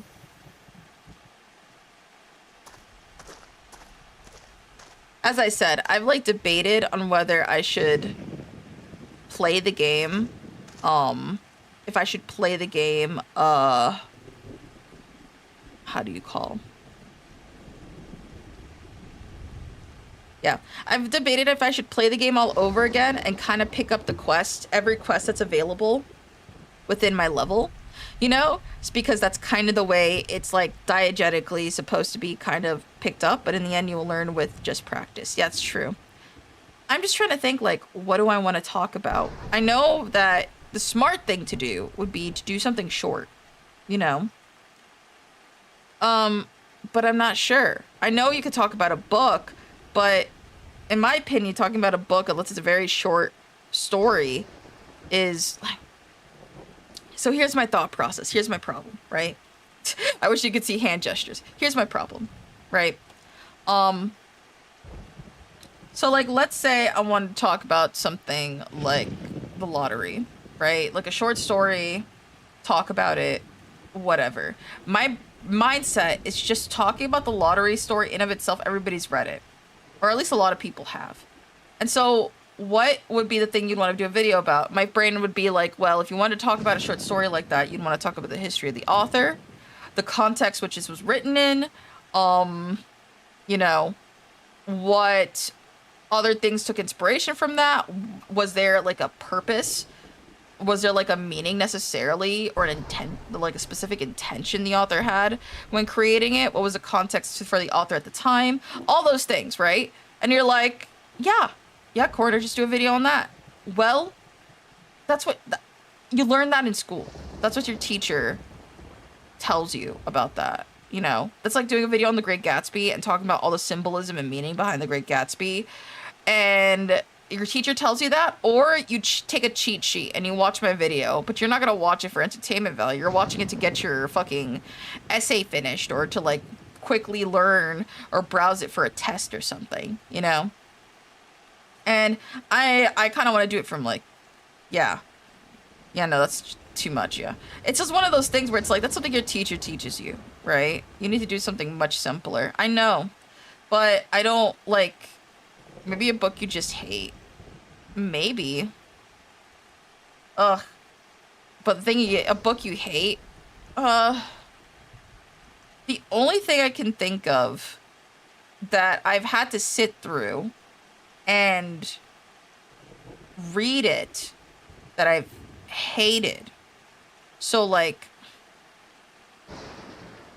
there's a series on Netflix called Her, or at least it was not originally on Netflix. I think it was on Lifetime. So I hadn't watched the series first. I read the book, right? Not like I read it like, oh, I read it before it became a show. It was like, oh, I heard it's a book, so I've heard good things about the book. Essentially, the premise is that it's the show and the book is in the perspective of a stalker, right? A guy who thinks that he's not a fucking asshole, weirdo, piece of shit. Yeah. It's actually, okay. It's actually pretty good for what it is, you know? Like, what the intent and everything is, you know? But, like, okay. I have a lot to say, but so many videos already talk about it. But, like, that's not what I specifically am gonna say. So, I read the book. The book was pretty good. Oh, it's not Her, it's You. Her is the fucking, Her is the fucking robot one. The guy with the AI. Yeah, You. It's called You. Yeah. So I read You. It wasn't bad. It was interesting reading a whole book and a guy who was like self-justifying or whatever, right? And I thought that was really interesting for a read, you know? And I was thinking, what more could you talk about, right? So I read the sequel book. And, well, you know, for what the premise of what it is, and you know what you're getting into, it's interesting to read in the perspective of someone that you know, or at least people should know, is wrong. Some people don't believe so, but he's not a good guy. Not saying that he's not a good guy, but people like, what do you say it? It's one of those things where, okay, so the show and the first season of the show, I watched eventually the first season of the show. The show and the book are very similar. You know what I mean? With the real only difference being that it's like the book probably makes it more creepy, right?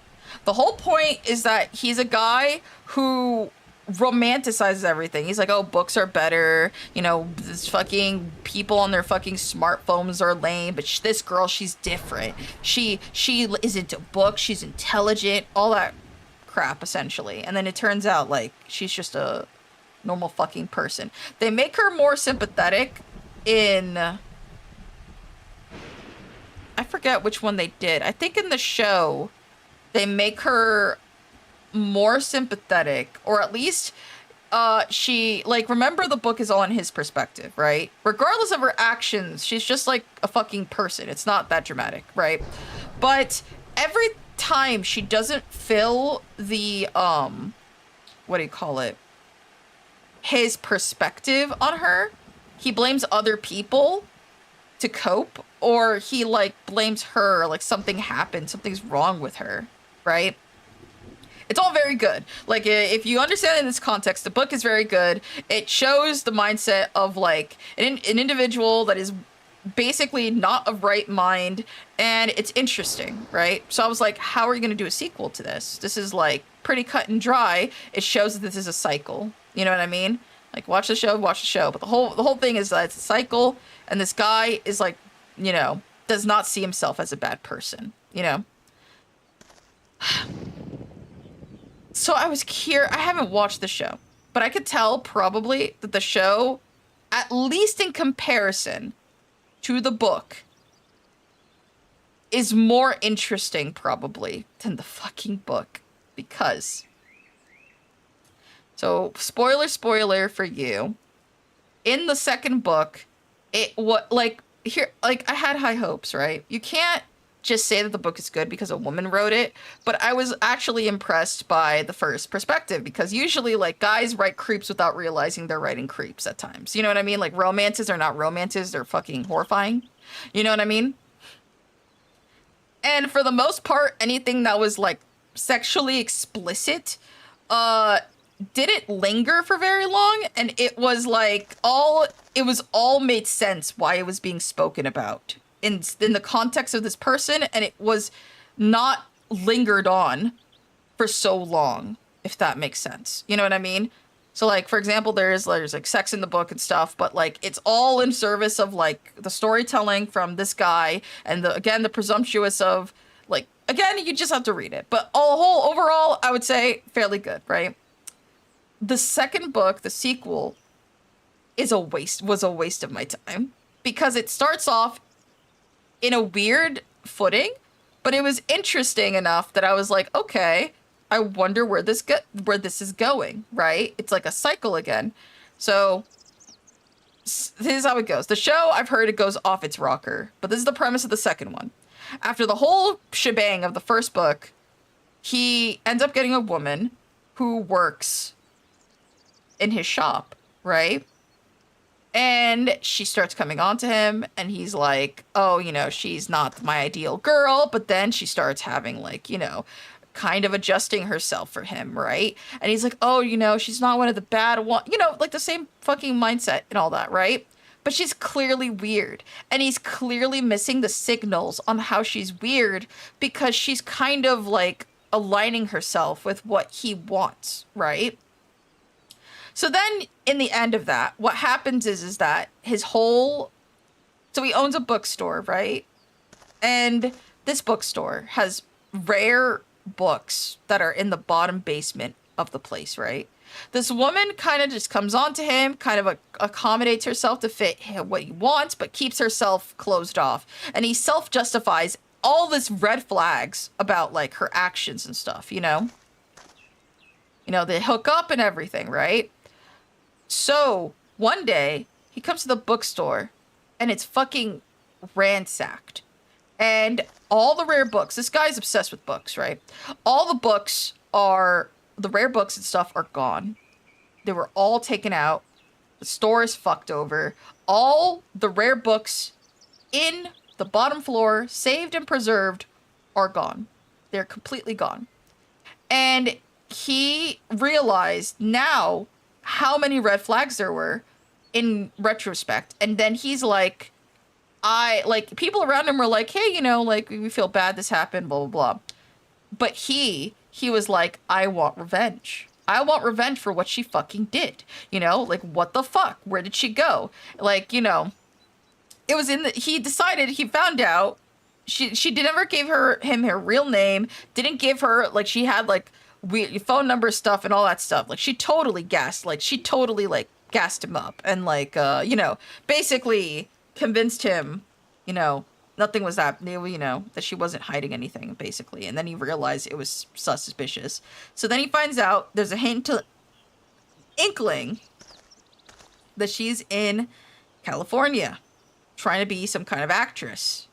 And so he goes to California, and that is the premise of the book. He's trying to look for this woman he had relations with that completely, like, you know, fucked him over, and he wants revenge for what she did, you know? Yada, yada, yada. So, what is the problem? That doesn't sound that bad, right? It's everything once he touches California. For whatever reason, the book, now, look, the book makes it sound like he's the suavest person who ever walked this earth. Like, he could just talk to anybody. He could go to any party. He has the best scripts, the brightest ideas. He's so good at just walking into a room like a mastermind. But the whole premise, the first one, was that he wasn't as slick as he fucking thought he was. And so was the beginning of the book, you know? The whole premise was that his whole presumption about other people and himself were wrong. He's not as smart as he thinks he is. He's not as charming as he thinks he is. In fact, it makes more sense when you look at the show how fucking awkward he is. His mental notes, how he looks at people, is fucking weird. The things he does is fucking weird. All the things he thinks about himself is not true. That's the whole point.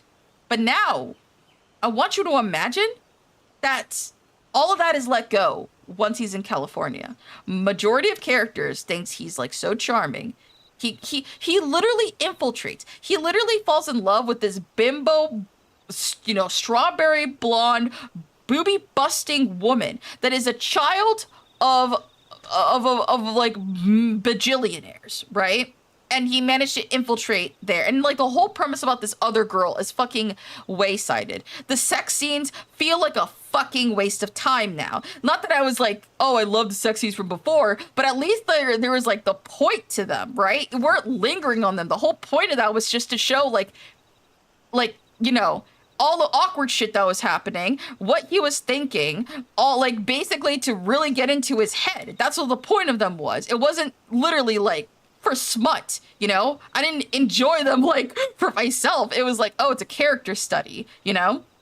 Now, this is just for, like, I guess, brand new scenarios if you're into reading that shit. And, like, he's like, oh, he's an actor, he's a writer, he could do all these things and all that, but, like, yeah, people don't like him, but it's always the people that are, like, wrong, you know? And he also thinks they're wrong, and it's like the first book, there was focus, right? And so this author, I don't know what it was. I don't know what happened. But she was like, I want to write smut with plot, is what it felt like. And they were like, you can't do that. Your book, You, was so successful. You should write another book on that. And so she goaded them. She tricked her fucking, like, editor or something, her agent, by giving the first couple of chapters by the premise. Yeah, she gave the first couple of chapters, and that made the agent or the editor or whatever assume that it was in line with the last book, and they greenlit it. And they're like, yeah, your book was so successful, you have to write the sequel, for sure. This is an amazing premise. You know, this is a really good premise to go with. We should do that, right? And then it was like they greenlit it. They said, whatever you make, we trust you. Give us the book, we'll sell it, right? And it was a waste of fucking time. I cannot even count how many, like, this dude is insufferable. But the thing that made it entertaining in the first one was like how he had to toe the line, how he didn't perceive himself, and how he managed to get away with it because he still did certain actions that could be perceived as good by other people, but at the end of the day, he wasn't a good person. You know what I mean? He's a fucking bad person. And that made him a really interesting character. It made him a really interesting character to read. It made all the fucking obnoxious shit he did, like, it made it so interesting and tense when people started being suspicious on, like, how he acted. You know what I mean? Like, it was so interesting, right? But this was like, he got everything he wanted. He got like a fucking bajillionaire wife, like girlfriend slash, you know, wife thing, you know, and like there's like a bunch of sex scenes and all this stuff. And I'm just here, I'm like, did the author accidentally like combine like a smut script or draft that she had with this because either she was running out of time or like she like it's not the same, because like now the insinuation is that he has enough charm and charisma and writing chops to like convince a grieving family that he gave a fuck about people he doesn't fucking know. And I don't believe that for a second. This fucking dude's awkward. Like, here's the thing. The only charm point he has, and I don't mean charm point like I think he's charming. I mean like the only reason why you wouldn't immediately suspect him as a creep in the first place is because he looks like a normal fucking guy, right? Or like, I guess you could say like he looks like what's considered to be attractive. Again, I don't know. I don't really care. I don't really think he's attractive, you know? And he's well-spoken. That's probably like another thing. He's white. He's well-spoken, you know? And as far as people can tell, he's clean-cut, doesn't do drugs, doesn't smoke, doesn't do any of that shit, right?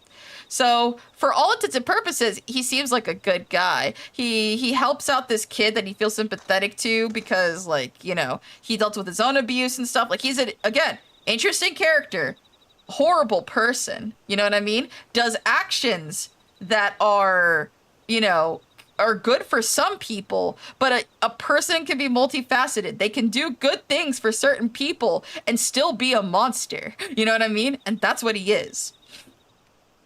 But it feels like the two problems, right, with what I've heard for the show and what I heard from the book. There's a third book, and I refuse to fucking read it because the second book ended on like a bombastic, weird thing, and I just read the summary and reviews for the third one just to see if it even got better, you know, and it doesn't. In fact, it's even worse than the second book, you know. And I looked up stuff for the show, and the show, at least based on what I saw, had a pretty interesting second season, honestly, and I'm probably will finish it at some point. But it also goes off the rockers for itself because it seems like because the actor is attractive, and again, the attractiveness I'm saying is based off of the actor. In book, I think it was just inferred that he was like a normal guy that was clean, that externally looked clean and well put together and well spoken. But that doesn't mean well spoken doesn't mean smart. Well spoken just means that, like, you know, he's just, he knows how to like talk formally and stuff, but like that's about it. That's where it stops. He's fucking awkward, you know. I will say the author doesn't do doesn't do favors for the women in the book, you know. All of them come, but then again, it's one of those things, again, that's the thought process, right? It's one of those things where it's like, you end up like, in my head, I'm like, the women come off like assholes, but you're reading it from the perspective of a fucking weirdo who judges people immediately and judges their life and what they do and what they think by meeting them. So all of it is colored through his lenses. Like, even I am like, oh, they're not the best. But to be honest, you know, I feel like they could have done more to kind of have these women shine through, you know, to show, like, to kind of like show off that, like, you know, they are good people and he's just making these judgments. But for the most part, you know, they're all colored through his lens. They're all bitches except the person that he likes. And, like, you know, some other people. But you know what I mean? It's that. So the fucking second book was off its rockers. He, like, gets everything but also loses everything. And it's fucking wild where it ends, right? Not in an interesting way. It's a, like, where we started and where we're at kind of thing, you know? And the show, I heard that the second season's interesting, but it's not as good as the first. And probably I mean, they had to completely make up new material because otherwise second season would just be a smut fest, like a fucking sex fest with like HBO, like naked bodies and porno shit. You know what I mean? And the dude getting every single little thing he fucking wanted, you know? And that's not interesting. That's probably the only thing in the top of my head that I've read through, and I was thoroughly, like, enjoying the first book, and then the second book, I straight up, like, I finished it. I finished all of it. I refuse to read the third book. It is a waste of time. It is a waste of time. And I don't think the third season of the show fared any better because they're not following the book. Or they are, but super vaguely, and for good reason, you know? But a lot of people have already talked about the show, and people have referenced the first book. I'm sure there's people that have referenced the second book, but I don't know how much I could even really talk about that in, like, any meaningful way without YouTube fucking demonetizing me to hell and back for the shit that's talked about in that book, you know? Welcome, customer. Customer, welcome to shop at Memaroon Shop. Memaroon's brother causing bother. How's Final Fantasy Part 2? It's good. I'm having a good time. I just ranted about a book before continuing my my mail delivery or my Moogle Quest delivery stuff. So luckily you got to the tail end of it, but yeah, it was good. You talk about it without being explicit. Yeah. Probably. But it is just one of those things where, again, I don't think I could give, I can, give much, you know, of a big assessment, analysis thing of it. It's a nice way to start your video without trying to go deep into the information. Yeah. But this is under the premise.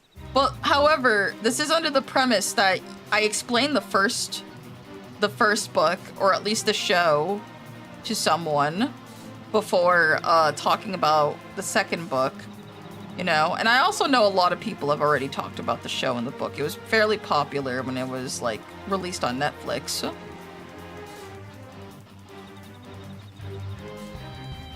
Memaroon know where Gigi Rune go. Memaroon and Gigi Rune always fight. Never talk. Memaroon keep to Memaroon's side and keep away from Gigi Rune's side. Oh my god, this music. Memaroon worked for a long time at Gigi Rune's shop, long time ago. Memaroon's good spot for a new shop, but Gigi Rune said, oh my god, why does it have to be right here? Oh my god. Move here, Memaroon said, but Gigi Rune no want to hear, no want to move. Quarrelsome, Gigi Rune quarrel with Memaroon. Go away, he say. So away Memaroon go. Memaroon move to new place and set up new setup. Never ever talking with Gigi Rune ever since. Everyone cross with Gigi Rune? Everyone think Gigi Rune cross everyone? Gigi Rune need help, and help will Memaroon help. Look in Gigi Rune's shop. Gigi Rune leaves shop, but maybe he leaves hints that hint, where'd GD room go?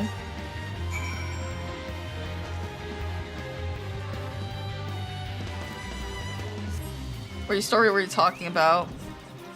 I was talking about wanting to have story, not story ideas, but, oh, where is this? Oh, it's like right across. Okay, sure. Yeah. But, oh, sorry. We were talking about books that I, like, you know, I was talking about things I can do a video on, and I wasn't too sure about, what to do videos on, you know? And it was suggested a book I really hated. And there isn't a lot of books that I've hated reading, like, you know, passionately, except one. But that book is a sequel to another book of a popular show slash, you know, predominantly the show was popular. The book was, I think, got popular after, like, usual, like, how that works. But yeah.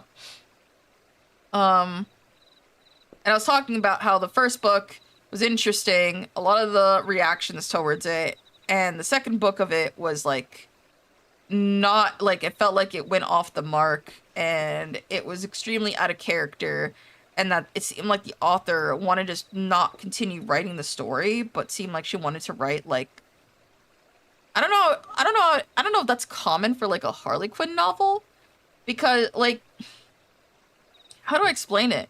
It's like, it's not even that romantic or necessarily, it's like trying to have this sociopath get everything he wants while still killing people while somewhat getting away with it, only until the very, very, very end. And then the sequel book apparently retcons that. So he doesn't even really go to jail, he just runs away and stuff. You know? It's really weird, because until that point, I felt like the author had a really good grasp on the character, and, you know, it's called You, by the way. It's a show and a book. I read the book. I read the second book, and I wouldn't recommend the second book, and I'd only recommend the first book if you don't mind reading about someone who is a creep, because that is what the book essentially is about. It's in the perspective of a guy who does not acknowledge that he is, you know, strange and weird, and is a creep, you know? The problem I have is that the first book does a very good job in, despite it all being in his mindset, and obviously everything tinted in his perspective, it did a fairly good job in showing he wasn't, like, you know, a mastermind. He wasn't as smart as he thought he was, and people weren't as dumb as he thought he was.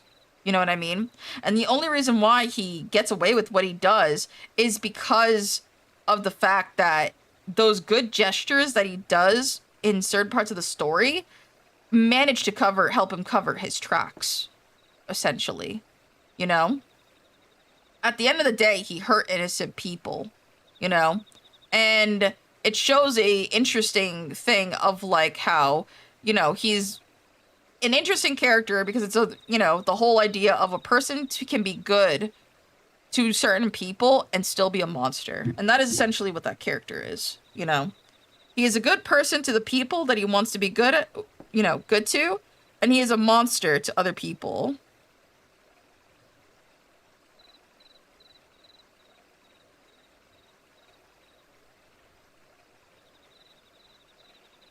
Yeah. And it kind of, you know, conveys that he's not a mastermind. He can be blinded by stuff. And in the beginning of the second book, it was fairly consistent with that characterization, you know? However, you know, I mean, it was pretty sexual in the second book. That's just like, that's just the thing. Like, there was, you know, sexually explicit scenes in the first one, but it was done in the sense of knowing what his mindset is and also to convey certain things of his character. So it didn't feel pointless when they showed those scenes off, you know? But the second book, a lot of it felt very pointless. You know what I mean? A lot of it just felt like for the sake of, like, wanting to write a lot of, like, just wanting to write a lot of sex scenes, and it brought me no joy. Not that I even had joy in the first one. It was just interesting to read, you know? It gave you insight on the character and the other person involved, you know? But this one, it wasn't, it doesn't give you any kind of, like, it doesn't, I mean, give, like, I don't know how to explain it. It just felt very purposeless. Like, the whole plot, like, I didn't know what the author was going for. It was very clear in the first book, but it felt like she lost it in the second one. And she tried to mix between still having him exist in this world, but making the world almost function like those novels you find in the airport. You know what I mean? Of like, you know, the instead of it the woman finding like the dream guy and stuff, it's like the guy finding the dream woman, but they still wanted to have the edginess from prior, you know, or like the stakes from before, but it just doesn't work because no one's acknowledging. It doesn't feel like majority of people acknowledge it, and it's like, oh, he's such a good writer, he's so good at all these things, and it's like, it's not like he was bad, but it was way more defined that he had flaws. Here it doesn't really feel that defined at all. It almost feels like he's perfect, you know, and he deserves all these perfect things. And understood it's all in his perspective still, but it's like, it just feels like such a waste of time. Like, you could argue those scenes and stuff mattered, but it just kind of like lost the ball on it. The main plot, the driving force at the beginning of the book is literally like thrown away, you know, and the resolution felt very cheap. You know, the beginning of the book started off pretty strong in premise, and I feel like that's what got it greenlit. And I feel like whoever read the rest of the book did not either read the rest of the book or they wanted to sell it off already because the popularity of the first one was doing fairly well, you know? At least that's my guess. And again, I have a lot to talk about with that, but it is all through the premise of you understanding the first book or the show. There's slight differences, kind of important differences between the two. I would say the book definitely versus the show. The show is completely different from the second season. So there's that. But yeah, it's interesting. What's your business, matey? Bongo Zongo sent ye to look for a missing trader? Same here. Seems the consortium ain't taking no chances when it comes to tracking down GG Rune character. Hold up.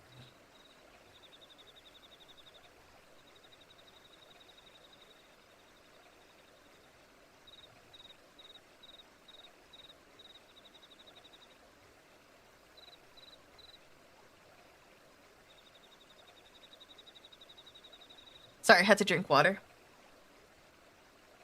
We'll say we work together then, lad. I put the shakes on the shopkeep over yonder already. You don't get a glimmer where the old boy go to. Says this pile over here, GG Rune stash, but ain't nothing but Chocobo feed. Hardly worth flinching. Filching when it comes down to it. From what you said, it's quite interesting. Maybe. Again, it's one of those things where the idea is to make a simple video. I don't know if that's necessarily simple, because that does require me to talk about one whole previous book and then get into the meat and potatoes of the second book and why it feels weird. And then I can't even tell you about the third book because I didn't read it, because I just refused to. You doing scholar quests? No, I'm just I'm playing a scholar for the fit to look like a post delivery guy, because I'm doing the Moogle. There's a side quest for the Moogle delivery where you're giving the mail for him because he's lazy. They're saying that it's because his wings are shredded, but he totally is lazy right now, and he's like calling us, he's like making us do all these difficult jobs because he doesn't want to. That's what it is. So right now the quest we're on is that there's two brothers. They're like their race is called the Kiquin, I think. And one of the brothers owes money to the consortium, basically, that he owes a debt to, and we're looking for him right now. These are a bunch of like little side stories that are in the game, and I wanted to do them because I finished Endwalker. For those who don't know, Endwalker is the last expansion before the one that just released. That was the end of a big arc, and I'm not ready to start the next arc immediately because I was on a binge previously for like 2 months catching up from Stormblood all the way to Endwalker. So now I'm just kind of trying to enjoy all the sights and all that at the moment.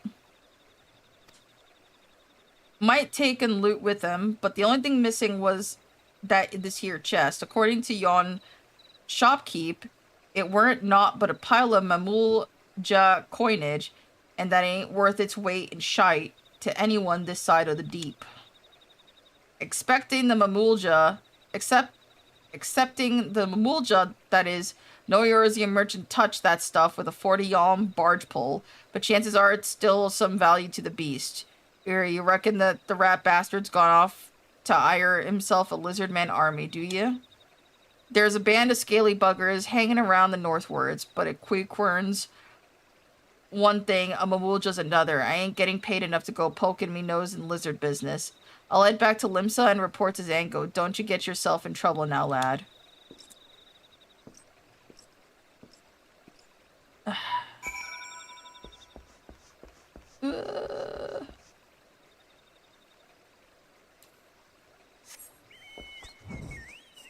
Alright.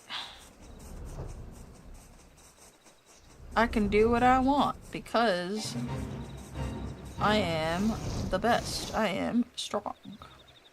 Alright. And I won't get killed. Hey, Gigi Rune. Look, debt collector comes to collect Gigi Rune's debts. Gigi Rune gave Mamulja back the shiny shinies. Then good Mamulja protect Gigi Rune from bad collector, yes?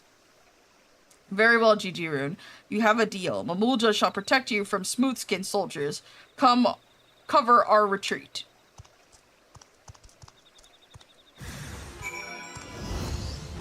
Really?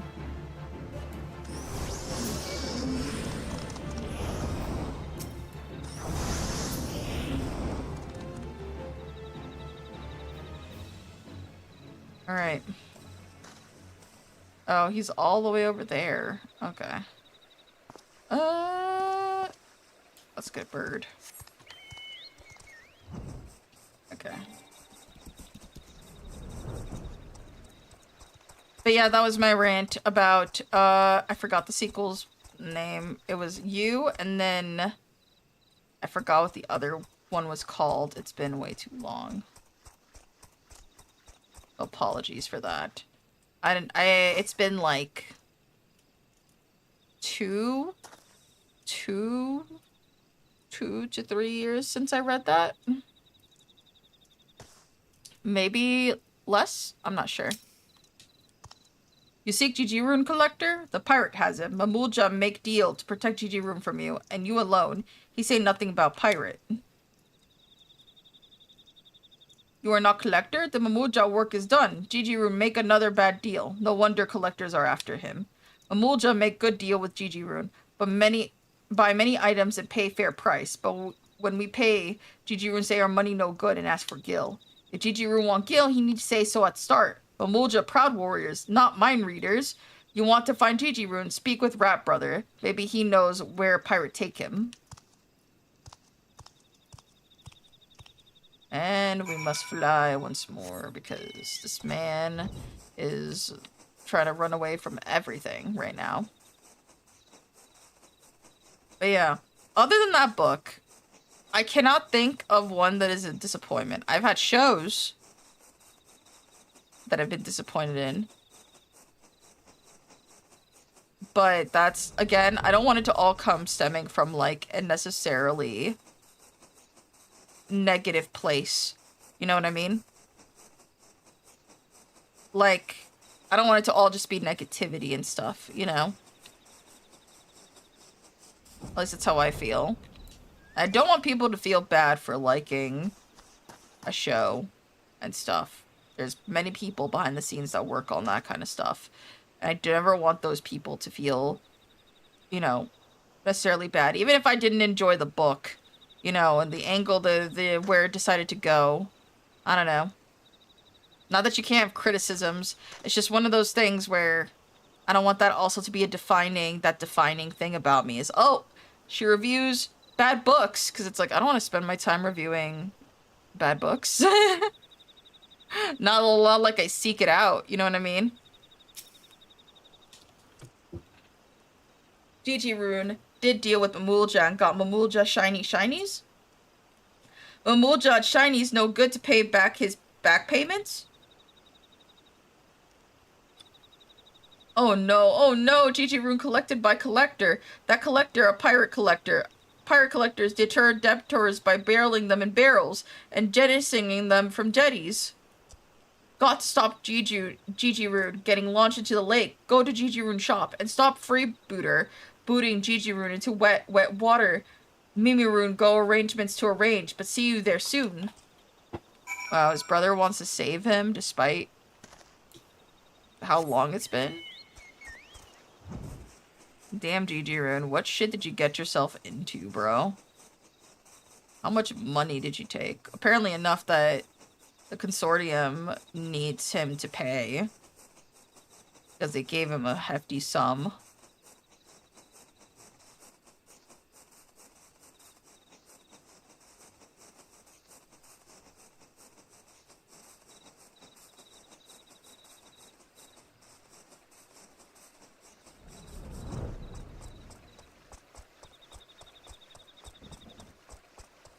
Hey.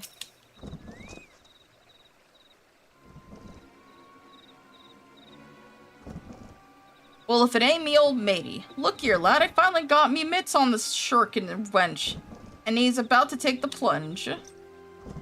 Sees he'd been making merry with the Mamulja, but he never counted on him trying to lumber him with our own dodgy Lecrae. And he can't pay your debts with lizard coin, can ya, GG Rune?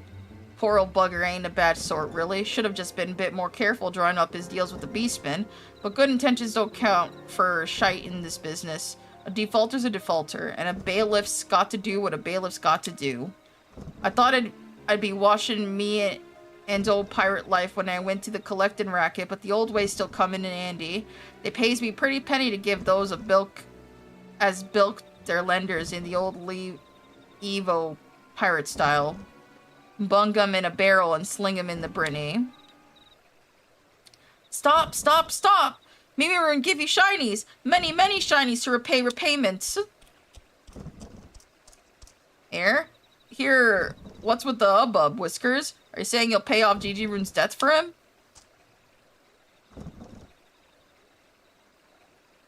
Well, blow me down. That's enough gilly to drag down a galleon. Hey, this'll cover the consortiums after, alright? That's an end to that. Then, time to let the rat out of the barrel.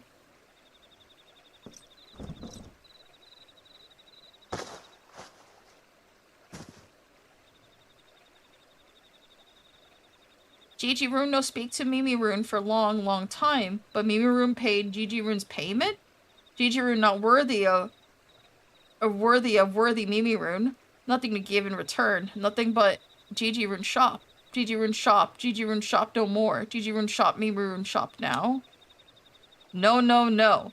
Mimi Rune no take GG Rune shop. GG Rune keep deals and pay Mimi Rune back bit by bit.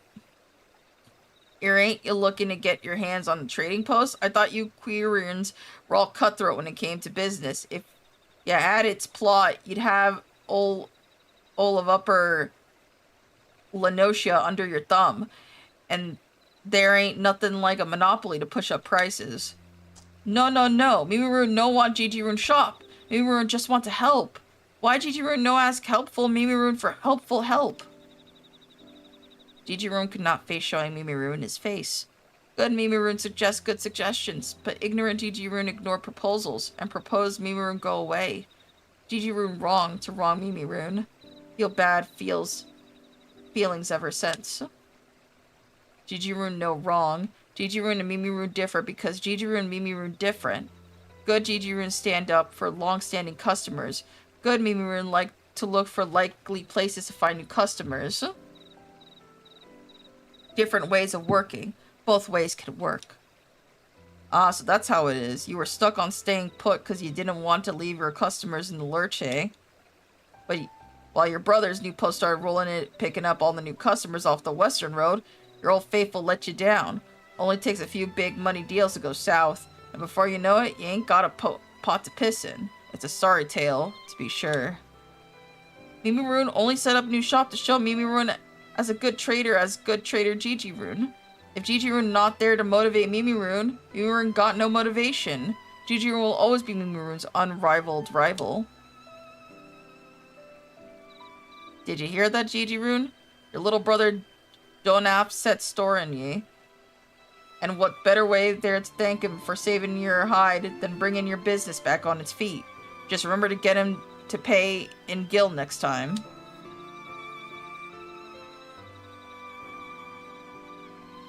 GGRune got tears and teary eyes. GGRune agrees to agreement. GGRune deal better deals and get the better of MMuRune. Not as bad enemies, but good rivals. Now that's what I call a deal. And with both of y'all backing up each other, I reckon there's no way this one will fall through. Good on then, lads. Go back to your post. Draw up your plans and show Lenosha what you've got.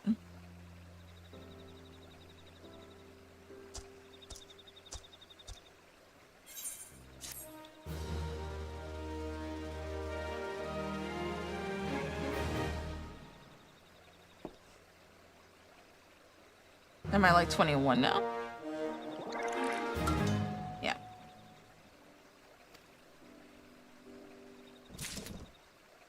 Alright, and then where's this at?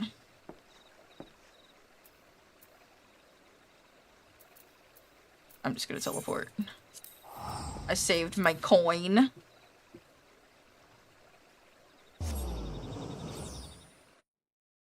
Oh, the kitties are sleeping.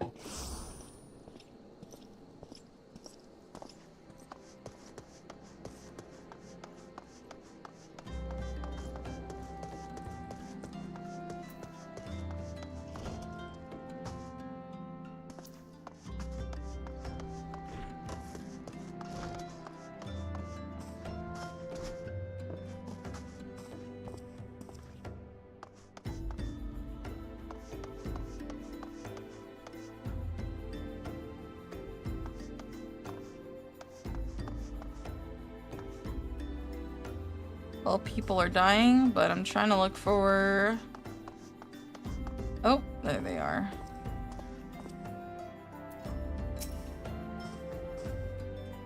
Why, yes, I am Professor Lambert Kent. Hey, we've met, you say? Are you certain about this? Or perhaps telling me why you've come will refresh my memory. Here's your letters. I've been expecting these. I still can't quite remember you, but you have my thanks all the same. So all three will attend this symposium. Excellent. I expect their reply sooner, but better late than never. Pray excuse me. I've gotten ahead of myself. The symposium I speak of is a biennial event that I organize for my students. We gather under one roof to share our research and critique others, constructively, of course. Perchance you are familiar with the aspect conversation. 'Tis a theory I but recently published, with the aid of the adventurer much like you. Come to think of it. Anyway, the focus of this symposium shall be post-aspect conversation. Speaking of which, the hour is nearly upon us, though it seems my pupils have yet to arrive. Oh well, there are papers I can attend to while I wait. Since you've proven yourself an able courier, can you mind taking these flowers to the tavern for me? 'Tis the venue for the symposium. I fear it wants for decoration. Alright.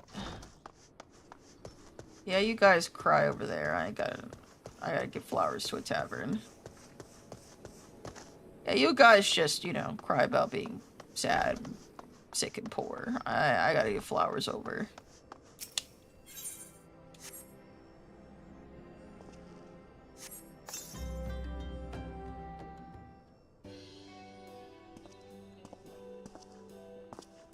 You still here? I must have finished more quickly than I realized, though to do things swiftly and well is only natural for a mind like mine. Where are my students? 'Tis strange for them to be so late. And what of my big surprise? I present the original 4 volumes of my latest work on the properties of aspect conversation. I intend to bequeath them to my students as thanks for their assistance, once they arrive anyway.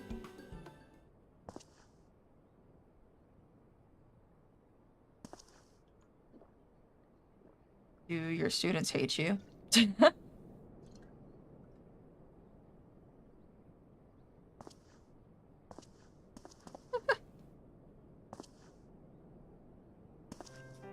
They're awfully tardy. Perhaps I shall retire to my chambers for the time being. Well, I suppose you're free to go, but if you venture outside Camp Drybone, would you keep your eyes open for my pupils? I'm sure they're fine, but I worry all the same.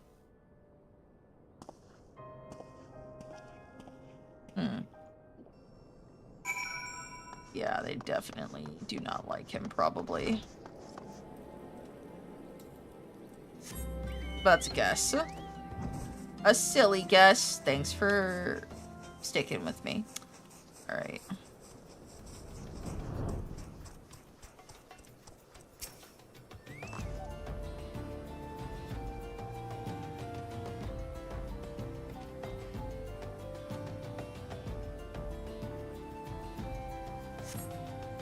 You're hiding our hair of the students.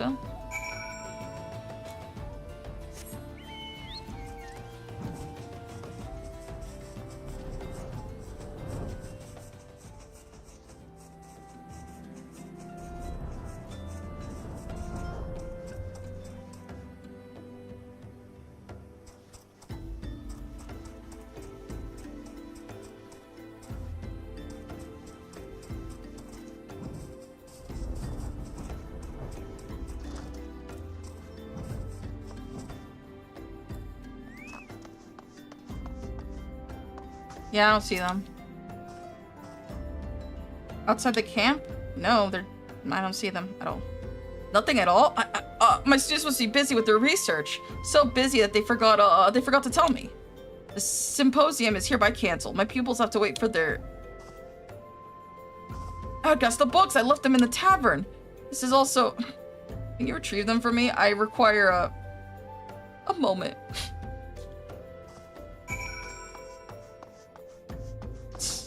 I pick them up.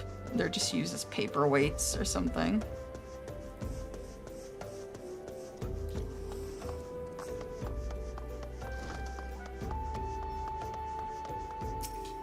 Not even stolen, Lamau.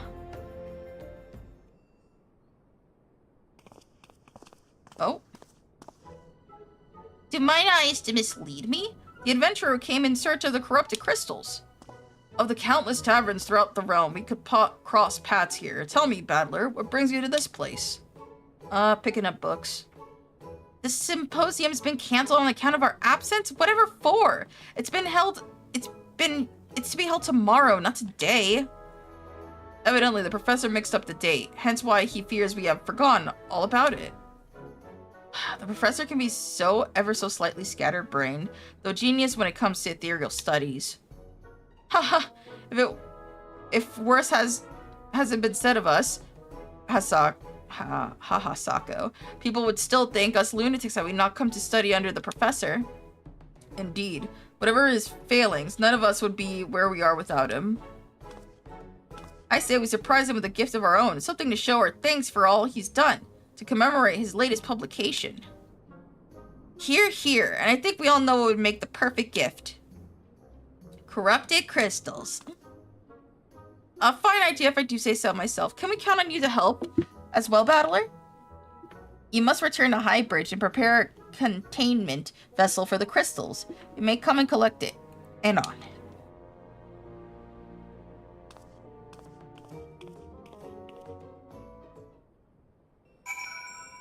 Well, they're reading the books. What do you think? Professor Limbert's greatest students, we must lift his spirits. I most of all, the greatest of us three. Corrupted crystals are essential for Professor's research. I dare say he will jump for joy when he gets them. That doesn't sound really like a good idea, though. Alright. Oh, it's their funeral, not mine.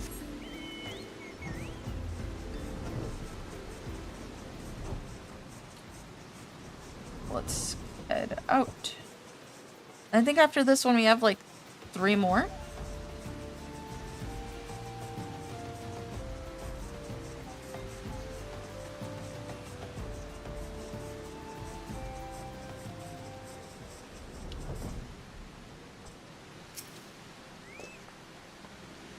It's high time you arrived. I completed my preparations a long while ago. You see crystals marred by nary a single mark. Make your way to the center of the burning wall, where stands the finest of formations. Here's a sledgehammer so you can use to fracture a cluster once there. And here, a warded pot. Collect within the shards of crystals and deliver the lot to Sienna. Simple, is it not? I trust you are aware the nearest path to the burning wall begins at the Burgundy Falls. Then I bid you merry mining. Whatever you say.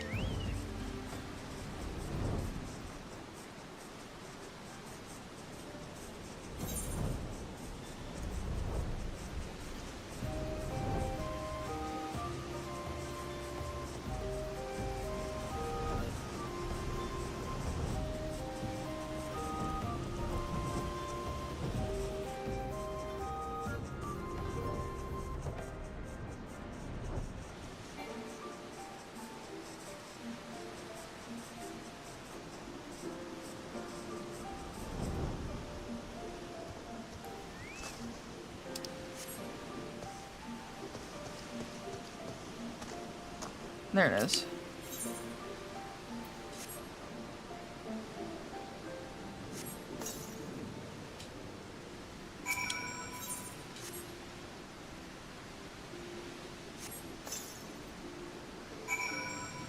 Alright. And we got the corrupted crystal. Let us head back.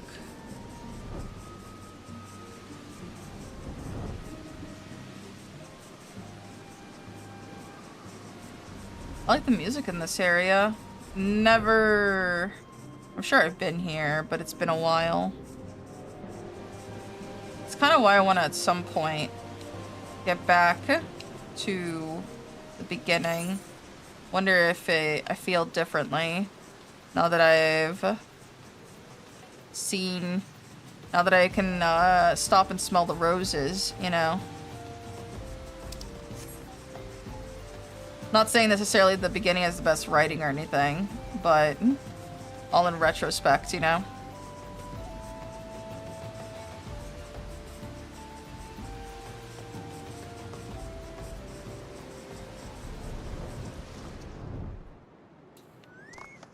He ran into the wall.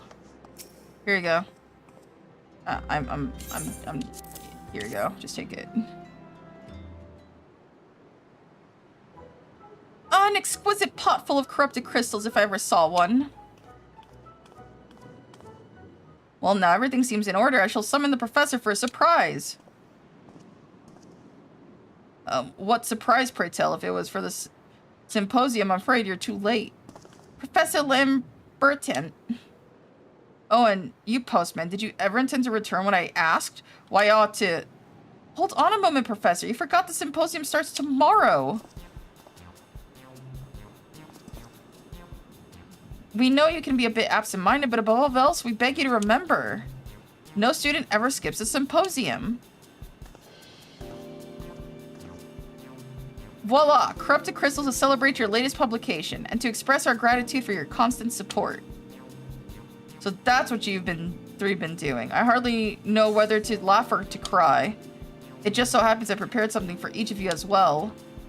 On the properties of aspect conversation would not exist were if not for you all, so I thought to divide the volumes between the four of you, that the set would be complete whenever we meet. Your questions, your contribution, your very presence drives me onward, as quickly as corrupted crystals can change aspects. It matters not what our research takes us, so long as we are of one mind and one purpose.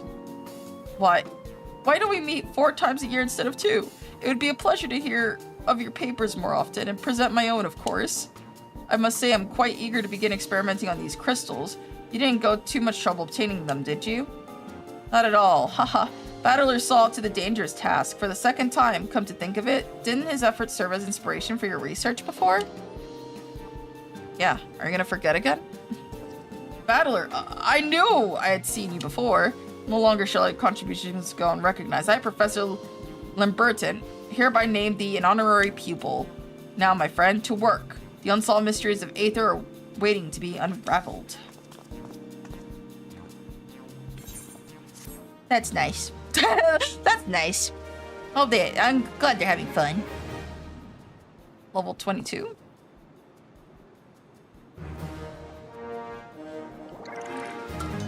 Yeah.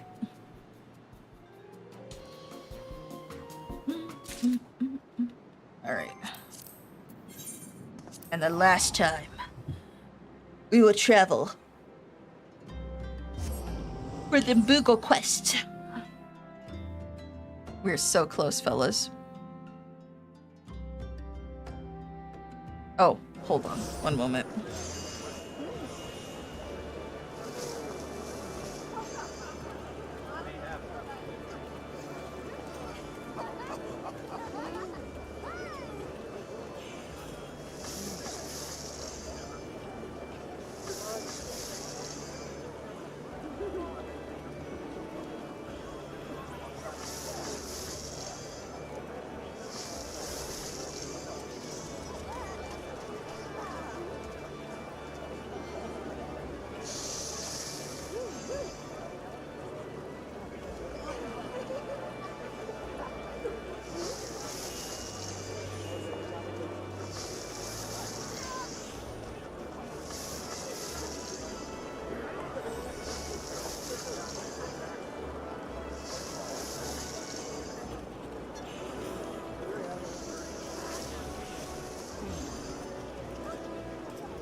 Hello. Alright. There we go. Ah, wanna have some water?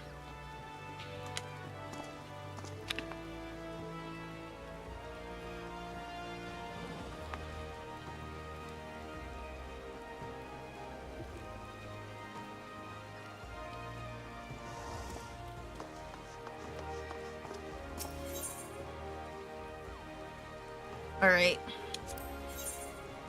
The post-Moogle fluttering seems more frantic. Alright. Dear me. A fine mess this is. A fine mess indeed, Kupo. Kupopo?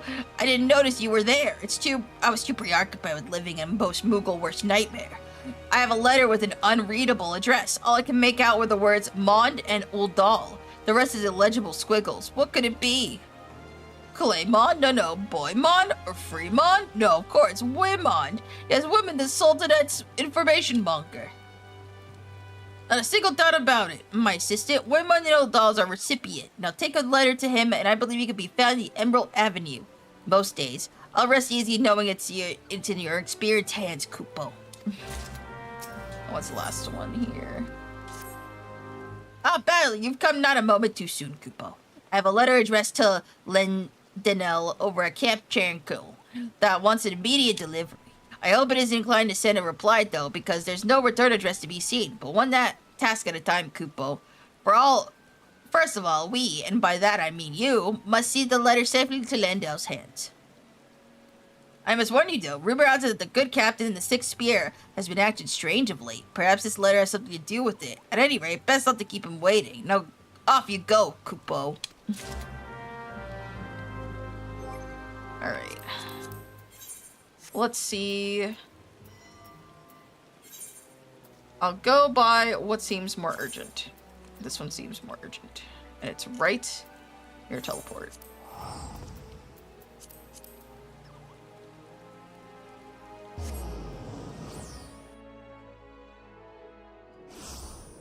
Let's see. Right here. Well, if it isn't Battler, it's been too long. Still gallivanting about on an endless adventures? I shouldn't doubt. What I wouldn't give to be doing the same. But enough about my suppressed desires. What business brings you here? Oh, letter. A letter? Well, what do we have here? This cannot be.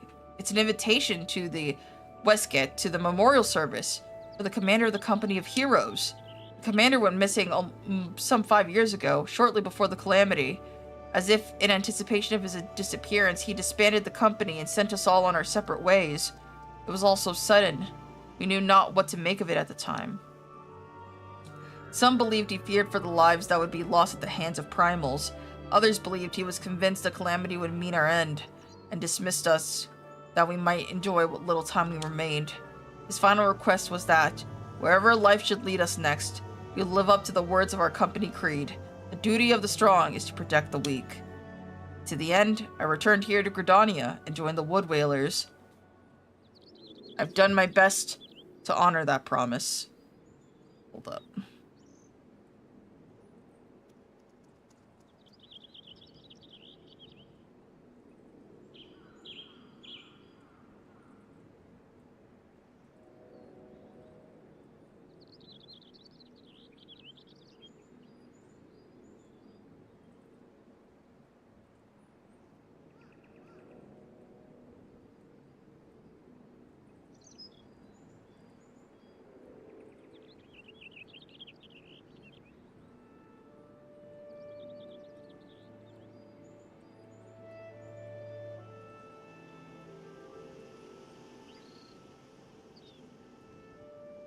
There we go.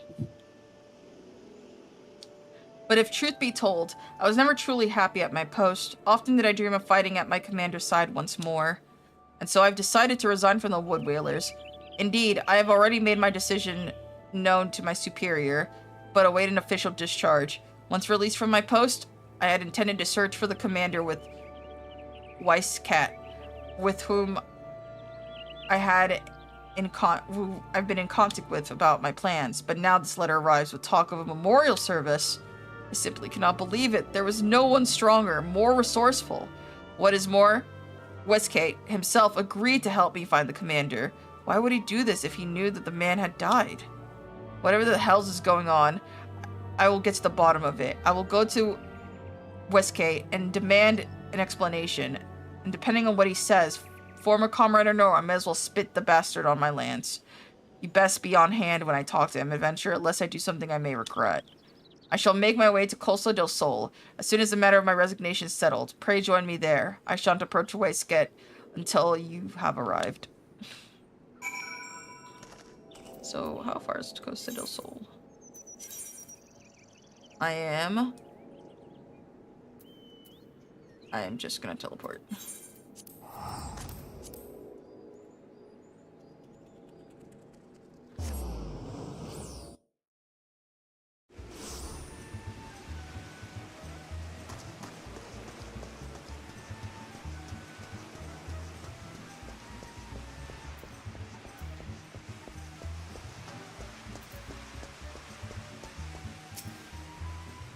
Ah, good to see you again, battler. Landinel arrived but a moment ago and in a right foul mood. Said he has some business to discuss and insisted on waiting for your arrival. Good, you're finally here. Now we can get down to business. You agree to help me search for the commander, but then you send me this invitation. What's the meaning of this? Captain Weisscat of the Company of Heroes requests the honor of your presence and memorial service for... Is this some crude joke? I'm sorry, Landol, but I've heard no news of the commander, let alone his passing, and I certainly have no plans of holding a service for him. I am as baffled as you are by the letter. I should like to know who penned it. You see, I'm relieved to hear that you had no part in this absurdity. A great many mysteries yet remain, to be sure, but so long as we find the commander, I shan't bestir myself over them. I trust I can rely on your aid still, old friend. With the commander back at the helm, and the company of heroes shall be reunited once more. And good riddance to my tedious life as a wood whaler. I believe I have an inkling as to the sender's identity and intent. Knowing this, I cannot in good conscience help you in your search. I'm sorry, friend. What? This is not what we agreed upon. The letter, the memorial service, what do they matter if we know them to be false? You said you'd help me. You can't simply go back on your word. Gods damn you. Weisscat, you bastard! Hell's take you and your thrice damned lies. Hey, buddy. Calm down. I know full well, skewering Weisscat won't get me any closer to finding the commander, but... Look, Landinel, I know your desire to find the commander. However, I must remind you of your promise to him. You'll never live up to your word chasing after shadows of the past. My promise does not preclude me from searching for the commander. If you will not help me, I'll simply find someone who will. As though he's reverted to his old savage self, I suppose I shouldn't be surprised. The commander was a father to him. Truth be told, Landinel's real father was a criminal. Or so the story goes. Sad, really. He was just a child, and yet the townsfolk assumed the worst of him. For the sins of his father, you could say. His poor mother reached the end of her tether. At least that's what they said when they found her hanged from the rafters. Oh my god. Landinel was not completely alone, though. He became fast friends with Wayne, now master of the Lancers Guild in Britannia. They were 9 separable back then, but the townsfolk's disdain for Landaniel did not cease, and he feared their ire would soon turn toward Wayne. Rather than risk the well-being of his dear friend, Landaniel abandoned what little remained of his world. Landaniel was convinced the world hated him, and he returned the feeling in kind. He's become a monster, that is until he met the commander, and was taken in by the company. I dare not think what would have happened had they never crossed paths. It was not an easy feat to be sure. But the commander helped Lendaniel set aside anger and taking control of his life. It was Lendaniel's love and respect for the commander that brought him peace, but that self-same love may cost him everything he's achieved. The man who wrote the letter suspected as much, and used this ruse of a memorial service to bring Lendaniel to me. But I fear he's not like to understand why the letter was sent to him. I realize you were only entrusted with a simple delivery, but it would mean a lot to me if you could keep an eye on him. If he seems to be losing his way, please give him a gentle reminder of our company motto. Knowing him, he'll next go to Wineport. Whenever he was in trouble, he would always seek out Shamani for advice. Godspeed, friend. Make sure he doesn't turn himself, or anyone else for the matter. Hurt himself or anyone else. Alright.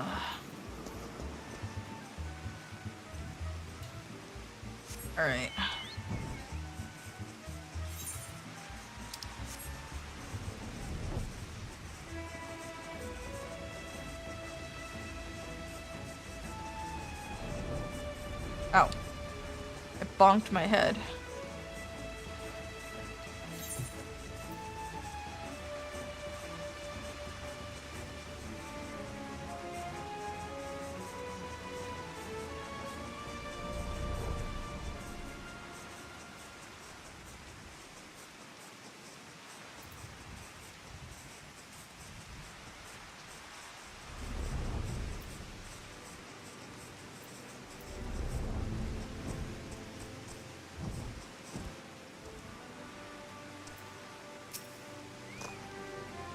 I simply do not understand, Shamani.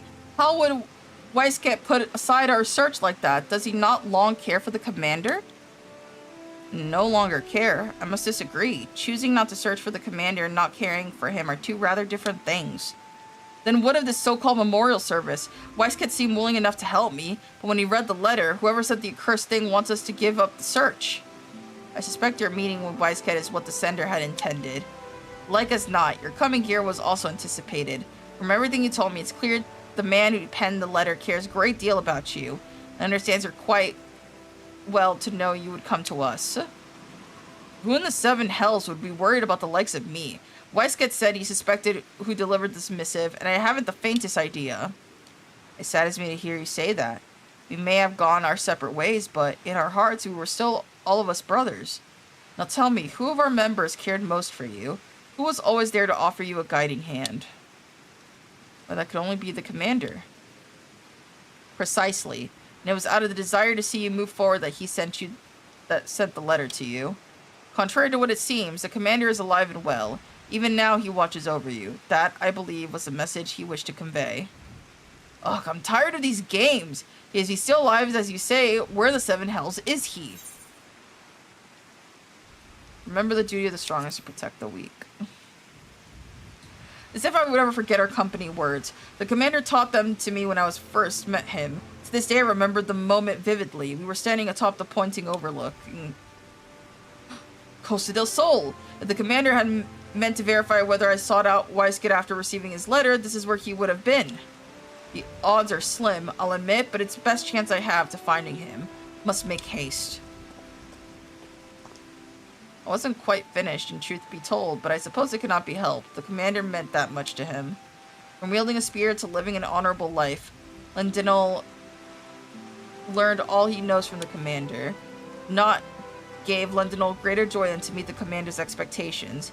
He went to distinguish himself among our ranks. After disbanding the company, I believe the commander continued to watch over Lendinel, and upon sensing his growing discontent, he decided to take action and sent the letter.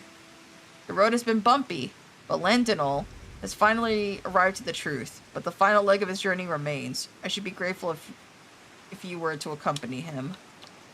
Yeah. Okay.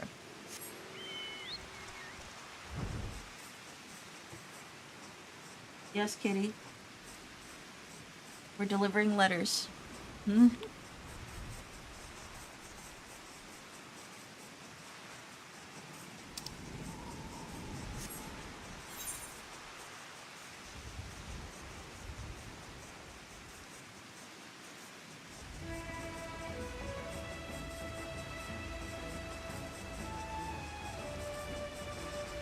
What a good day to go to Costa del Sol. Pouring, raining, thundering.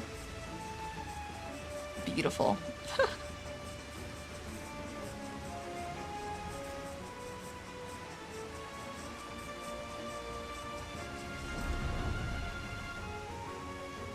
Aww. Cats.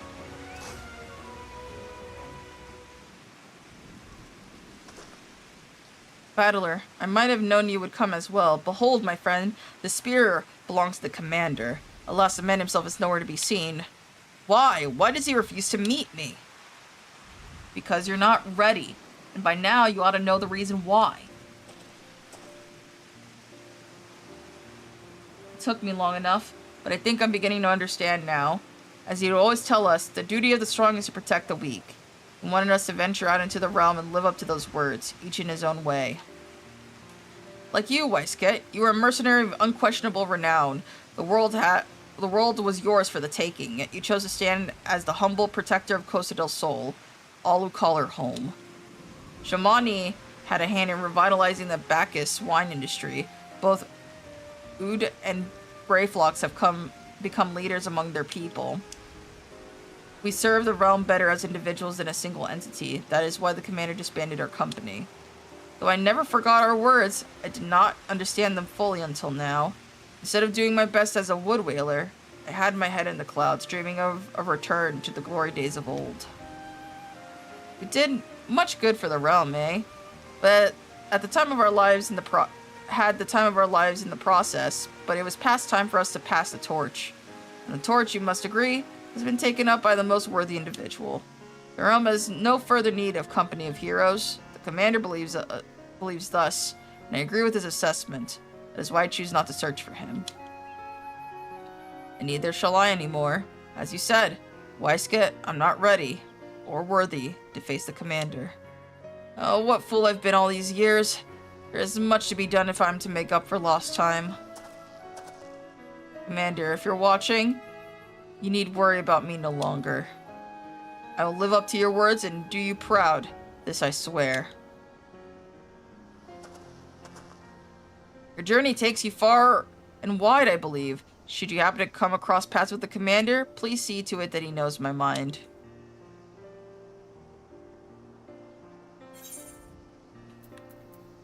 Nice.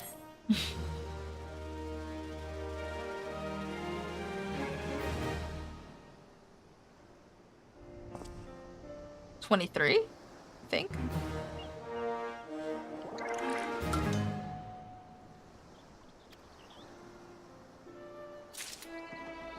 All right.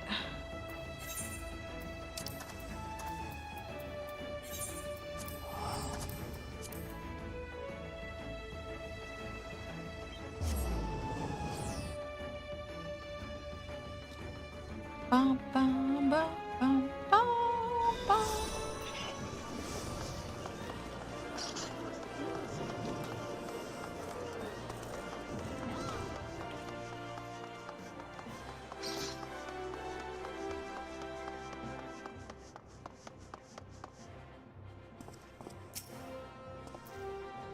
If it ain't my venturing friend, or is it postman today?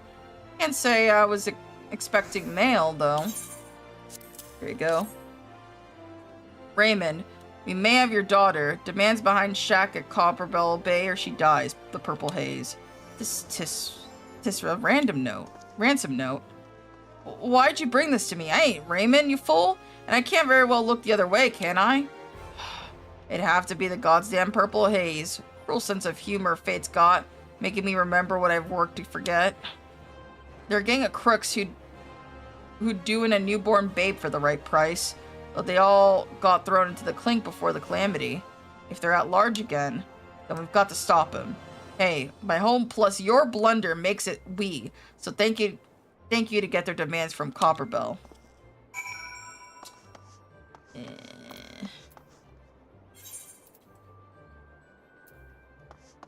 Fine. Wasn't technically my blunder, it was the Moogle's blunder. Or is their blunder for miswriting it? Luckily it didn't go to a fucking, like, normal person.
No. No. Hey, we're like right at a perfect amount too. Darn. Alright. I will not teleport.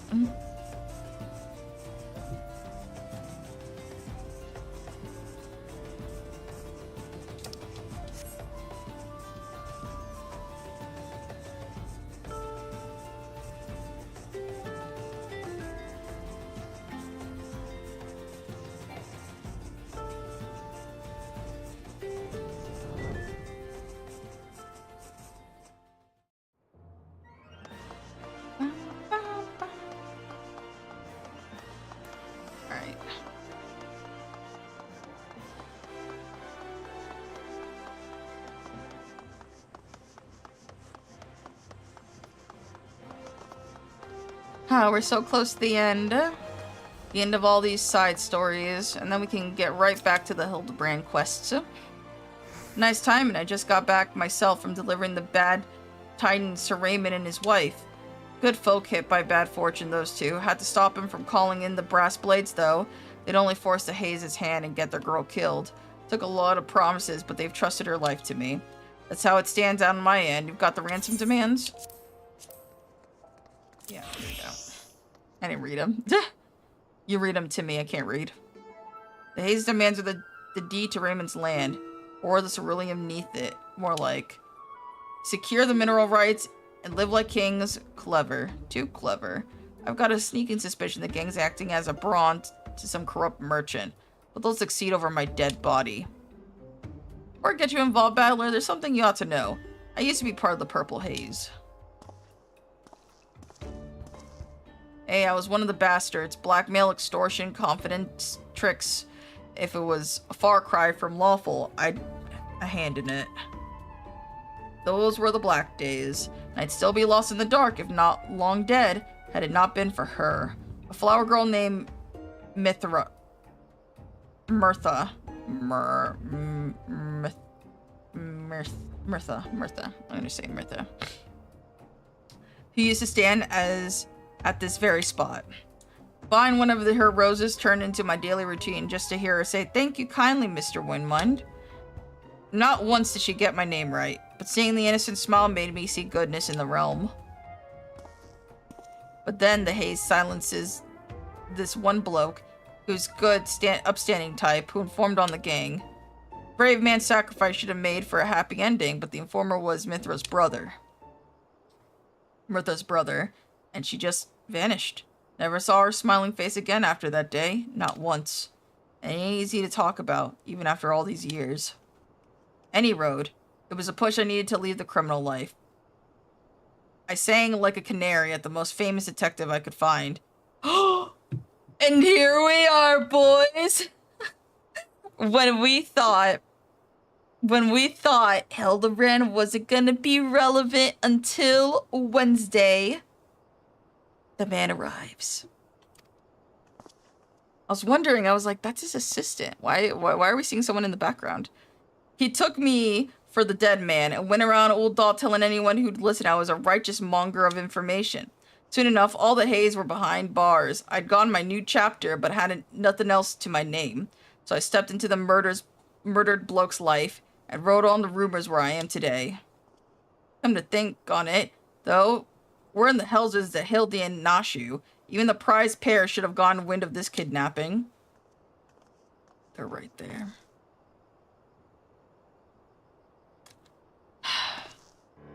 Well, my point is I ain't standing by while scum threatens a girl's life. Can I count on you to help save her, Battler? Yep. Good. It's not just so happens I've got a scheme that needs two bodies. The way I see it, the Haze will disperse if we snuff out the mastermind, but this merchant's too smart to be caught within a malm of the gang, so we're just need a trap so large they can't see it coming, the market itself. First, we have to start a few rumors and make them seem true.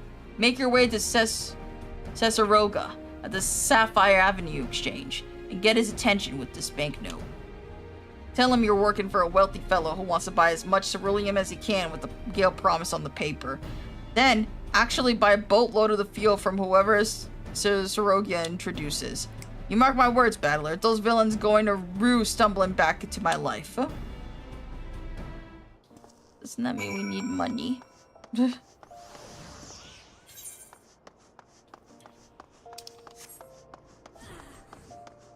Just when we thought Hildebrand was for Wednesday, he snuck his way back into the plot.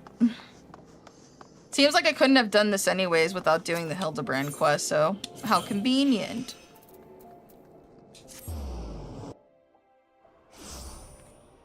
For me, anyway. How convenient for me.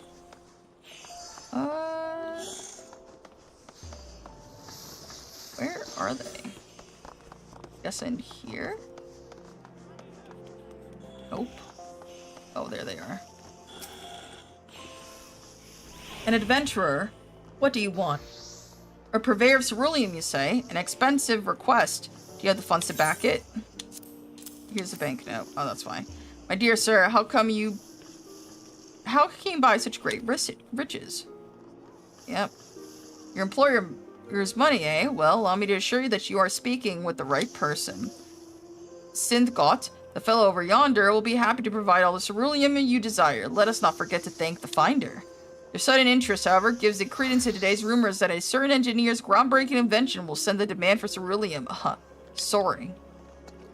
Yes, 'tis perhaps the time I purchase ceruleum futures myself. What I could do for Mistress Momodi with... but I have said too much. Oh my god, it's back to Momodi. Leave her alone! Duh, dude, she's got so many fucking people simping for her. I mean, she's cool, but damn, girl. That's rough. Welcome, welcome. Am I discerning ceruleum? Of course. Are you interested in the current stocks or futures? What do you have to spend? Here's the banknote. Gods be good. In all my days, no one has ever placed so large an order. It is your money, yes? If you tie it up in something shady, there can be no deal. I see. Well, if this employer of yours is legitimate, I'll be happy to assist you. And let me say, he has impeccable timing. What do I mean? Why, just the market has been full of rumors today, and the Garland Ironworks. The word is that these engineers found a way to craft airships for a fraction of the cost. Vessels will soon fill the skies, and the price of ceruleum will soar. If this is true, ceruleum will become the most desirable of commodities, and with the amount he's willing to spend, I dare say your employer knows a thing or two we don't. But this is not the time for talk. Here's a ceruleum futures contract. I'll make good on it, or my name isn't Synthgot. Alright. So, those rumors are probably from him.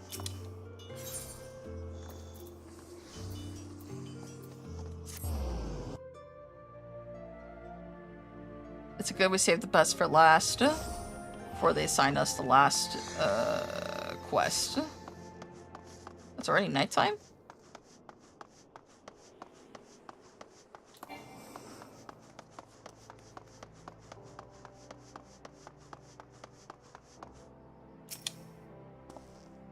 Heard Cesaroga introduce you to Synthgot. You have futures contract to show for your dealings with him. Here you go. Well, you've got the price of ceruleum soaring as high as an airship. Hey, it's me who started those rumors, but they look real now that you've placed that order. Hold on to the futures contract for now. 'Tis the very bait we need to lure the mastermind into the open. No doubt he's heard how you swept into the markets. That's like to vex him, as it's news that he's gotten himself a rival businessman with real adept underling. And how do you imagine he'd feel if said underling were to meet with the Haze secretly? With the ceruleum price as high as they are, he'd feel betrayed for goddamn sure. Hey, Battler, it's a date with the kidnapper at the coffer and coffin for you. You'll have to find a man of the Haze, of course, but just keep your eyes out. Get his attention with a pint, then show him the futures contract. Let it slip your employer's looking for a rich land, and his greed'll do the rest. Alright, where the fuck is this place at? Surely it's around here. Surely. Surely it's not far from where we are. Right. Surely. Yeah.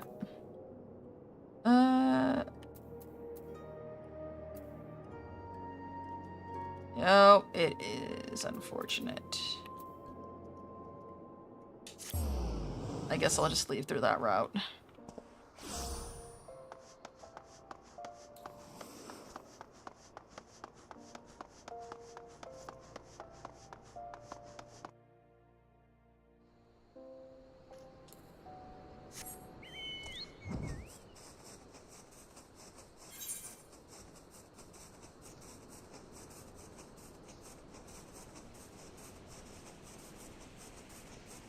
I wonder how Hildebrand will get involved in all that.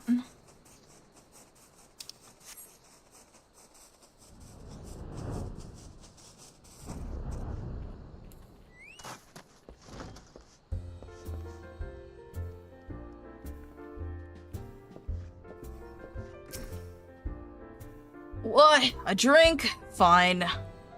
Ain't nothing in the realm for free, though. What you want? So it's your master who struck into riches of the ceruleum craze. Ah, suppose it's him I ought to thank for the grog, eh? Mine is his own ceruleum. I'd wager he is the greedy bugger. Maybe you've got an itch I can scratch. I'll be coming in the deed to a huge plot of land shortly. Ceruleum-rich land. Its yield? Take what you're imagining and add 2 zeros. 2. Might be land ain't quite me cup of tea. Might be as I'm willing to sell it, for the right offer, that is. Just a little something to think about. But I'm drowning me troubles here most days if you fancy another chat.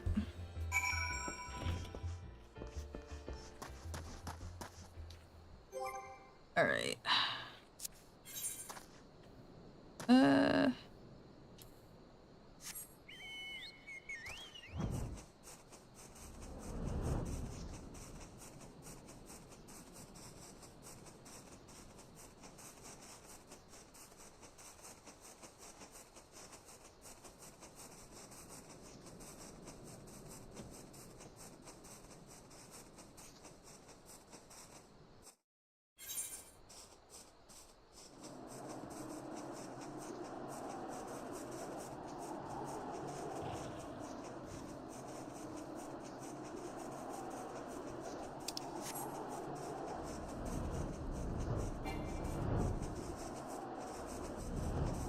Alright.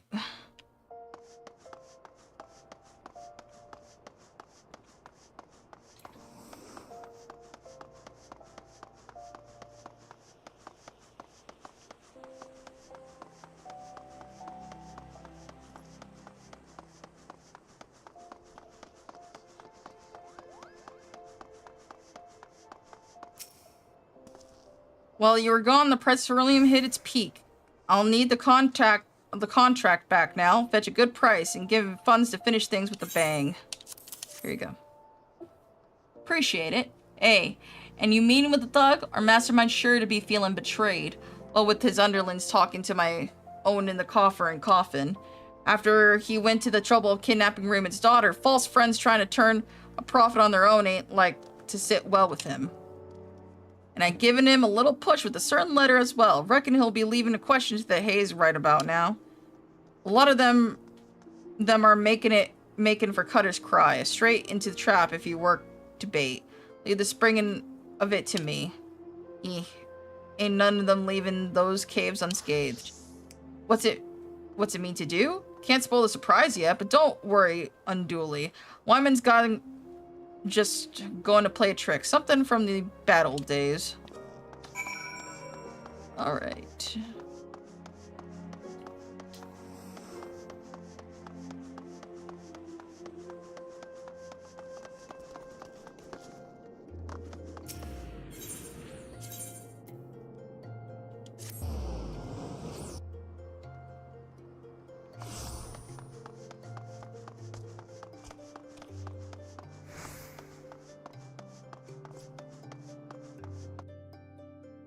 We're so close, fellas. We're so close to the end. It's after this mission. I think it's one more. And our quest will be over. What will we do when we have no more Moogle mail to deal with? Oh, we always have Hildebrand.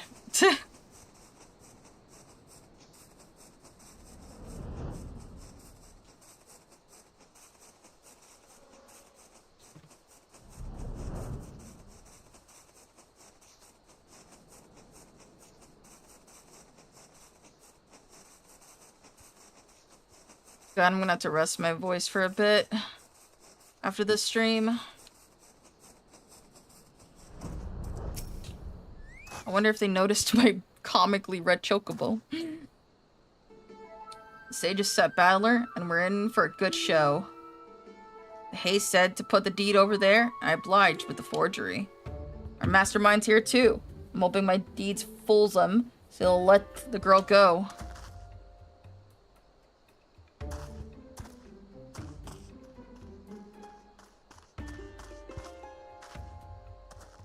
Easy, lass. You're safe now. Just keep close to that kindly adventurer, yeah?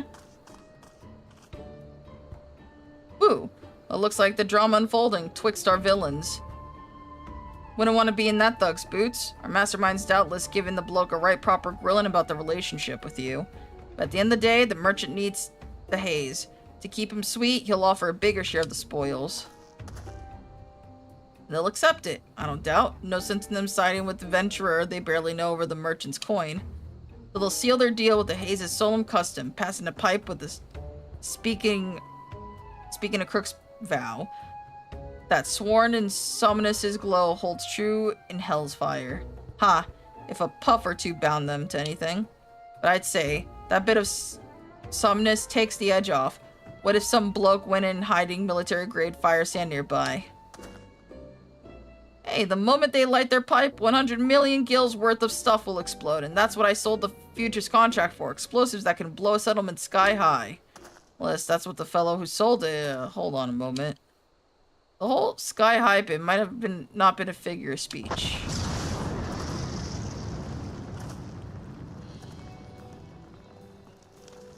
Seven hell, I hope something survived that. You think? Well, little one, I reckon you had enough excitement to last a lifetime. Go and find the brass plates. They'll see you safely to your parents. Yes, sir. Thank you, sir. Should we escort her? Good child, that. Butler, make sure she meets her family. Okay. Griffey, check on Raymond's wife while you're there. She's young and comely, but the worry made her look wary as a crone.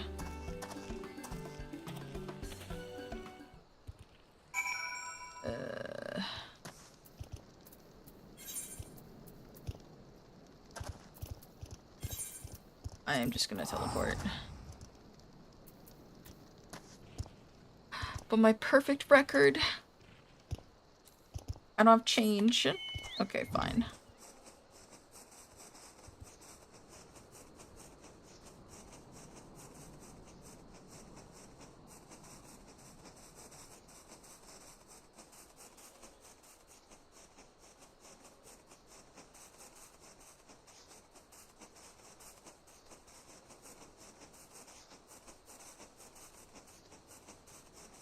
I'll just take the really weird U shape around.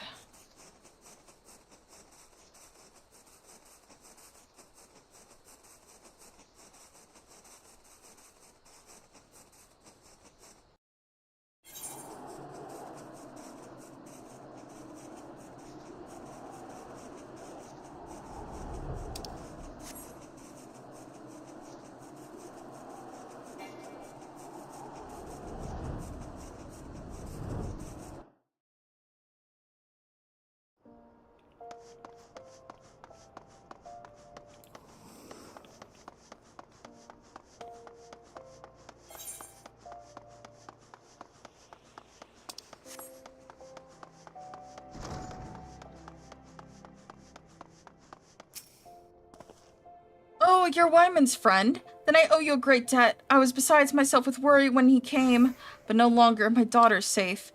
As she tells it seems we need fear the gang or that awful merchant no more. You have my gratitudes as well. In truth, I wavered. Enlist the brass plates to bring our daughter home by force, or leave it to Wyman to save her with cunning. But my wife felt she could trust, and he could be trusted, and full glad I am that she convinced me to do so as well. Wish to thank Wyman too. Could you take this to him in the Emerald Avenue? 'Tis a token, really, but I hope it shows our appreciation. Once again, thank you for returning our daughter to us.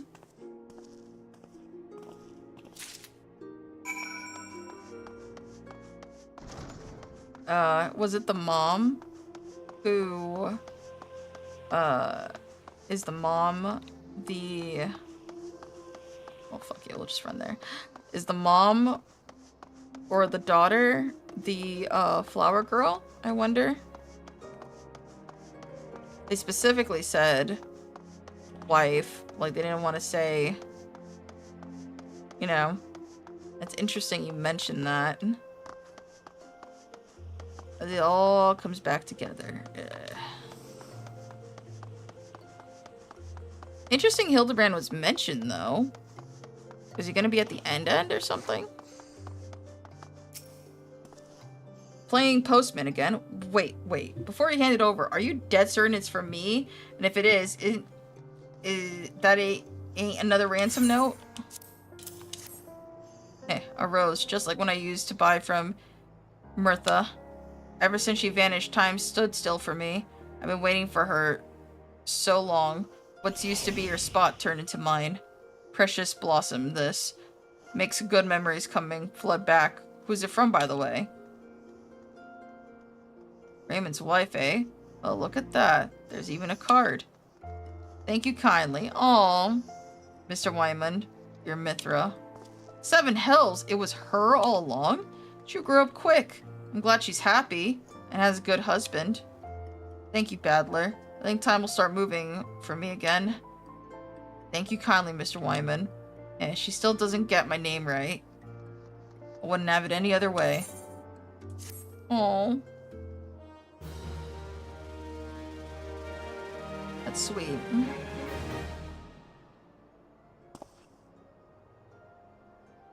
I am the most trusted delivery person in this place now.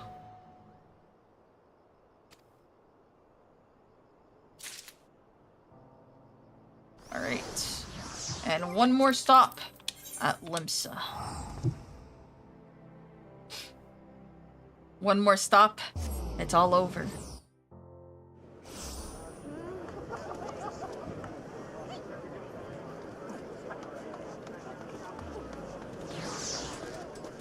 Oh, yeah, there it is. The last mail.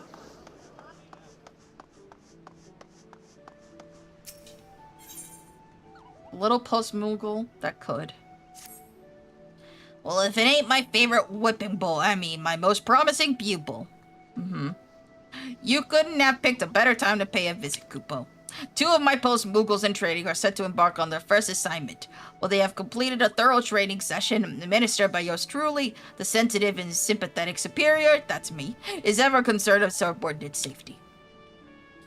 I have here in my paws a veritable compendium of choice counsels for the aspiring post-Moogle. Your task is delivered to Rhea Osena, in whose custody my subordinates have been placed, at Camp Tranquil. Consider it the next stage of our own training, Kupo.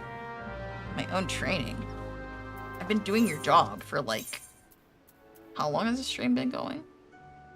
For, like, almost 6 hours, or more so, because we've had to dedicate, like, a whole stream to doing your work. Nope, we can do this. No loss, no loss, no loss.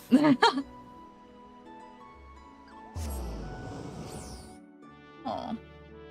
Cats are being cute.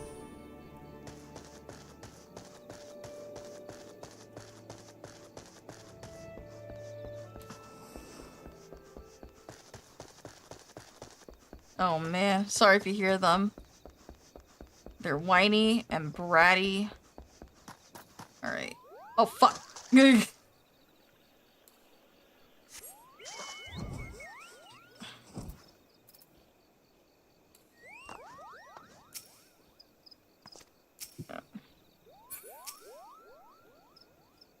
Whatever is keeping that deputy Moogle, post-Moogle?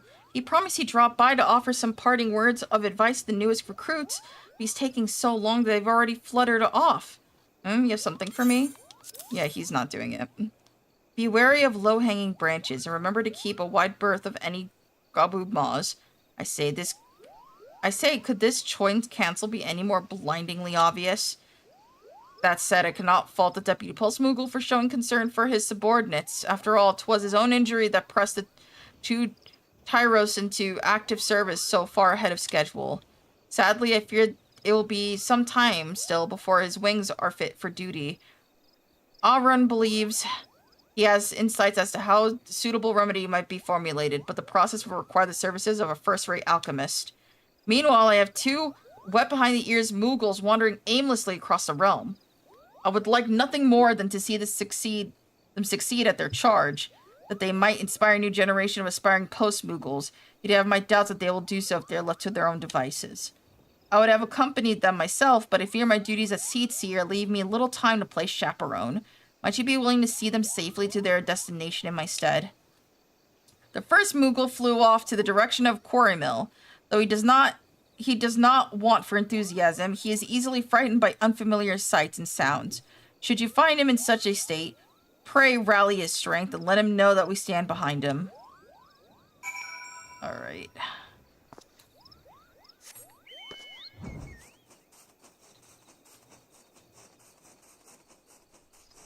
Cat, I'm delivering mail.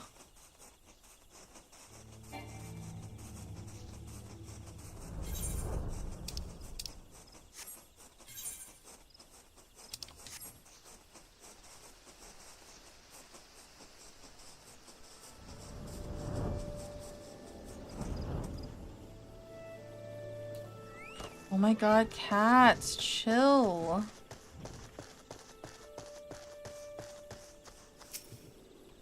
I feel like I have Rally.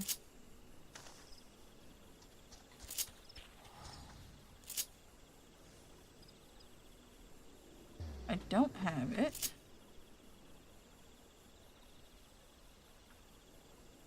That's fine.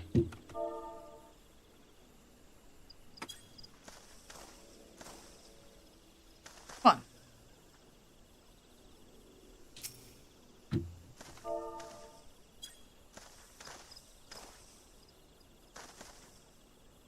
Why, thank you. I dare say you've given me the strength to carry a bit. Wait a moment. I know you. You're the loyal delivery Makote that the Deputy Post Moogle is always talking about. Kupo, you came all this way to watch over me? I thank you truly, deeply, from the bottom of my little Moogle heart. You're truly a shining example to delivery Moogles everywhere. Oh, to think that one day... What the... Oh, Cat's just playing. To think that one day, I might be a full-fledged carrier like you and the Deputy Post Moogle. Why, it would be a dream come true, Kupo. But how can I hope to reach such heights by staying here fluttering in circles? No, I must deliver the letter safely to Boscaron, just as the Deputy Post Moogle instructed me. Let me just state the record that no matter what Rhea might have told you, I'm not intimidated by this task. Not in the slightest. Well, off I go, Kupo. Alright. He's scared. Let's go. Let's hit a bunch of trees with tree branches with our face as we go along to help this little guy.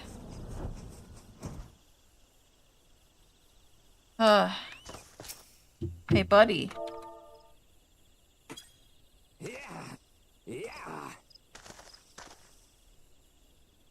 Yes, that's exactly what I needed to hear. You're exactly right. Why, I can do anything if I put my palm to it, Kupo. Perhaps you're wondering why one is so fearful and faltering as myself doesn't just leave the stressful life of carrier behind. But you see, what I truly wish to leave behind is my own miserable lack of courage. I remember the day like it was yesterday. My dear brother lay wounded, struck in the wing by a particular savage trooper, and yet I could do nothing but quake and quiver besides him. It was a deputy post Moogle, who, much to our fortune, was in the vicinity on a delivery assignment, who carried my brother to Camp Tranquil, where Auron tended to his injuries. Today is our turn. We shall do our duty, help the Post Moogle in his time of need, just as he did for us. After all, you have done for me. It would mean ever so much if you would drop by and witness the moment. I await you at Bascron's Truthers, Kupo.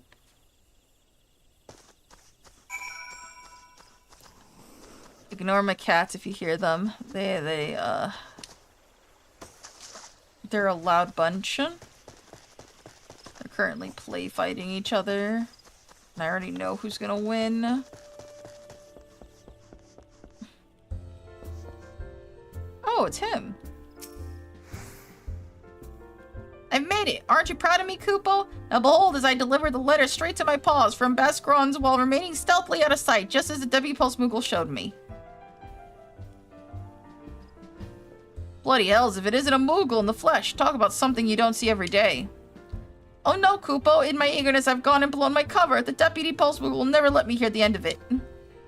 So you Moogles like to stay out of sight when you make your deliveries, eh? No wonder letters have been in the habit of appearing out of thin air. Sounds like a right thankless job, but you have my gratitude today. Did you hear that? Mr. Buscarin? Oh gosh. Mr. Buscarin gave me his gratitude. Why, this is just might be the happiest day of my life, Kupo. You've proven yourself to be a capable sort. Maybe you could do me a favor? I have a letter to mark to Banneron and Limsa Laminsa that somehow has found its way here in the Druthers.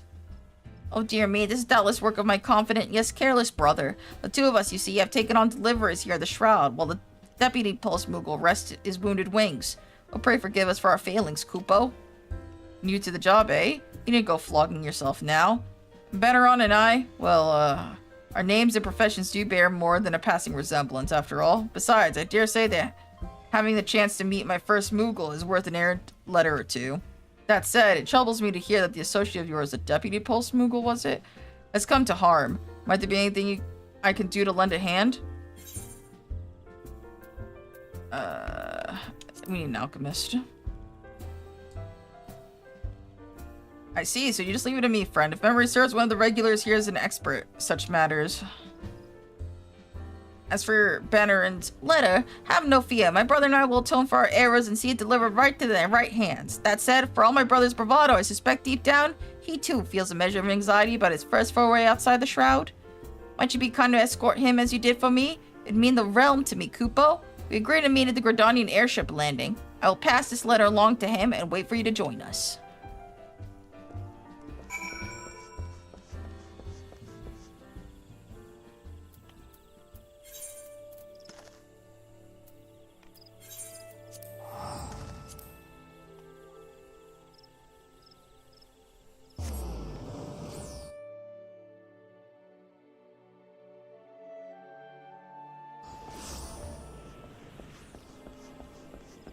Alright.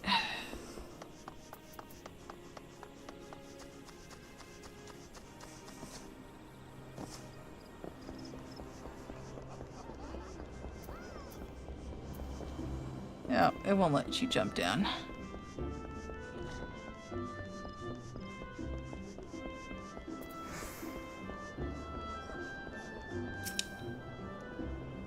So you're Deputy Pulse Moogle's prize pupil, eh? He teach you anything about punctuality, Kupo? I don't know why my little brother told you, but I've trained my whole life for this. This might be my first time out on the Shroud, but if anyone's up to the task, it's me, Kupo. Oh, please, brother, if you got yourself hurt again, I couldn't live with myself. Pray tell this adventure will accompany you just for the safety's sake, Kupo. Ever the worrywart. Look, just because you can fly more than 2 fulms without getting the quivers, doesn't mean your brother's in need of a chaperone. That's what you said last time, when you almost got yourself swallowed by that slavering stroper. Well, why, if the Deputy Postman got wandered by at that precise moment, that was then. This is now, Kupo. I put on 2 Ponzies for pure muscle and poured over every map of Erosi to prepare myself for this task. The last thing I need is some glorified sellsword holding my paw. Not enough chit-chat, I have an airship to board. If you want to see how a real delivery Moogle does his duty, feel free to tag along, or don't. It's your loss, not mine, Kupo. Alright. Oh.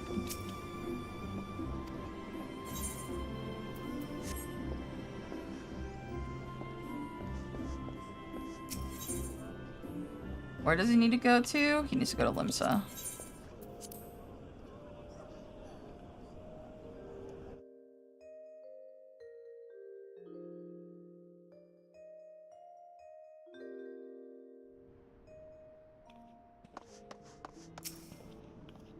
So this is Limsa. Everything is so big and boisterous, and the smell of the sea is sending my needles up my nose. Nervous me? Patently preposterous, Kupo. I was born for this assignment. Did you not notice the aplomb with which I held my maiden airship voyage? But no, a buccaneer's done like this is no place for an ordinary Moogle. With the deputies, Pulse Moogle out of commission, the people of Limsa are lucky indeed that I'm here to shoulder the slack. Speaking of which, I believe I have a letter to deliver. If you care to learn a thing or two, come join me at the Drowning Wench. But you'll want to move fast. I'm a busy Moogle, Kupo.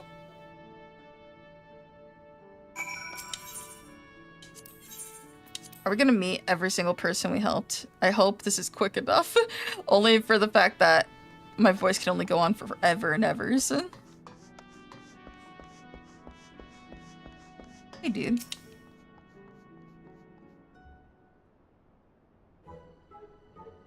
What look took you so long? Took a wrong turn at the octant? Good thing I'm the one in charge of this assignment. Why haven't I delivered the letter yet? Well, it's not because I'm scared of the burly bearded gentleman over there, and that's for certain. I just wanted to give you a chance to witness the mastery emotion. And watch me deliver this letter all discreet like Kupo. Bugger me with a broadsword. Which one of you sniveling sops set your wind-up Moogle loose in my establishment? Well, wind-up? You're blind or just balmy. I'm a living, breathing Moogle, not some glorified child's toy. Oop, there goes my cover. Are me eyes and ears to be believed? A God's honest Moogle, ear in the wench. A letter, and thank ye, me furry little friend, but strap me to the mast if it ain't a rare pleasure indeed. I've heard many rumors about your kind, but I always reckoned you were too keen on letting yourselves be seen. But of course, I simply thought that in this monumentous occasion, my first foray in your fine nation, I would like the opportunity to personally introduce myself. I'm sure that's what the Deputy Post Moogle, bless his wounded wing, would have wanted. What's that you say? One of your mates are earning his, eh? Men in my line of work tend to know a little something about everything. If there's anything you might need, say the word. Medicine.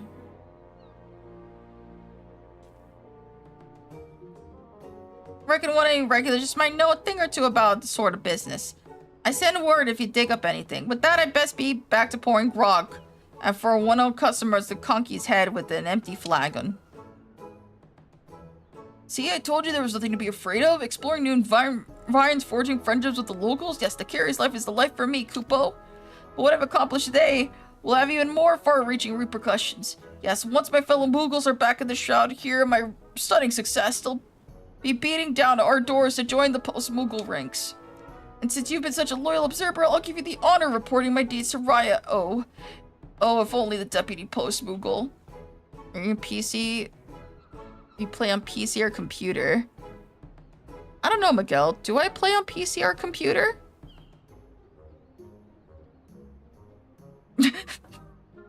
I'll let you sit on that. Oh, if only the Deputy Post Moogle were here, doubtless he would move tears by the magnanimity. Speaking of which, I really should pay him a visit.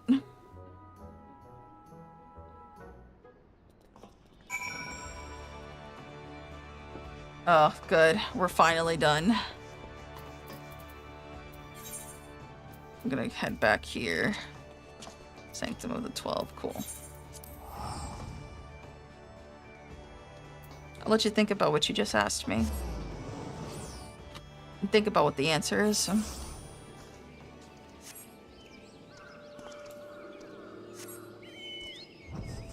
And this way. Are we going to the church? It almost looks like it. Game, I already got married. I don't need to get married again, dude.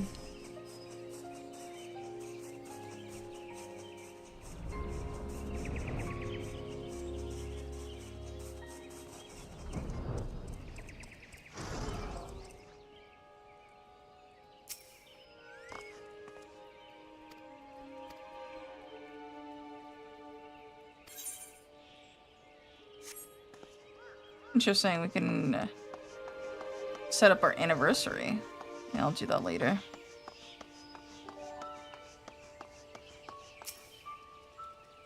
Well, thank you, friend. I should have think of what trouble my brother might have gone into if it hadn't been for you, Kopo. Oh, there you are. I assumed you got gobbled up by a Gobadoo or something, so I went ahead and shared my success with Rayo myself. Don't get down, though. I'm sure she'd love to hear about my exceptional exploits from you, too, Kupo. Uh-huh.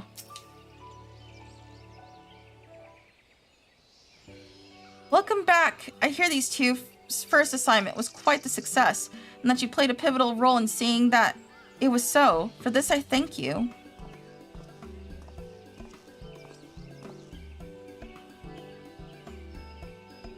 I must honor my gratitude as well. Knowing the two younglings were in capable hands allowed me to focus my mind on the Deputy Post Moogle's treatment, which I have made considerable progress.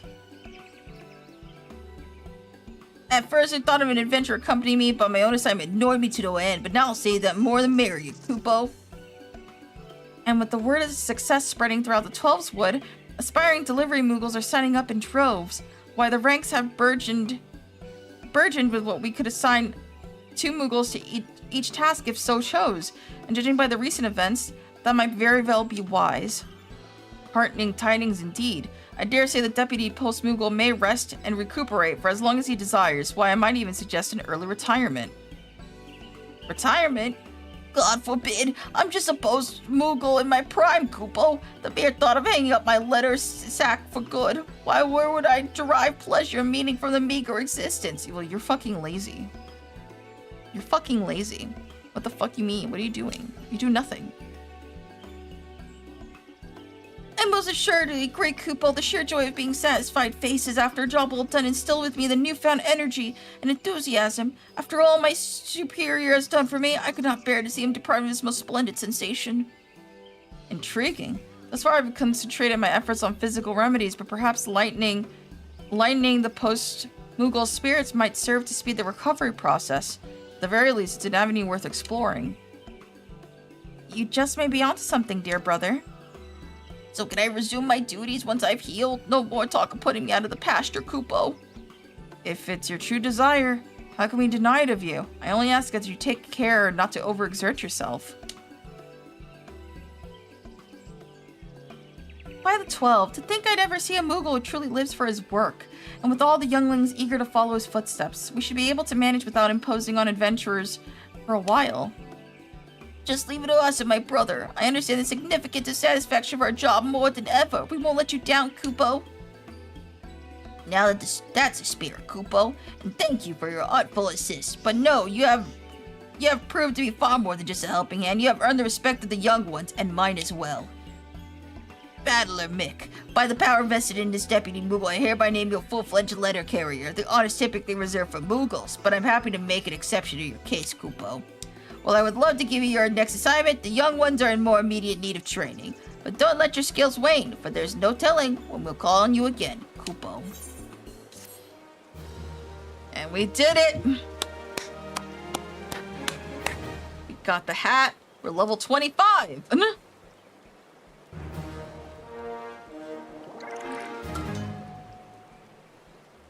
With your successful delivery, your reputation as a letter carrier has grown. In recognition of your efforts, Deputy Post Moogle has promoted you to the rank of a full-fledged letter carrier. Though it may be some time before your next assignment, be ever ready to return to the duty should the Moogle require aid. Do they ever require aid again? Hold up.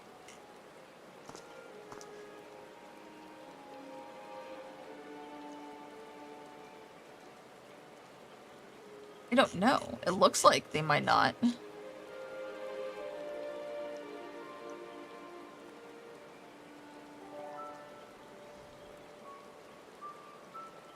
Either way, fellas, we've done it. With that, our reward.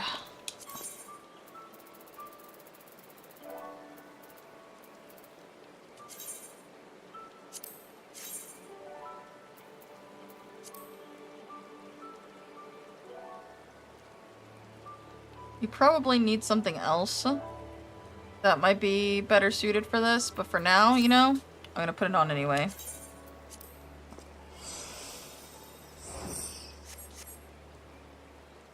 There we go, guys. We've done it.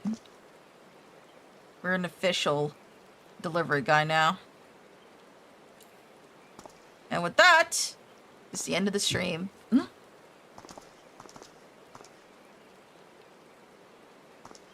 Thank you, guys, for coming to this extremely long stream. And I will be back on Wednesday to continue the Hildebrand quests for Heaven's Word. Oh, God. Yeah, that was a lot of talking, a lot of adventuring, but it was all worth it. All for this one Moogle cap that was clearly made during Realm Reborn. Either way, if I find more, I'll probably put up stuff so we can do it. But for now, we're going to focus on the Hildebrand questline. But we are now done with the Moogle Delivery Quest stuff. Thank you. Tons and tons. And luckily I think I already have a preset tweet to remind it. But yeah, I'll be back again Wednesday at 1:30 Central Time. And have a good morning, evening, and night. See ya.